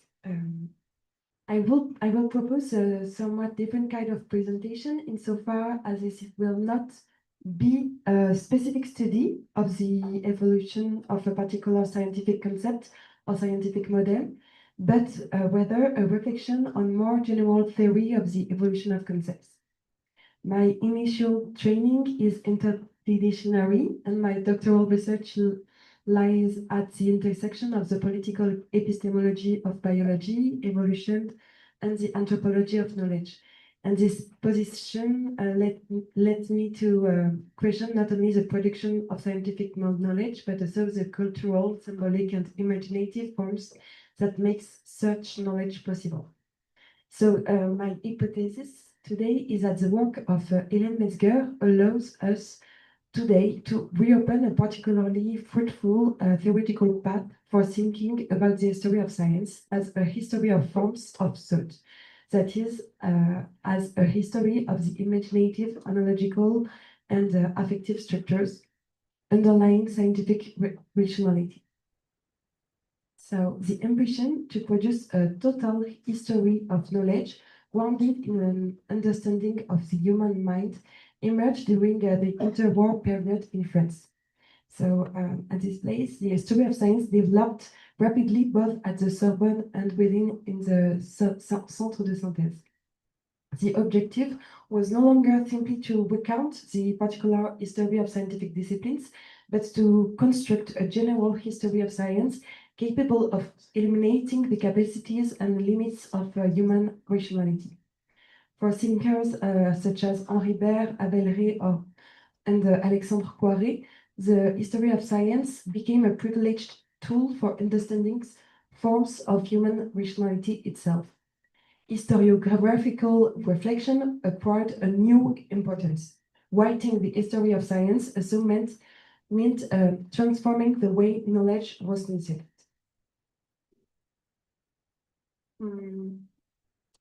So Metzger's originality, It is within this intellectual context that Hélène Metzger emerged. Born in 1886 and deported to Auschwitz, where she died in 1944, Hélène Metzger developed a body of work situated at the intersection of the history of science, philosophy, and cultural anthropology. Long marginalized for institutional, sexist, and anti-Semitic reasons, her work is now received renewed scholarly attention because it raises questions that remain central today, such as how to think the historicity of knowledge without dissolving scientific rationality, or how to recognize the cultural and symbolic dimensions of science without falling into relativism, and how to criticize the ideal of a disembodied knowing subject while preserving rational inquiry. So Metzger's originality lies in her attempt to open a third path between two dominant paradigms of her time. On the one hand, she criticizes the logical positivism of the Vienna Circle, which sought to reduce scientific knowledge either to logical analysis or empirical verification. Metzger accused that this supposedly anti-metaphysical project still rests on an implicit metaphysics, the figure of an abstract and disembodied knowing subject. She therefore criticizes the Cartesian opposition between reason and imagination. Since Descartes, imagination has often been associated with confusion and error, while scientific rationality is understood as purely logical activity. Metzger rejects this separation. For her, scientific thought always proceeds through images, analogies, intuitions, and symbolic schemas that make conceptual innovation possible. At the same time, she also distances herself from certain forms of historicism, such as the École des Annales in the same period, that risk dissolving science entirely into its social and cultural context. Metzger therefore attempts to sync together the rational structures of science and the anthropological, affective, and symbolic structures of the human mind. Since science is neither pure logical formalism nor a mere social construction, it is a historical activity of imaginative formalization. So the central question guiding this presentation is the following. To what extent do the operative concepts of active analogy, extensive a priori, and transcendental imaginative subjects make it possible to produce a general theory of evolution of knowledge? In other words, how can we account for the continuity of the concept despite terminological and historical changes? As Marc Bloch famously wrote, to the great despair of historians, men are not in the habit of changing their vocabulary every time they change their customs. Conversely, words may change while certain imaginative structures persist. It therefore becomes necessary to develop a theory of conceptual evolution that is limited neither to the history of words nor to a simple chronology of doctrines. Metzger proposed precisely such a model. What interests her is not merely the succession of scientific theories, but the form of thought that make those theories possible. She seeks to understand why certain analogical structures reappear across a very different historical context. Historical continuity, therefore, rests not primarily on the identity of terms, but on the persistence of imaginative schemas. The history of science thus becomes a longue durée history of forms of intelligibility. So, the first theoretical operator is the active analogy. The first fundamental operator in Metzger's work is active analogy. The concept profoundly transforms the philosophical status of analogy. In the classical tradition, analogy is usually understood as a simple resemblance between already constituted objects. For Metzger, however, analogy possesses a generative and ontological function. It does not intervene after concepts are formed, it actively participates in their formation. Analogy is therefore not merely comparative. It is productive of intelligibility. Metzger distinguishes several forms of resemblance: virtual resemblance, formal resemblance, active resemblance. Active resemblance designates a dynamic through which different structures can be understood as participating in the same mode of action. Analogy thus becomes an operator of continuity between heterogeneous domains. It allows thought to traverse empirical differences in order to produce new intelligible unities. This explains why very ancient symbolic schemas can appear in very different scientific contexts. Science evolves not only through logical rupture or experimental accumulation, but also through the reactivation and transformation of deep analogical structures. Analogy, therefore, possesses a constitutive cognitive function. It is not an archaic residue of pre-scientific thought. It is a permanent condition of conceptual creation.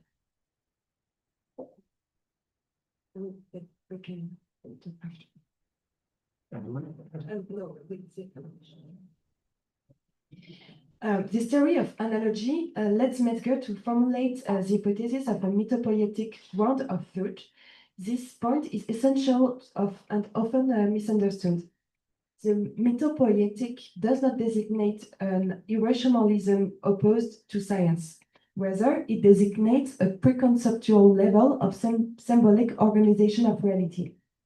Before any logical formalization, the human mind spontaneously organizes experience through images, metaphors, narrative, schema of sympathy, and analogical structures. This mythopoietic ground therefore constitutes a reservoir of imaginative forms available to scientific thought. Scientific concepts emerge from this symbolic soil before being stabilized in logical and mathematical formalism. Scientific rationality never completely suppresses its imaginative origins. It formalizes disciplines and transforms it. Metzger, therefore, criticizes the modernity tendency to radically oppose imagination of reason and reason. For her, no scientific thought exists without prior imaginative work. Even mathematical formalism still depends on symbolic and analogical operation. Then, the third fundamental concept is that of the expansive a priori. Metzger revisits the Kantian problem of the conditions of possibility of knowledge, but she historicizes the transcendental. For Kant, a priori forms are universal and transhistorical. For Metzger, by contrast, structures of thought are historically situated. The a priori is not a fixed architecture of the mind, it is a dynamic power of analogical projection. The expansive a priori corresponds to the capacity of thought to move beyond immediate experience in order to produce new structures of meaning. Scientific knowledge, therefore, proceeds not only through empirical induction, but through imaginative expansion. Yet, this expansion is never arbitrary. It is oriented by shared cultural, anthropological, and historical structures. The conditions of possibility of knowledge themselves, therefore, evolve historically. Finally, Metzger grants a central role to what we might call the transcendental imaginative subject. She revisits the Kantian problem of synthesis between sensible experience and understanding. But whereas Kant's transcendental transcendental subject remains largely formal and universal, Metzger historicizes and anthropologizes this function. The synthesis between experience and the intellectual is not primarily logical. It is analogical, imaginative, and metaphorical. The primary categories of thought are therefore not purely conceptual, they are operation of symbolic relation making. Against both the disembodied Cartesian subject and the logical subject of Viennese positivism, Metzger proposes an embodied and historical conception of knowledge. The Metzgerian transcendental subject is therefore always cultural, anthropological, collective, affective, and historically situated.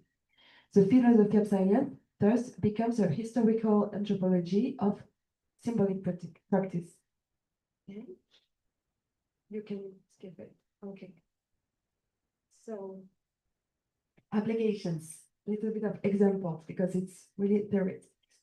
This methodology can be illustrated through several examples.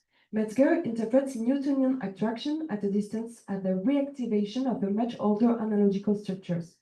The idea that masses attract one another masses without physical contact reactivates an older conception already present during the Renaissance and in many earlier cosmologies. The idea of a sympathy between similar things. Newton does not simply inherit the idea directly from earlier texts. Rather, for Metzger, these analogical structures remain available within the human mind and can reappear at different moments in history. This methodology can also eliminate other scientific controversies. For example, the debate between Pasteur and Pouchet concerning spontaneous generation. A classical reading centered on experimental justification would simply oppose competing empirical arguments. A Metzgerian reading would instead examine how this controversy reactivates much older tensions concerning the origin of life.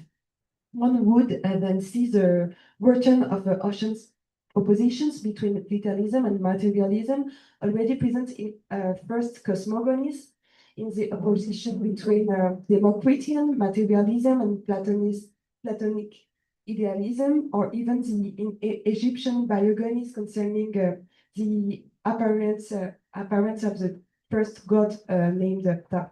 You have two versions of the same myth in Memphis and Heliopolis, and one version is more materialistic and the other one is idealistic. So scientific concepts therefore appear as a historical actualization of a deeper mythopoetic world. This approach also resonates with several contemporary methodologies, including Cecilia Muratori, controlled anachronism that she developed last year and that she continued to develop in her ERC project, the Julien Duy phylogeny of myths that he developed in her book Cosmogonies in 2020, and Nathalie Gontier's theories of symbolic evolution or cultural evolution that she leads since like a few years. Each of these approaches seeks in different ways to think continuities of symbolic or cognitive structures across heterogeneous historical contexts. So, Metzger's thought resonates strongly with several contemporary approaches grouped by Iris van der Thun under the same name, non-reductive continental naturalisms, including feminist neo-materialisms, ecosophies, situated epistemologies, etc. These approaches reject both scientific positivism and constructivist relativisms, seeking instead to think together rationality, materiality, historicity, affects, and politics. Haraway's situated knowledge and Metzger's work converge here. Both reject the fantasy of disembodied objectivity and instead that knowledge is always historically and culturally situated. For Metzger, however, this historicity does not abolish rationality. It is the very condition of its production. Unlike Haraway, again, Metzger also grants a central role to imagination. Haraway always think about science with the science fiction concept. And scientific concepts emerge from symbolic and mythopoetic structures constantly reactivated through history. According to Iris van der Thun, these approaches share with Metzger the same onto-epistemo political program. They simultaneously reject objectivist positivism, constructivist relativism, and the modern separation between knowing subject and known world. Instead, they think to re-embed scientific rationality within the material, affective, historical, and symbolic processes of life. It is within this lineage that I propose rereading Metzger. In this sense, rereading contemporary naturalism through Metzger might help strengthen these approaches methodologically and allow us to think a scientific rationality that is at once stronger. Okay. Metzger relevance today is not merely theoretical, it is also political. She developed her work as a third path associated with democratic and humanist values against, during the interwar in France, against the hyper-specialization of disciplines. Today, we face a comparable situation, given that we need approaches capable of overcoming both naive empiricism and certain form of social constructivism that are not yet stronger connected and together. We are living through an ecological crisis that is simultaneously a crisis of knowledge. Scientific domains can no longer be treated independently from one another. We have to think of concepts that can integrate both disciplines, like Juliette was talking about the biosocial concept and the problems that make appears, and it's typically the kind of problems that the methodology of Metzger can go across. As Georges Canguilhem wrote, a reasonable rationalism must know how to recognize its limits and integrate its conditions of exercise. Yeah, the separation between the two cultures, science and the scientific and humanities, described by Snow, appears increasingly untenable in the face of contemporary eco-social problems. We therefore need approaches capable of articulating natural sciences, social science, philosophy, and anthropology together, etc. This is perhaps where Metzger's work regains its full force. It allows us to think a rationality that is neither disembodied nor relativistic, a rationality able of recognizes its own historical shared conditions without abandoning critical rigor. I would like to conclude with this idea. Elliot Metzger's work may offer us today the conceptual tools necessary for thinking an integrated theory of knowledge. She reminds us that science is never separated from the life of mind and the collective life. Scientific concepts do not emerge from a purely logical space. They arise from a collective imaginative historical ground. To think science, therefore, requires simultaneously thinking its rational structures, its historical shared conditions, and its imaginarities, its affect, and its political implication. In this sense, the philosophy of science becomes an anthropology of human thought. And perhaps this task constitutes one of the most urgent responsibilities of philosophy of science today. How can we think a science that remains alive because it remains rooted in life itself? And thank you very much for your attention.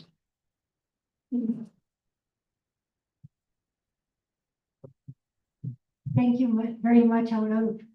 Vincent.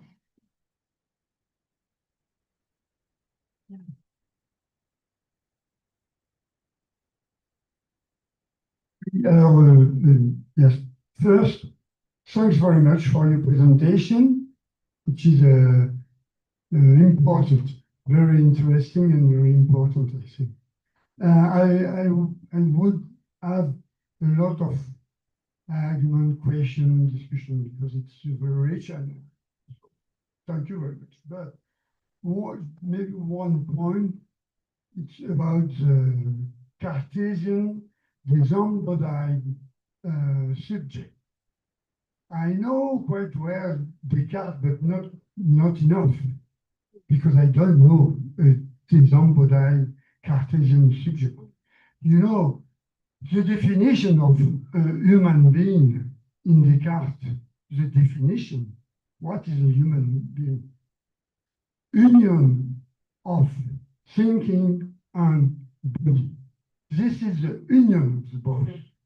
On the pages Descartes wrote explaining how the meaning has an important direct effect on the situation of the body and vice versa. So I am not sure that this name is, I understand if it's to talk about the bodies where we could be active without disembodied, but it's not a Cartesian position. That's the first. Maybe a second one. I have many questions, but just another. For instance, the Newton analogy, the question of analogy between attraction, etc., with the theories of the sympathy or yes, but you wrote something very important, that it's attraction, an analogy between things similar. Yeah. The planets, and the theory of attraction, Newtonian, it's not attraction between similar objects, just between massive object, you know. So I'm not sure that this analogy works very well for the Newtonian concept, but it's a detail. Thank you very much. Yes, thank you very much for your questions. That is so, so important. I know Descartes is often described and in a wrong way in those theories, and you're really right to say that it is absolutely not exact that the separation between the mind and the body of the subject in Descartes' thought, it's not true. But I guess what they mean when they said that the disembodied subject, Cartesian subject, is the fact that the body of the subject, the mind body of the subject, is extracted from the bodily world. You know, the subject is not in the same materialistic plan than the object.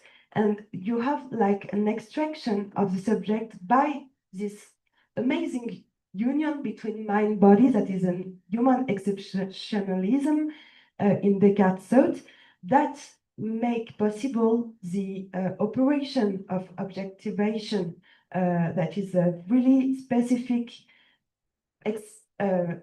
capacity of human. And this is a really disembodiment inside these critical theories. And when they said we wanted to re-embodied human, is not just recognize that we have body and we have affects. This is Occidental philosophy already did that.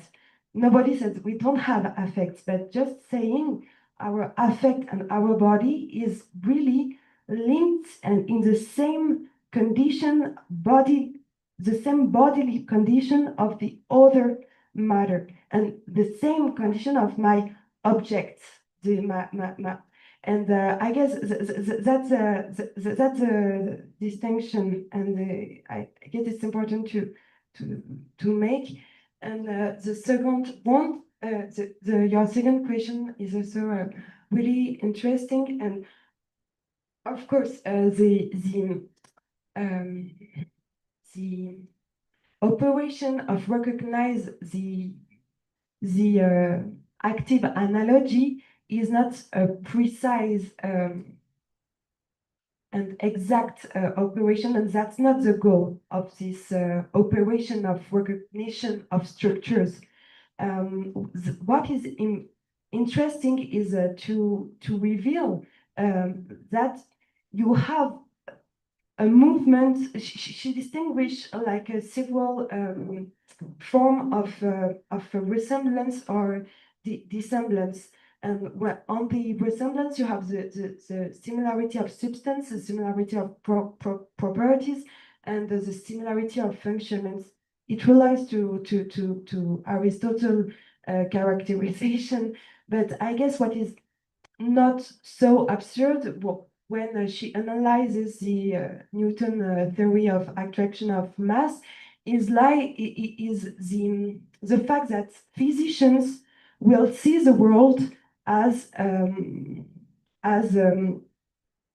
masses objects, and in this conceptualization they share the same substance, and the fact that we will see and compare and try to analyze the relation between these objects by the fact that they share the same substance inside the thought of this discipline will maybe push Newton to reactivate these ancient schemas that same things can be attracted to each other. But you know, I guess this is a wrong question to say, okay, is it exactly right in this case? But okay, what does that reveal? That we have reactivation of ancient structures, and is it interesting to say to scientists and to scientific field that new concepts are not so new, and that it's engaged in the filiation of history and new way of thinking is just reactivation with differences, and that's the point. That's why we call it history, but that's it. Thank you. Jorge, perhaps a short question because we have Carly after that. Thank you very much. I like it very much, your communication. It's fascinating the idea of how you communicate the same concept when language has changed. And I was thinking in rock art, we don't know what they spoke, for instance, in Europe, the ancient Homo sapiens. But we know recently these certain images, for instance, for serpents, had been transmitted in a certain way from Asia to America. This is the study. So I think it's something like concepts.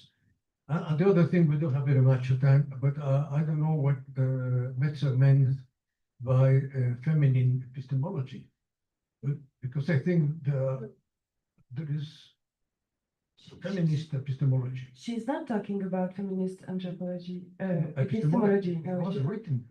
No, Your text.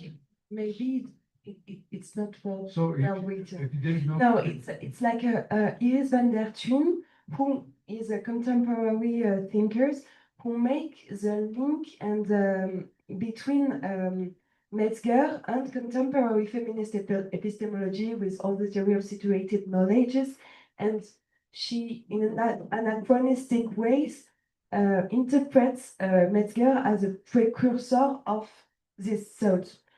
But she was the one who, in the historical epistemology field, was at the more extreme lecture of scientific knowledge as a cultural phenomenon, more than I don't know, Bachelard, who was thinking that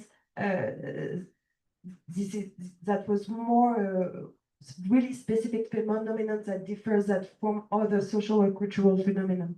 But I guess that's why we can make it related. Okay. Okay. Sorry. Caroline, one last question. Thank you very much for your talk.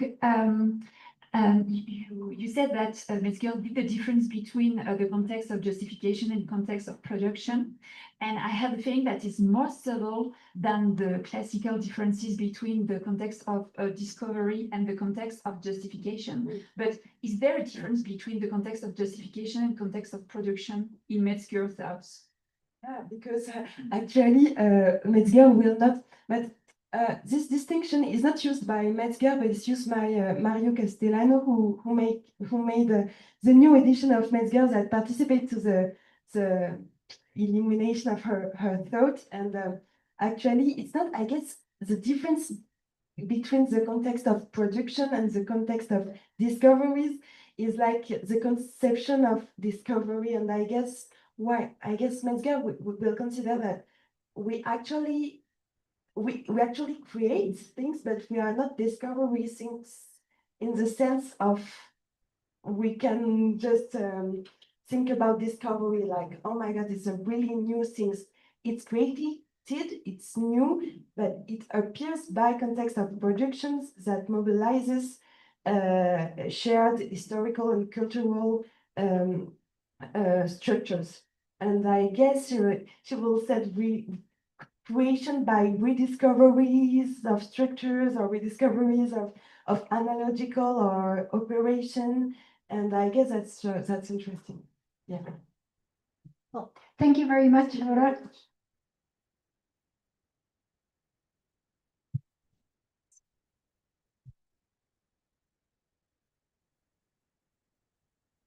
Our next talk is by Christelle Mongeon, who is online. Hello, can you hear me well? Yes, we can hear you Okay, very well. Maybe I will try to make my video. Oh.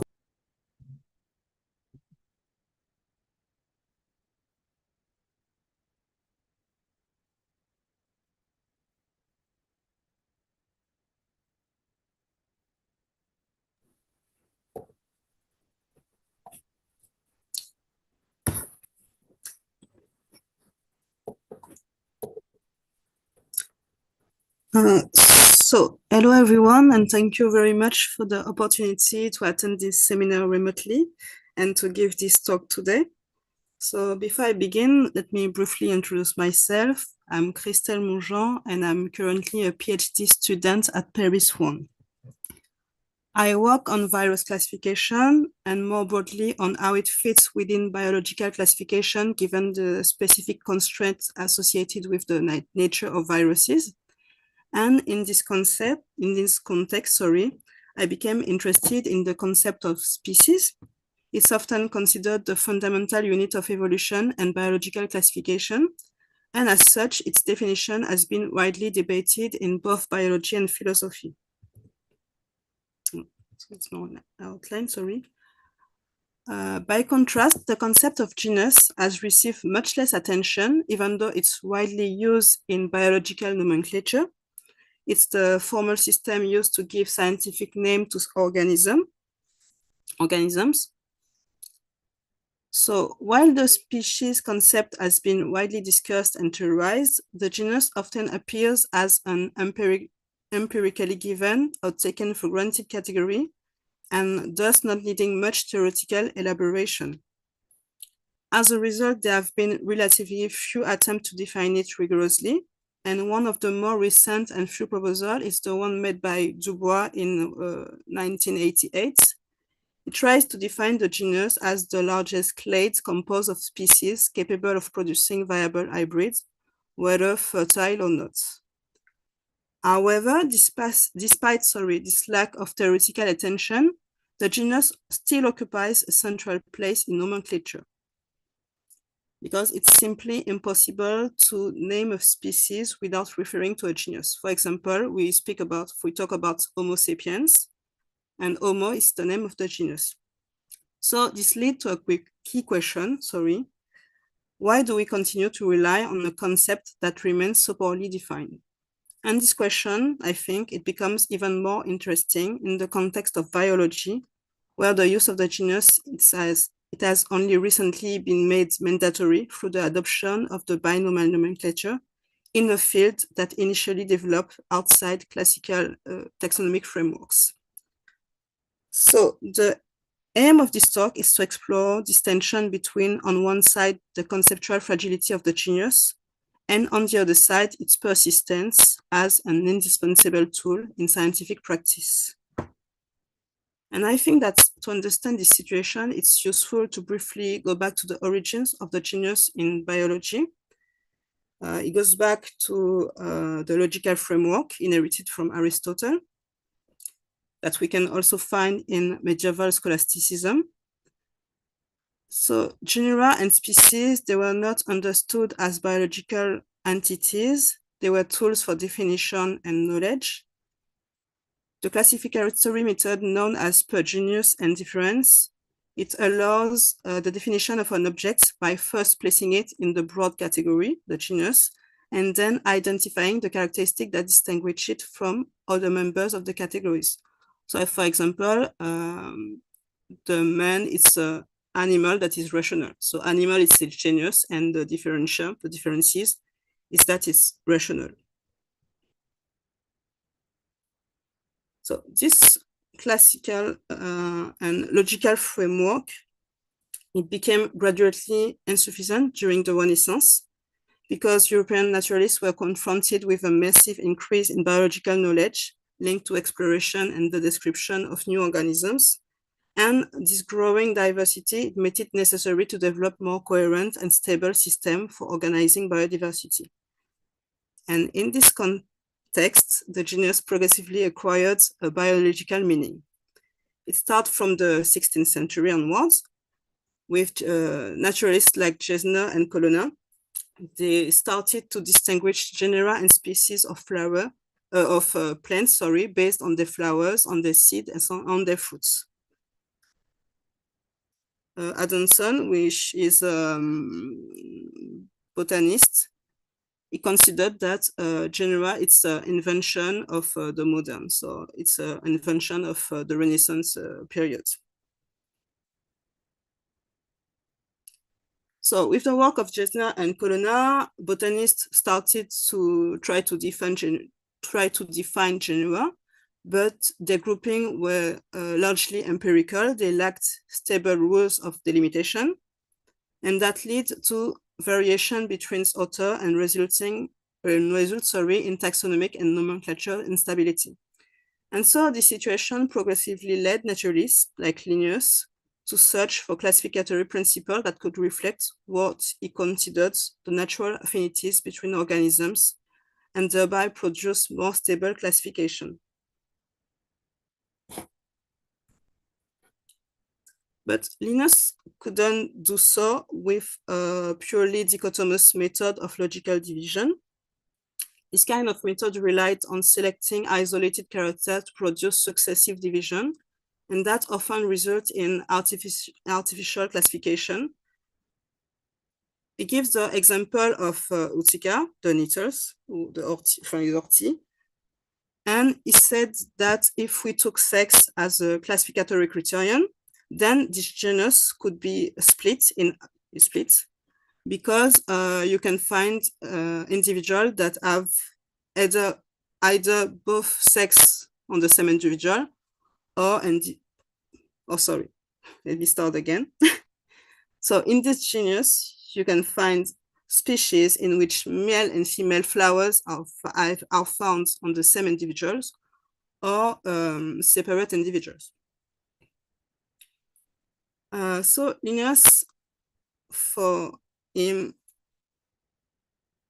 he tried to find another method to define the genera, and he called it collatio. He compared species to try to reconstruct a genera through their characteristic. And in this view, genera were not treated as entities defined by necessary and sufficient criteria. They were natural units to be progressively discovered through empirical comparisons. This approach, it helped stabilize classification because rigid definitions tend to be unstable because a criteria can change.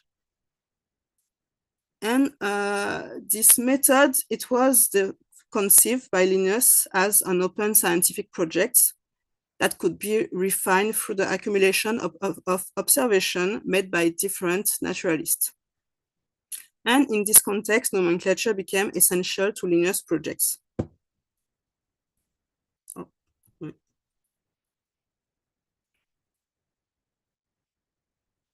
He considered that a generic name, they provide naturalists with a common language for comparing the classification and organizing botanical knowledge collectively. And this is why some historians, like Moreau, have described the generic name as a currency of exchange between naturalists. In this perspective, Linnaeus insists that every species name should be accompanied by a name of its genus. And he also insisted that the generic name had to precede the specific name. And for him, it was because he had to distinguish something. Sorry, start again. So as he explained, I quote, "Before I distinguish something, I need to know what is to be distinguished. So the structure of this binomial nomenclature is not arbitrary. It reflects Linnaeus' broader conception of classification. It shows that it understands species as a form of a broader group of a genus. So for him, the specific epithet must come after the genus name because it qualified the name. So in a sense, Linnaeus rejected Aristotelian logical division as a classification method, but in the binomial nomenclature, he preserved a way of thinking about an Aristotelian way of thinking about the relationship between genus and species. So the Linnaean system was rapidly adopted by European naturalists, and it was later used in the 19th century because it can It was a standardized catalog of species name. So the need for a standardized name, it grew during the 19th century, not primarily because of theoretical transformation in biology. Indeed, it was the time that the Aristotelian framework was replaced by an evolutionary conception of species, but that did not change much in taxonomic practice. What changed was that there was a proliferation of classificatory system resulting from disagreement among naturalists. So those disagreements, they were seen not as something bad, but as something to generate progress in scientific classification. But some people, like Strickland, who was the first to propose nomenclatural codes, nomenclatural rule, he argued that scientists need a common language So that's why he defended binomial nomenclature as the only legitimate language of zoological systematics. A similar position can be found in botany with Alphonse de Candolle.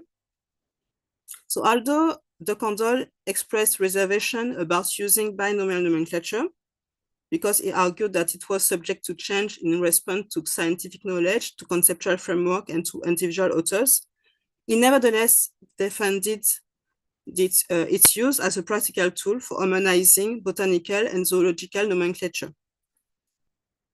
So this choice reflects the increasing priority given to the stability of nomenclature as a scientific language and its progressive detachment for classificatory debates. In this context, sorry, I can say it. In this context, it was more important to maintain a common system of names than resolving disagreements over classification. And as a result, a practical and standardized nomenclature system was adopted and preserved, even though the status and role of genus and species had been profoundly transformed since Linnaeus. Because for Linnaeus, the genus was an ontological category. It was the center of its system. But in the 19th century biology, it's the species that becomes the center of the system. It seems at the basic unit of classification. So what changed with 19th century classification and nomenclature is that it's not intended to perfectly reflect nature. It's more than a tool for communication and organization of the biological knowledge. So this relative autonomy of nomenclature, it became even clearer during the 20th century with the rise of what it's called the new systematics. This movement sought to integrate Darwinian evolution and population genetics into taxonomy. It profoundly redefined the species in evolutionary and genetic terms, especially through Ernst Mayer's biological species concept. So the species were now understood as reproductively isolated evolutionary units, and it made it possible to treat them as objective unit of classification and assign them stable specific names.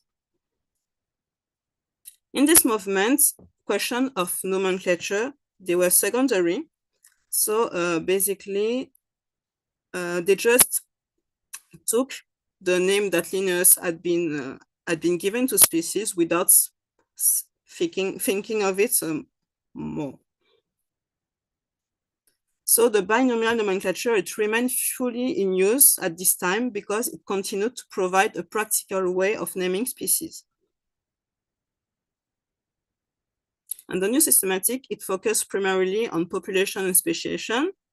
So it had a little impact on higher categories like genus. And the genus thus remained theoretically less well grounded than species. They could not still be defined through an objective criterion like reproductive is isolation, and their limits were therefore remain to change and revision. Despite that, evolutionary systematic did not regard genera as a purely arbitrary category, because Ernst Mayr, for example, he argued that genera could correspond to biologically meaningful grouping of closely related species sharing a common evolutionary origin. He also attempted to justify them empirically by suggesting that genera often occupied ecological niches, and that they could be recognized through shared morphological characteristics. However, other authors like Kane were more skeptical, because for him, the real practical importance of the genus, it was purely nomenclatural.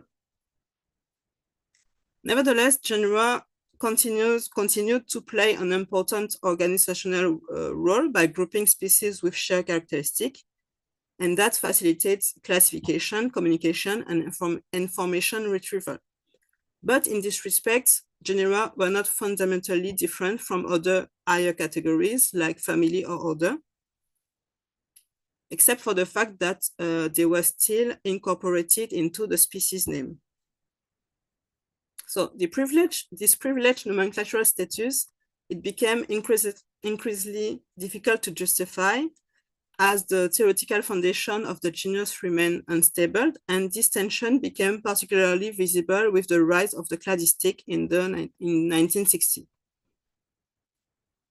Cladistic argued that biological classification should reflect only evolutionary relationship, and in particular what we call monophyletic groups or clades. They are groups that contain a common ancestor and all its descendants. However, as nomenclature remained tied to lineage, so categories such as genus, family, and order could not be assigned to clades. So these difficulties led to the proposal of some nomenclature system like the phylocode that was developed in the 19th and formally introduced in 2020. But this proposal failed because they could not replace binomial nomenclature, because it was a system that had been used for more than 2 centuries. So it would have required a radical transformation of scientific habits and scientific practice, considering communication. So even in the phylocode, that don't consider the genus as a true natural category, you can still find binomial nomenclature, but it has another meaning. It's considered as what it's called a prenomen, that is a purely practical naming device. So in other words, one reason of the persistence of the genus is its practical role as a tool for stabilizing biological nomenclature and organizing biological knowledge. And we can find this practical notion among other in biology, where it's particularly visible.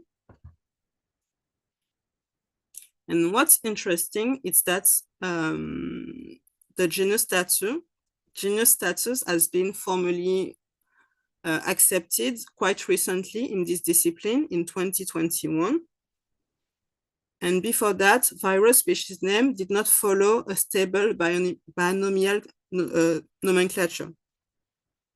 So this late adoption can largely be explained by the specific difficulties of virus classification, because for a long time, virologists lacked reliable morphological criteria, and they had very limited means to reconstruct evolutionary relationship between viruses.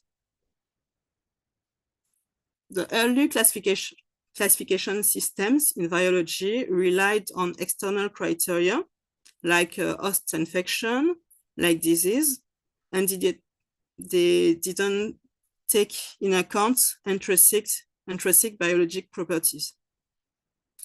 As a consequence, many biologists remain reluctant to adopt linear categories such as genus and species.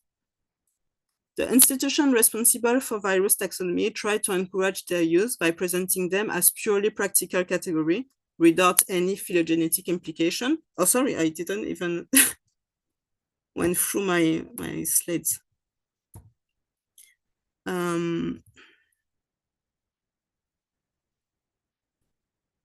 Yeah.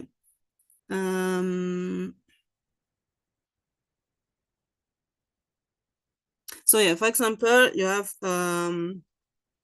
this paper by Love. We were part of the nomenclature committee, and that tried to convince biologists to use binomials by saying that basically they were already using it. Because when you say things like poliovirus 1 or 2, for him, it was a kind of binomials. But in practice, biologists, they preferred more neutral expression than the genus.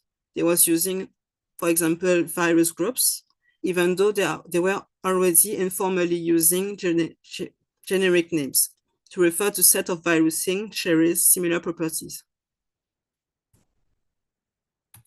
So this reluctance was not only due to the difficulty of reconstructing viral phylogeny, it was also linked to the problematic status of species in virology, because virus cannot reproduce sexually, and therefore they can be defined with the biological species concept.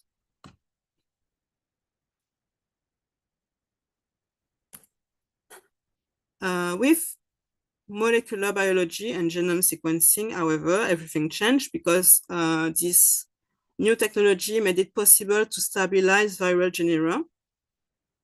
And this made possible the adoption of binomial nomenclature in biology. However, this adoption was quite cautious, because in official nomenclature rule, we can say that it said that viral species name should contain two terms. You can find the name binomial in these rules. It says the name should contain two terms, the first one corresponding to the genus name. So they avoid explicitly reference to binomial nomenclature and the genus category. So this suggests that this reform was less an adherence to a strongly defined concept of genus than to the use of a stable and familiar naming structure. They want to basically harmonize viral taxonomy with biological practices.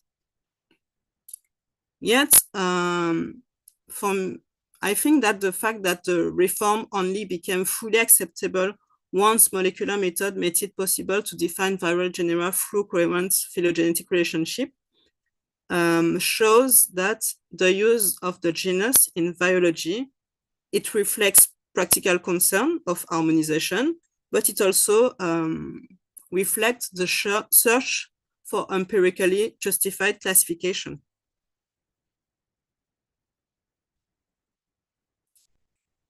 To conclude, this talk has tried to show that the genus occupies a rather paradoxical position in biology, because it had never been the object of a stable or widely agreed theoretical definition, and its ontological status varies across different category frameworks, classification frameworks, sorry.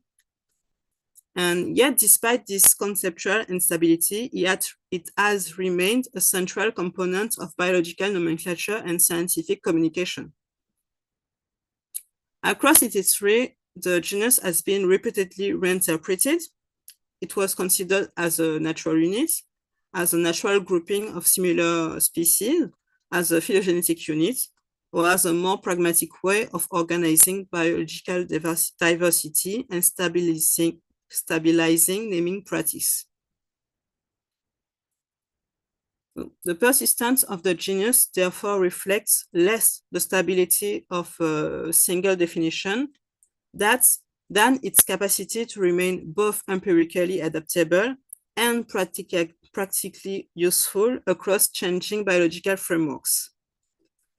Binomial nomenclature is, in particular, played a crucial role in maintaining a common scientific language across very different biological fields, even when the biological meaning and status of the genus remain uncertain or contested. More broadly, the case of the genus suggests that scientific concepts may persist, not because they have fixed definition, but because they remain useful within a flexible yet standardized language that organizes knowledge across changing theoretical and empirical context. So thank you for your attention.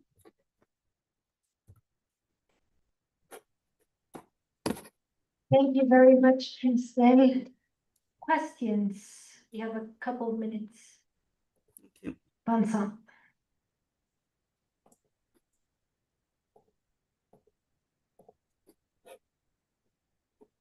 Oh, okay, thank you very much for your presentation. I have a small, very curiosity question, a small one. It's about the history of the concept. 50 years ago, a book was published, which has a very great impact. I remember it was the name was The Selfish Gene from Richard Dawkins, you know, The Selfish Gene. And I know I read that a long time ago, and I just know that he had a very big impact. And just my question is to know if this impact is finished, or not, if the concept, the Dawkinian concept of selfish gene has an importance or not, actually. Thank you for the question. I wouldn't know how to reply because it's not my main topic of research, to be honest. But for what I've read and what I've seen, people try to have a more integrative view of genes. So I haven't been seeing anything of selfish gene for quite long, actually. And I think even people tend to decentralize the importance of gene even. So no, I think we don't talk about selfish gene anymore. Not much as 50 years ago, actually.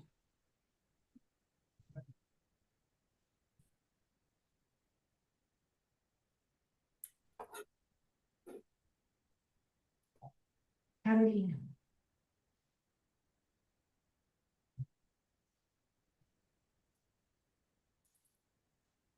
Thank you very much, Christelle, for your talk. Actually, my question is quite still fuzzy in my mind, so maybe I'll not be that clear. You heard the previous talk of Aurore saying that what is very difficult for thinking about concepts is that times to times you have a change of word and still the same concept, and on the opposite, conversely, you may have the opposite. And I was wondering, because you said that it's still a very useful tool, and maybe it's the main reason you highlighted for maintaining this concept. And I was wondering, is there a very precise kind of typology of the different meanings of genius, or it's very important to stay quite vague for its usefulness? Thank you for your question. And I think that, yes, it's because it's actually vague that it can remain through all the changes. Because when I say it's not defined, it's not quite true, because it's always defined as a grouping of species. So the definition of genus, it actually depends on the definition of species. But because it's not more than that, it can fit basically every definition of species. So yes, it's vague. And because it's vague, it can basically fits any ontological changing concerning species. I don't know if I replied to your question. Yeah, thank you very much. I was wondering as a kind of addition, can you identify some conceptual correlations between the different meanings of species and the different meaning of genus? Not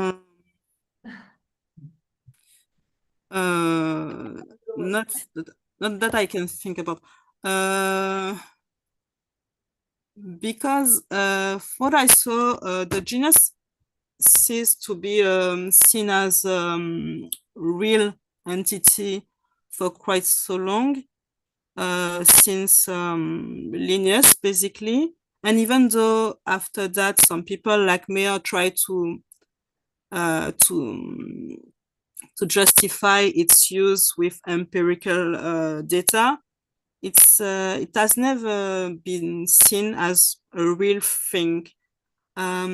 So people can be realists about species, but they rarely tend to be realist about genus.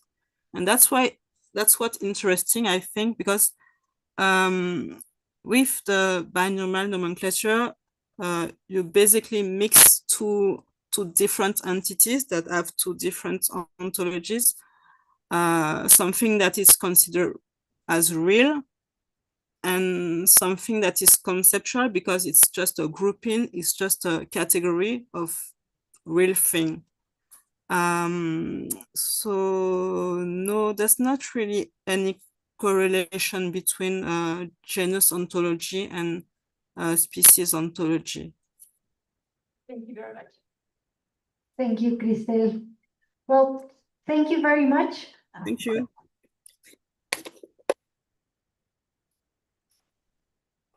We have a break right now and we'll commence again at 5:30.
Well,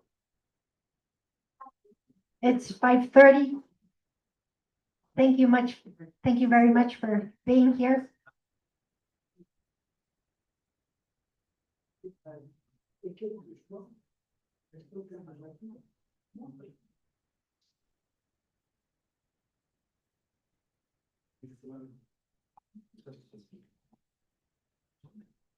Thank you all for being here for the last session this afternoon. Our first talk is by Marco Ornelas and Ana Barahona. And Marco, well, you have the floor. Thank you very much. Good afternoon to everyone. On behalf of Ana and me, we would like to thank the organizers for the opportunity to participate in this sixth Franco-Mexican Advanced Seminar in the History and Philosophy of Science. And this presentation is entitled From the Field to the Laboratory, when Genetic Engineering Transformed Biological Nitrogen Fixation in Mexico during the 1980s. The aim of our work is to examine how scientific practices and concepts can be transformed and acquire new meanings when integrated into reconfigured experimental systems. So during the 20th century, biological nitrogen fixation was considered a phenomenon exclusively associated with free-living bacteria or legume symbionts. This approach integrated concepts from microbiology and plant physiology, focusing on the symbiotic process itself.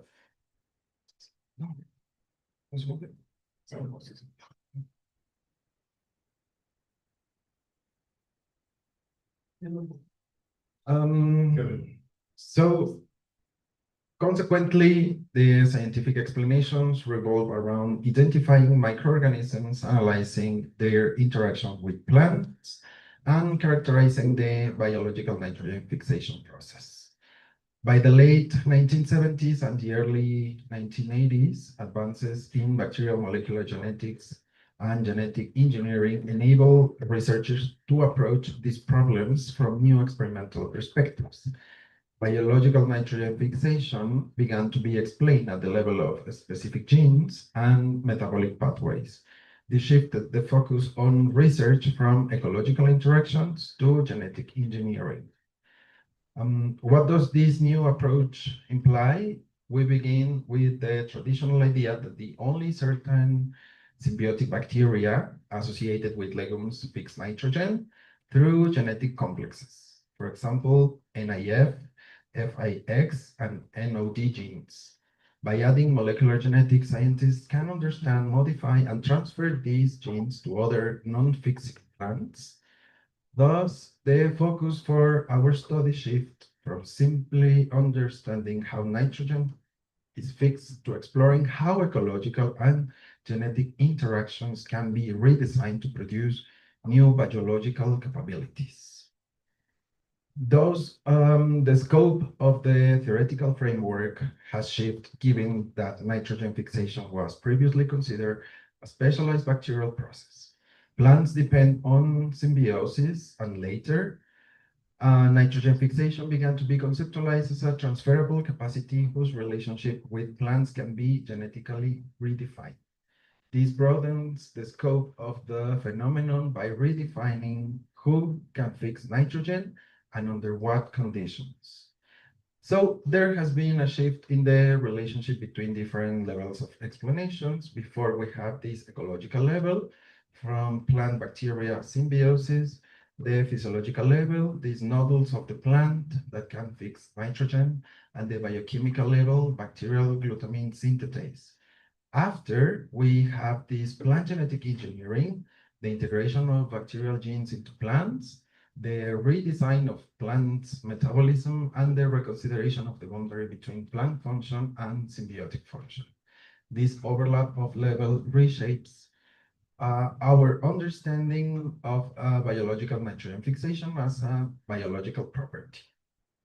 Furthermore, in our historical reconstruction of the institutionalization of genetic engineering in Mexico during the 1980s, the actual shift at the biological nitrogen fixation influenced both scientific explanation and scientific practice. This shift led to the creation of specialized institutions, working groups, curricula, and an entire material culture that eventually evolved into what we now understand as biotechnology. In this sense, our work is situated within the conceptual framework of the co-production of knowledge, in which the components, natural, human, and technological, do not act in isolation, but rather reshape one another in the production of the socio-technical order. Our case of study begins with the first genetic engineering experiments that were conducted independently and driven by hypothetical public health concerns at Stanford University in 1972 and at the UCSF in 1973. The greatest fear was the accidental release of modified pathogens. Specifically, there were concerns about creating a new strain of transmissible cancer when experiments involved inserting DNA from the SV40 virus, which causes tumors in monkeys, into the bacterium Escherichia coli, which lives in the human intestine. Consequently, the Asilomar Conference were held in California from 1973 to 1975, where principles and recommendations for conducting experiments safely were drafted. These efforts culminated in the NIH guidelines for research on recombinant DNA molecules.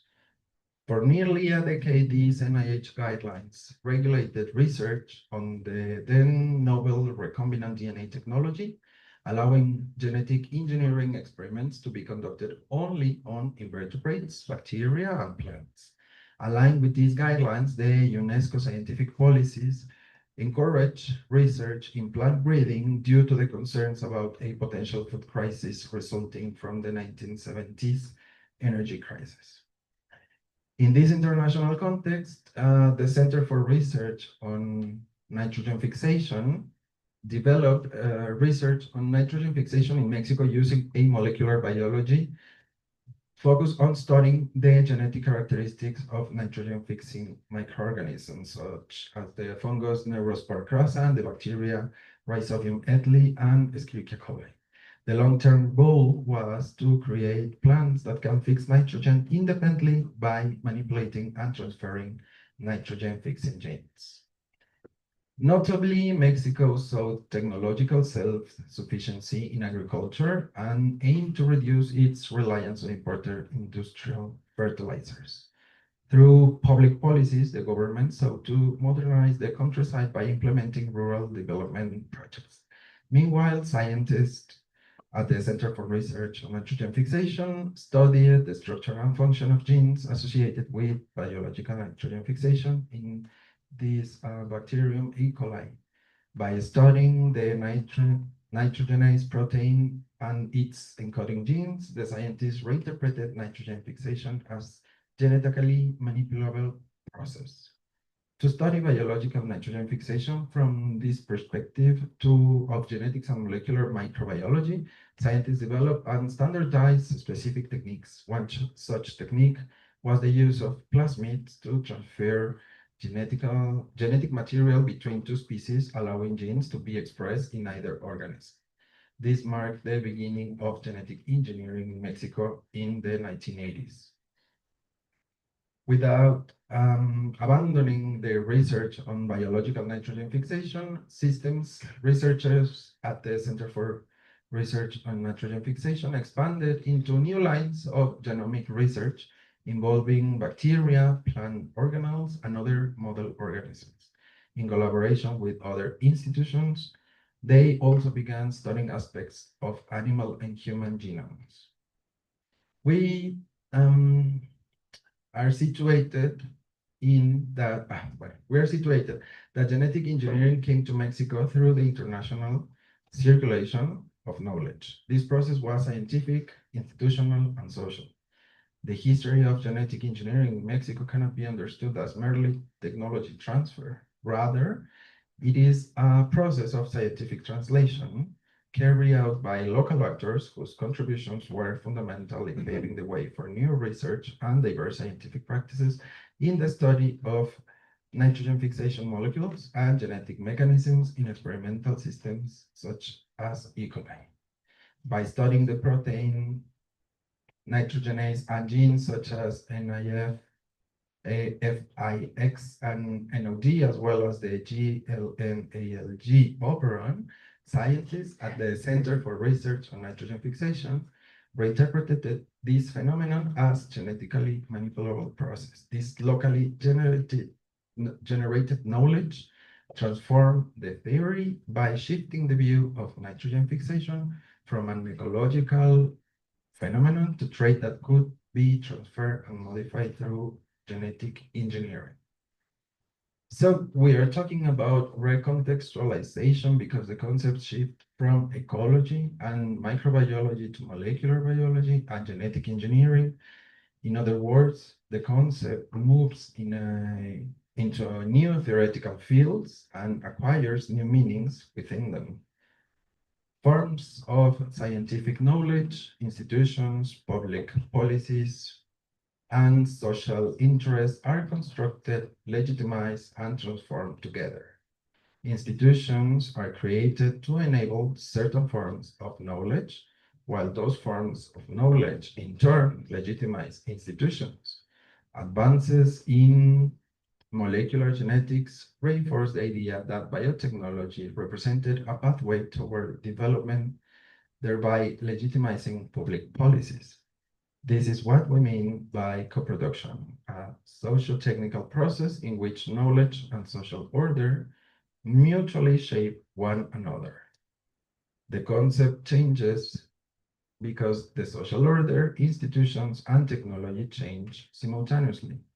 The biogeochemical nitrogen cycle and bacterial symbiosis were gradually and historically transformed as they became integrated into molecular genetics, genetic engineering, and new institutional and socio-technical frameworks. Genetic engineering placed Mexico at the forefront, prompting various academic and government institutions to invest in such projects. By the end of what Evelyn Fox Keller called the century of the gene. Finally, I would like to thank the School of Sciences, the graduate program in Philosophy of Science, and the University Seminar of History, Philosophy, and Social Studies of Sciences and Medicine. Also to my PhD advisor, Ana Barahona, Erika Torrens, and Maria Jesus Santos Maces. And last but not least, the Social Studies of Science Laboratory group, with whom I have a network of support and collaboration that I appreciate infinitely. Thank you very much.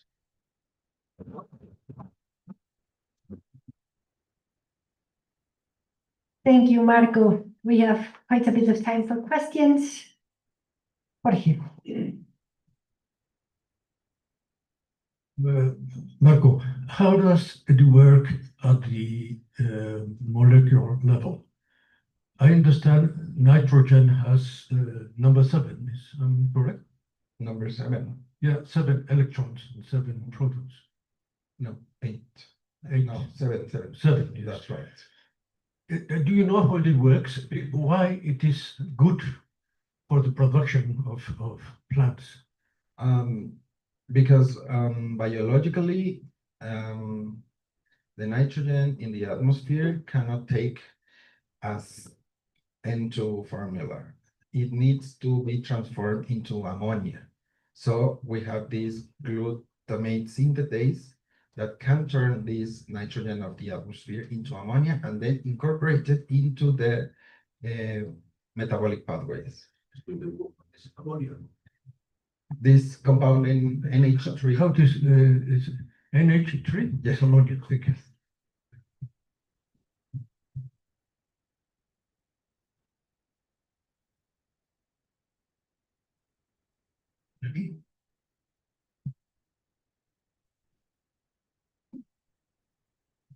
Okay, thank you very much for this fascinating presentation. And I guess I haven't well understood exactly. Yes, exactly this sentence. Yes, genetic engineering placed Mexico at the forefront, prompting various academic and government institutions to invest in such projects by the end of the century of the gene. But I have understood that we read the nitrogen interaction in a molecular framework last century, and now we are living like the end of this century of the gene, I guess. No, in 21, no? No. No, okay. Because the end, the century of the gene is this, the 20th century. The 21st. No, it's the 20th century of the gene is the 20th. The 21st is the post-genomic. Post-genomic, exactly. So what's next? What's the next framework? And yes. And what government institutions have to let in your point of view? Okay. We are, well, not we, but the scientists, they are almost abandoning this idea of the genes can explain everything, and they are turning their studies into these omic studies, the genomic, the proteomic, and all of these omics, which has this holistic and complete point of view, right? And this framework of studying the whole system without this discourse of reductionism and determinism. Of course, but the name of the most holistic framework, isn't it the ecological one that includes the protogenomics, postgenomics, interactionist, physiologic, symbioticist parts? So my question is that it will happen, will happen like a kind of return to the first framework, which was an ecological one about like an interaction, symbionts, nitrogen. Yeah, because it was biogeochemical in big scale, and we have this approach of ecological and also this biotechnology approach. Okay. So we can manipulate not just the nitrogen fixation only, but the whole ecological scale. Okay, thank you very much. Guillermo? I'd like to ask, I do understand the concerns or the scientific or epistemological concerns of this project. But I think it suggests at the same time that there must be some effects on at the agronomical scale, I might say. Are there any plants that have benefited from such investigations? Or so to say, are there any practical results that modify our social way of conceiving agriculture or plant husbandry, I might say? Okay. This center, for example, had the idea that they can create plants that needed this bacteria. They haven't do it yet. And they also want to study if they could create plants to resist the dryness. Rots, for example. The dryness. Rots. Yeah. The rots. And but they are studying these mechanisms into the plants and trying to manipulate these pathways of the plant. But practical results, not yet. Not yet. Okay. Caroline.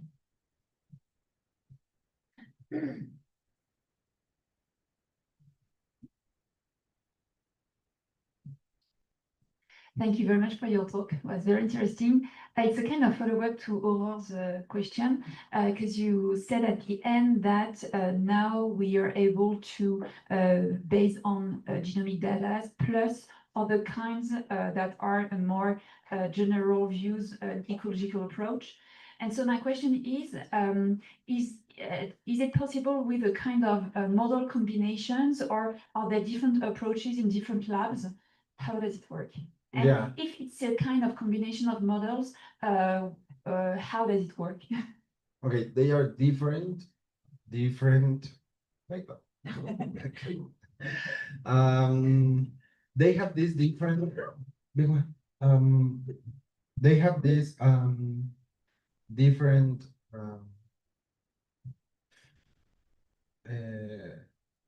fields of knowledge, and they are extremely collaborative into each laboratory. They work together in this institute or center, because nowadays it's not the center of research of nitrogen fixation. It's the Center for Genomic Sciences. So they move from these agricultural expectations to these genome studies about in humans or another organisms. Yes.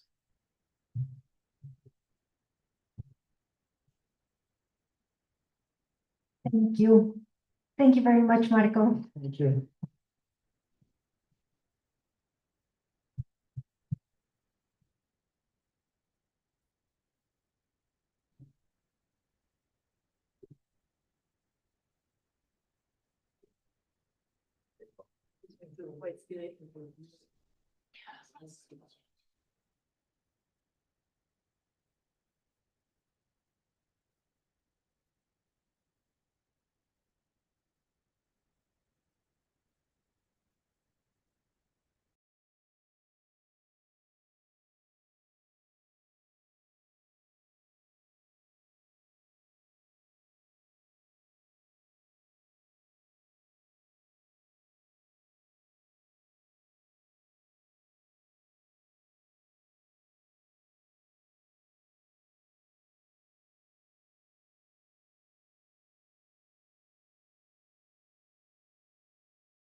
Well, thank you very much. We're now ready for the last talk of today. And it's Caroline. You have the floor. Thank you. Well, thank you very much for the organizer, to Carmen, Carlos, Anna, and Brian for all this setup. Well, in this talk, my aim is mainly to ask questions rather than giving answers, and only providing at the end maybe some possible areas of reflections. Well, following Jean Gaillon, we can say that biology was built upon theories whose aim was to encompass all living organisms. And Gaillon, in this text, identifies 4 theories. Ah, plus fort, ok. Parce que le retour son est hyper fort. Okay. Well, Gaillon identified 4 theories that play this paradigmatic role in biology, which are the cell theory, evolutionary theory, hereditary theory, and material theory of life. And so cell theory works as a paradigm for biology because it seeks to provide an explanation for living organisms that is both exhaustive and reductionist, because every living being is cellular in form, and cells are the irreducible organic units of life. The development of the cell theory results from a very rich and branching history. It gave rise to a variety of formulations, incompatible versions, and dead ends that were little subject to criticism. It is this branching complexity that led François Duchesneau in his books to describe the cell theory as a research project. And so, without retracing all the historical subtleties, let's us just give a very general outline of the several major stages through which cell theory gradually took shape through successive layers of meaning. So in the first formulation, it's generally attributed to Schleiden and Schwann in the 30s of the 19th centuries. And they propose that all living organisms, no, not yet, all living organisms are composed of cells or products that are derived from the cellular activity. So by establishing that living beings necessarily possesses a cellular form, the cell came to be regarded as the fundamental biological component, the very basic part constituting the organisms as a whole.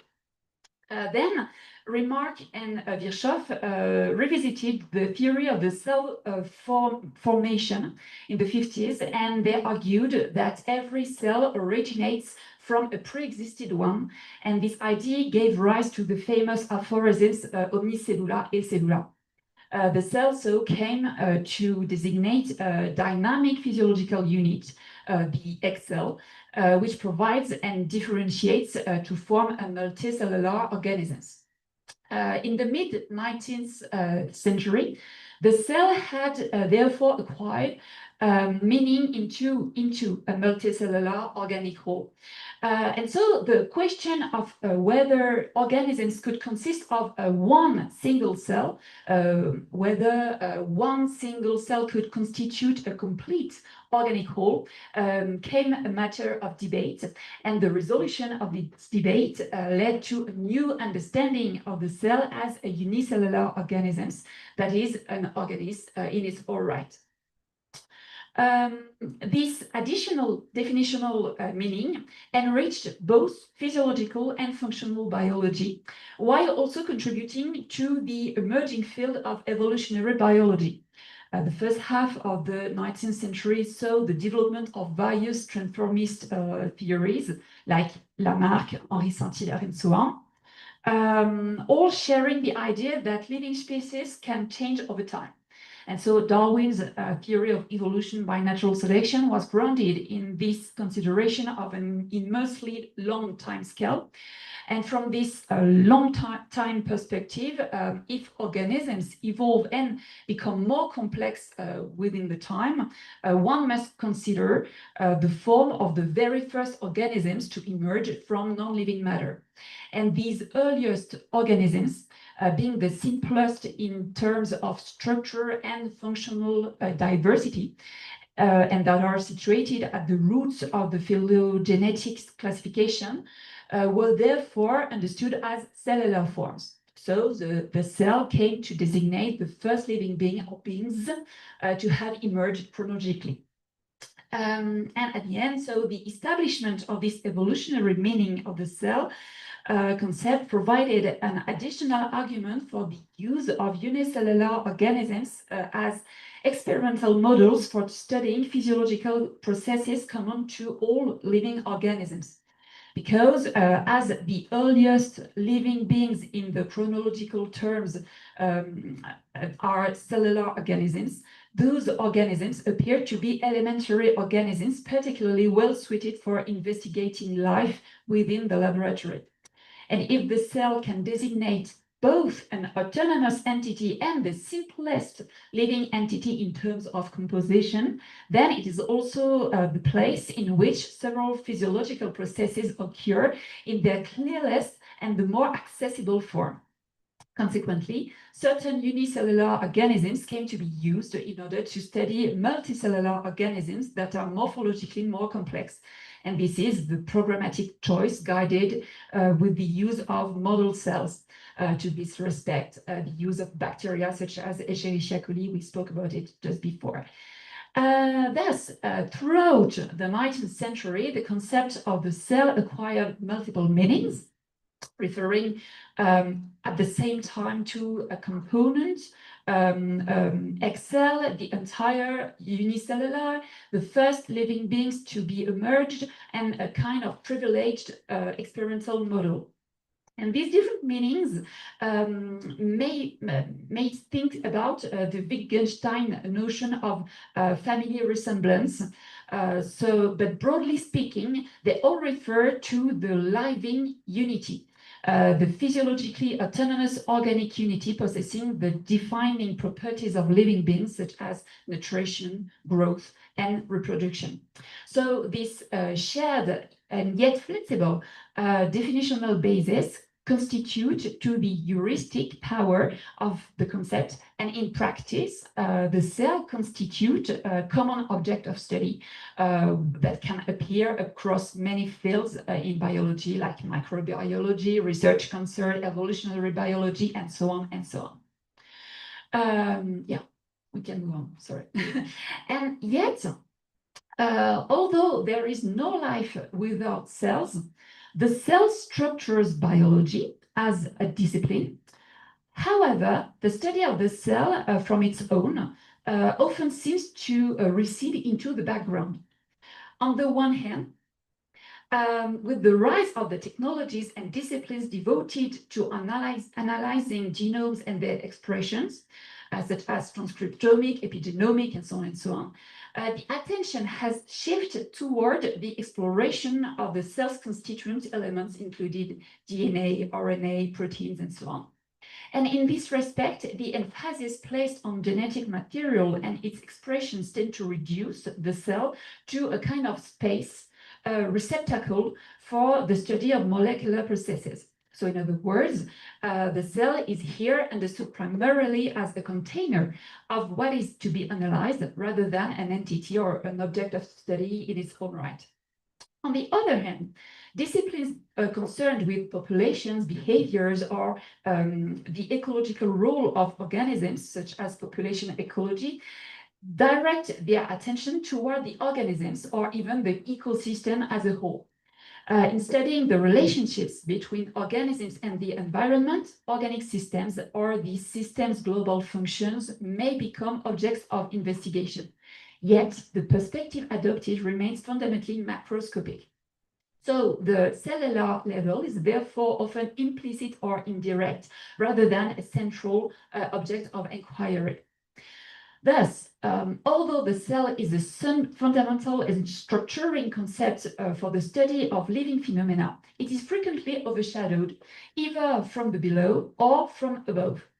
And for sure, certain research fields, such as developmental biology or cellular biophysics, do focus on the functional or structural aspects of cells, treating them as a dynamic integrated entity. But even though explanations in those domains often proceed through the analysis of regulatory gene networks involving interactions between genes and non-genetic factors. Therefore, these domains also base on the identification of molecular markers. So we would still consider that it's on the first side of what I spoke about. So the cell concept has a peculiar position. It is simultaneously one of the central and structuring concepts of biology, and yet it's really relegated to the background. It works as a somewhat vague presupposition, a necessary concept, but operating behind the forefront. So one might naively ask whether it's a real problem, because in the end, things may simply function this way, cells both saturate the experimental space and disappear within a double movement of analysis and then synthesis that is quite common in sciences. But philosophically speaking, this is not entirely satisfying. And more importantly, I think that it conceals significant definitional problems beneath the surface. For example, the omics we spoke about before refer to approaches in biology that aim to quantify and analyze the entirely entities of a given type within a cellular system, whether a tissue, an organism, or a population. Thus, genomics focuses on the complete set of genes or DNA sequences. So transcriptomic for the study of the totality of the transcribed RNA molecule, proteomic for the full range of expressed protein, metabolomic for the metabolome, and so on and so on. Yet, their use has revealed that cells are highly plastic, and that the identification of the types to which they belong may vary depending on whether one decides that a given function constitutes a distinct cell type or merely a subtype. And for example, you can obtain those kind of pictures, the question is to what extent each color represents a specific cell type or a subtype, within the same sample. And so at first glance, one might say that the omics primarily raise a question of categorization, of typology, a classificatory problem rather than a problem concerning the very definition of the cell itself. However, the diversity of cellular types is so extensive, and the transitions from one cellular phenotype or behavior to another can be so transient that this may undermine what we take to be the permanence of the object itself.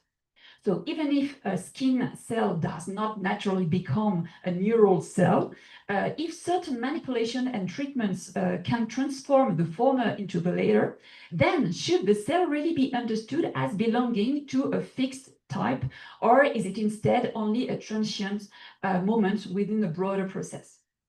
And yet, some forms of permanence must still be conceived.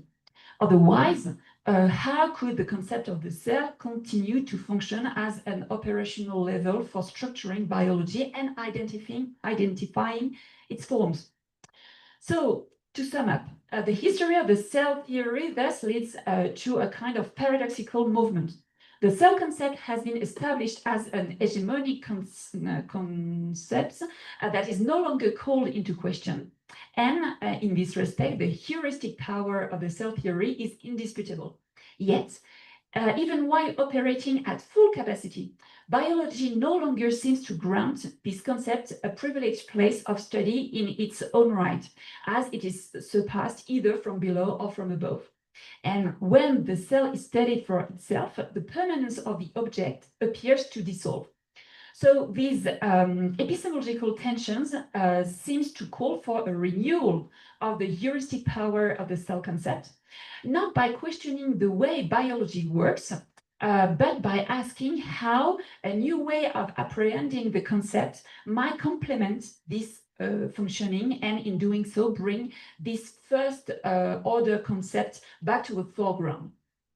And so to do so, I would like to build on an observation that follows from the tension between the permanence of the cellular type and the transient character of a cell when it's considered as a state, which is a cell, not yet.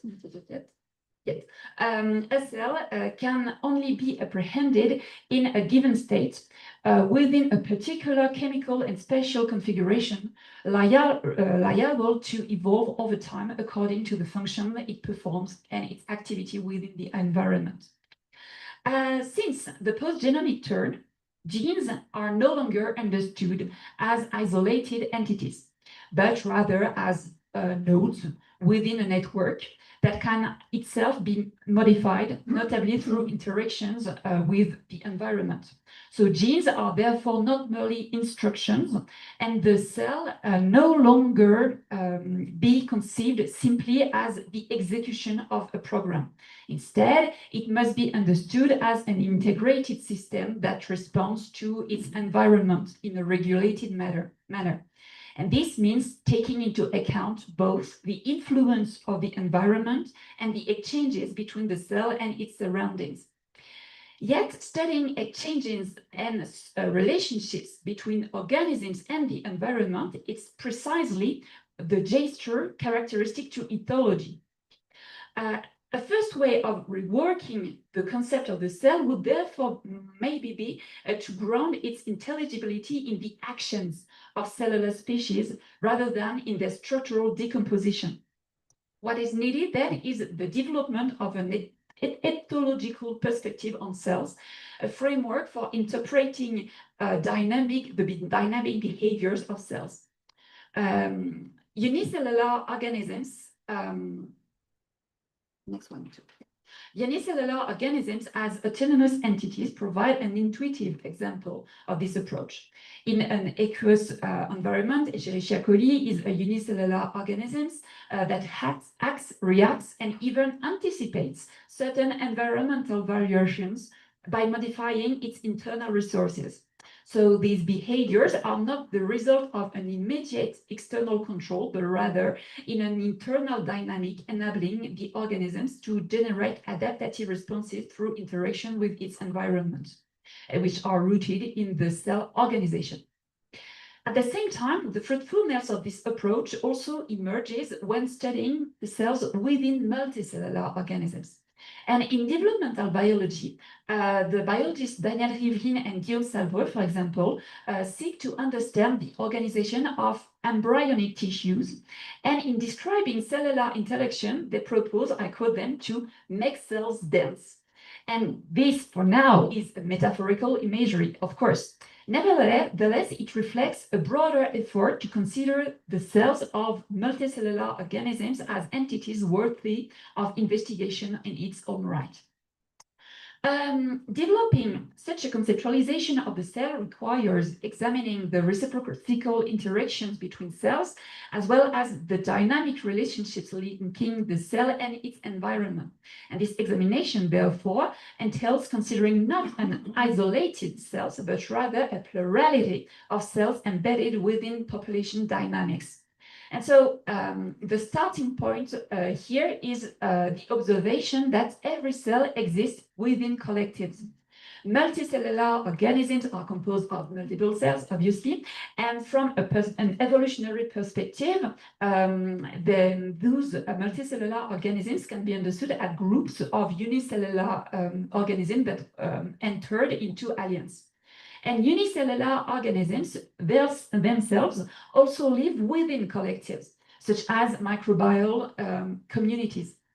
So these collective dynamics shape the ways in which cells are defined, making it insufficient to continue characterizing them as closed and isolable spaces, as it is often the case in the textbooks that depict cells with no ecological context. So reworking the heuristic power of the cell concept may therefore also require the development of a form of cellular ecology, that is, a reflective framework in which reciprocal interactions between cells and the dynamic relations with the environment become central to redefining the cell concept. Cellular population dynamics give rise to a diversity of cellular profiles, generating differentiated relationships between cell types that may resemble forms of cooperation, as in biofilms, competition, such as in the case of cancer, or symbiosis, such as in the case of microbiome. And over the long term, these dynamics also produce selective pressure that may favor the emergence of new properties. So, in conclusion, the history of the cell theory shows that the cell has never been a stable or univocal object, but rather a concept whose meanings have evolved alongside biological practices and explanatory frameworks. Contemporary biology, especially in the post-genomic context, intensifies this tension by revealing both the plasticity of cellular identities and the importance of cellular interactions with their environment. And this is why I have suggested shifting the focus from the structural decomposition of cells toward an etiological and ecological perspective centered on their behaviors, relations, and collective dynamics. Such approaches may help restore the intelligibility of the cell as an active and situated unity of life, while preserving and nourishing its heuristic role within the conceptual architecture of biology. Thank you very much.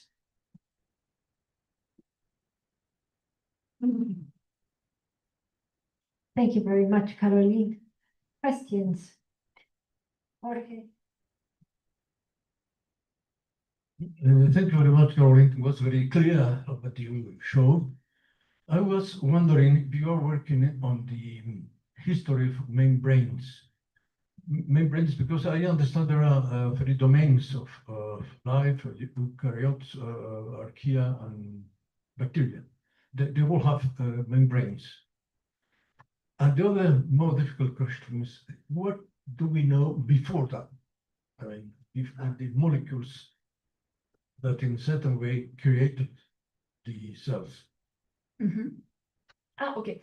Those are the two easy questions. Oh God, what are the hard ones? Actually, I didn't speak about what part I'm thinking about. It's the historical context of all of this. And as I said to the roundtable yesterday, I think that seeing how pathways that were not theoretically used in the 19th century would help to identify better the problems of today's time. In this consideration, I think that the different layered of concept of the cell concept has structured the different disciplines within biology, and I think that it also be needed to make specific case studies of the different disciplines from neurobiology to microbiology and so on. But in the addition, see to what extent do the definition of the neuron shape the institutionalization of the cell concept. So I, for now, have no answer to that, but I'm planning to have a research group, in particular with Denis Forêt at the EHPST, to work on this history of the neuron and to what extent the cell concept embodied within the neuron has a specific function or not. For the other question, actually, I gave a talk on December on the different parts the cell concept play within the different evolutionary transitions. And because in general, we speak about cells for the transition from the unicellular to the the multicellular organisms, but not that much about the very first phase from non-living to living beings. And I think that the cell concept is very operative, but in a different ontological ways.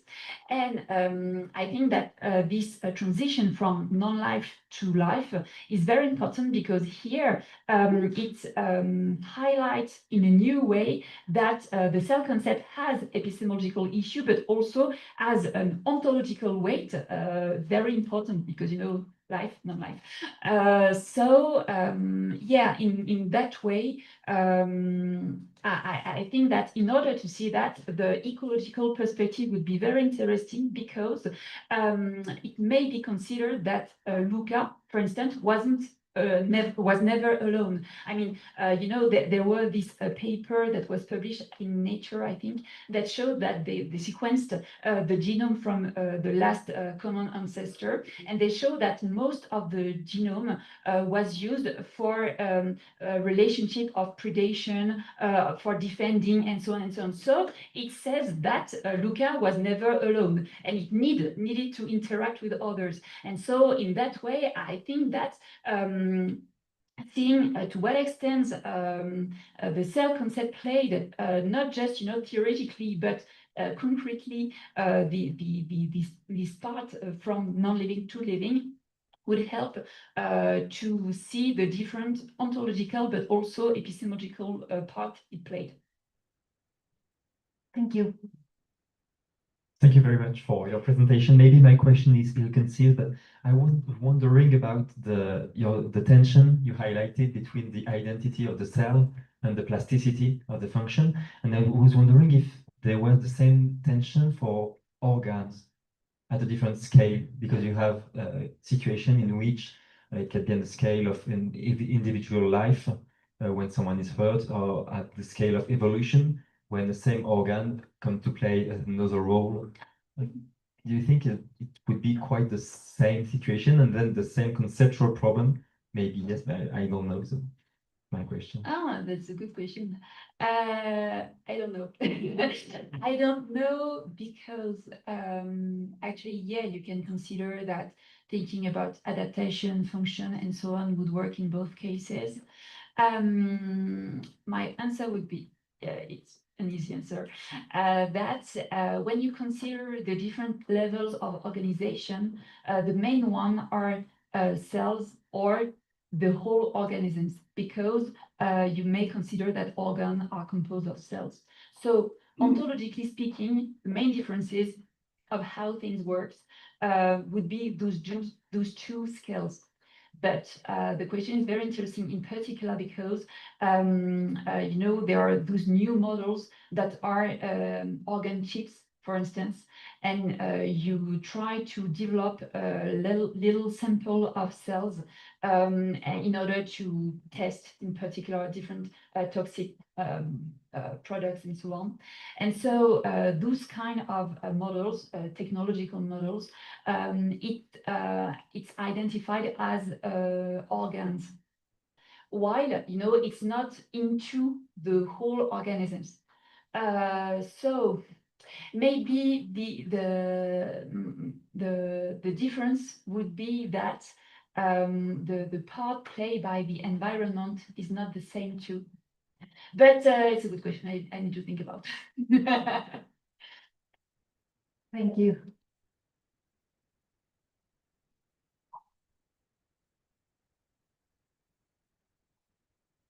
Yes, thank you very much. It's not really a question. It's maybe just an off-topic remark, you know, I propose. No, just when you talk about the basic fundamental status of this concept is now deeply challenged, you know, in that field, you know.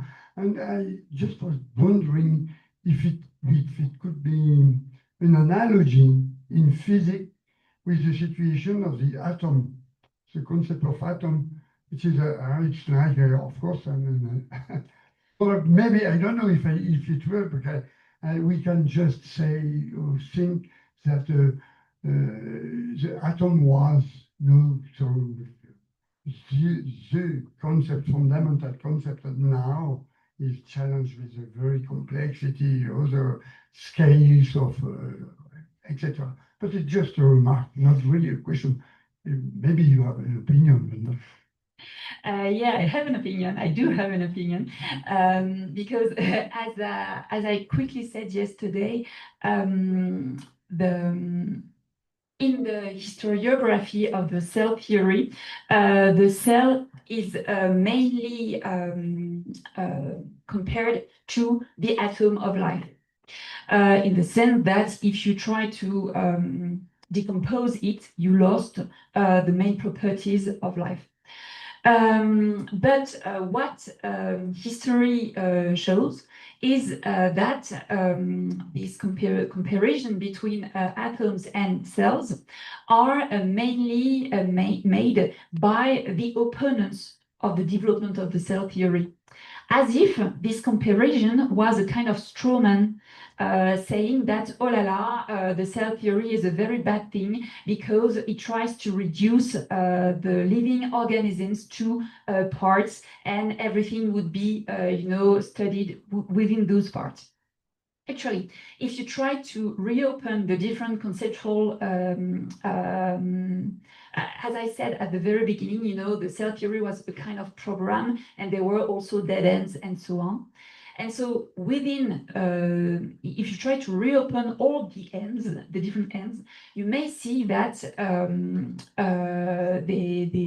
there were cases in which the cell theory was tried to thought with no relationship, conceptual relationship to the atoms. For instance, one of the main protagonists is Schwann, who made explicit the very first notion of the cell as part of the whole. And so the historiography says that Schwann, during his whole life, were working at the lab, and at the end, he went into a kind of very mystic part of his life, very religious one, and blah, blah. That, if you go to the archives and read the different texts of Schwann, you may see that he was very still into what labs does.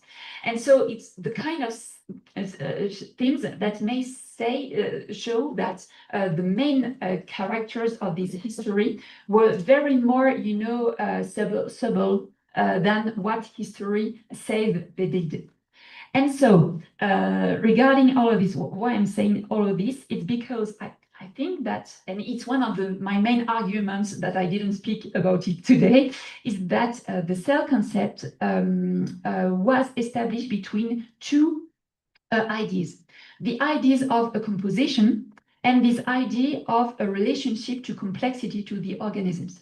A kind of for instance, you were into a mereological approach, like, whole parts, and an isomorphic approach in which, the cell has into it all of the living characteristics. And so if you see cells, you see life, to say it quickly.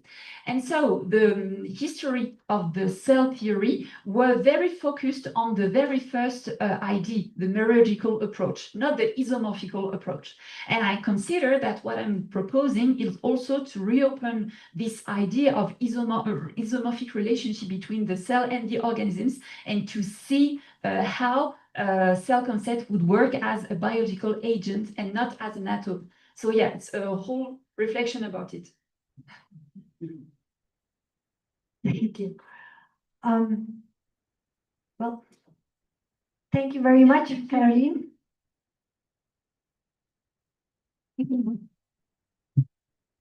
And thank you very much for still being here. And we will see you tomorrow bright and early at 9:30. Thank you very much.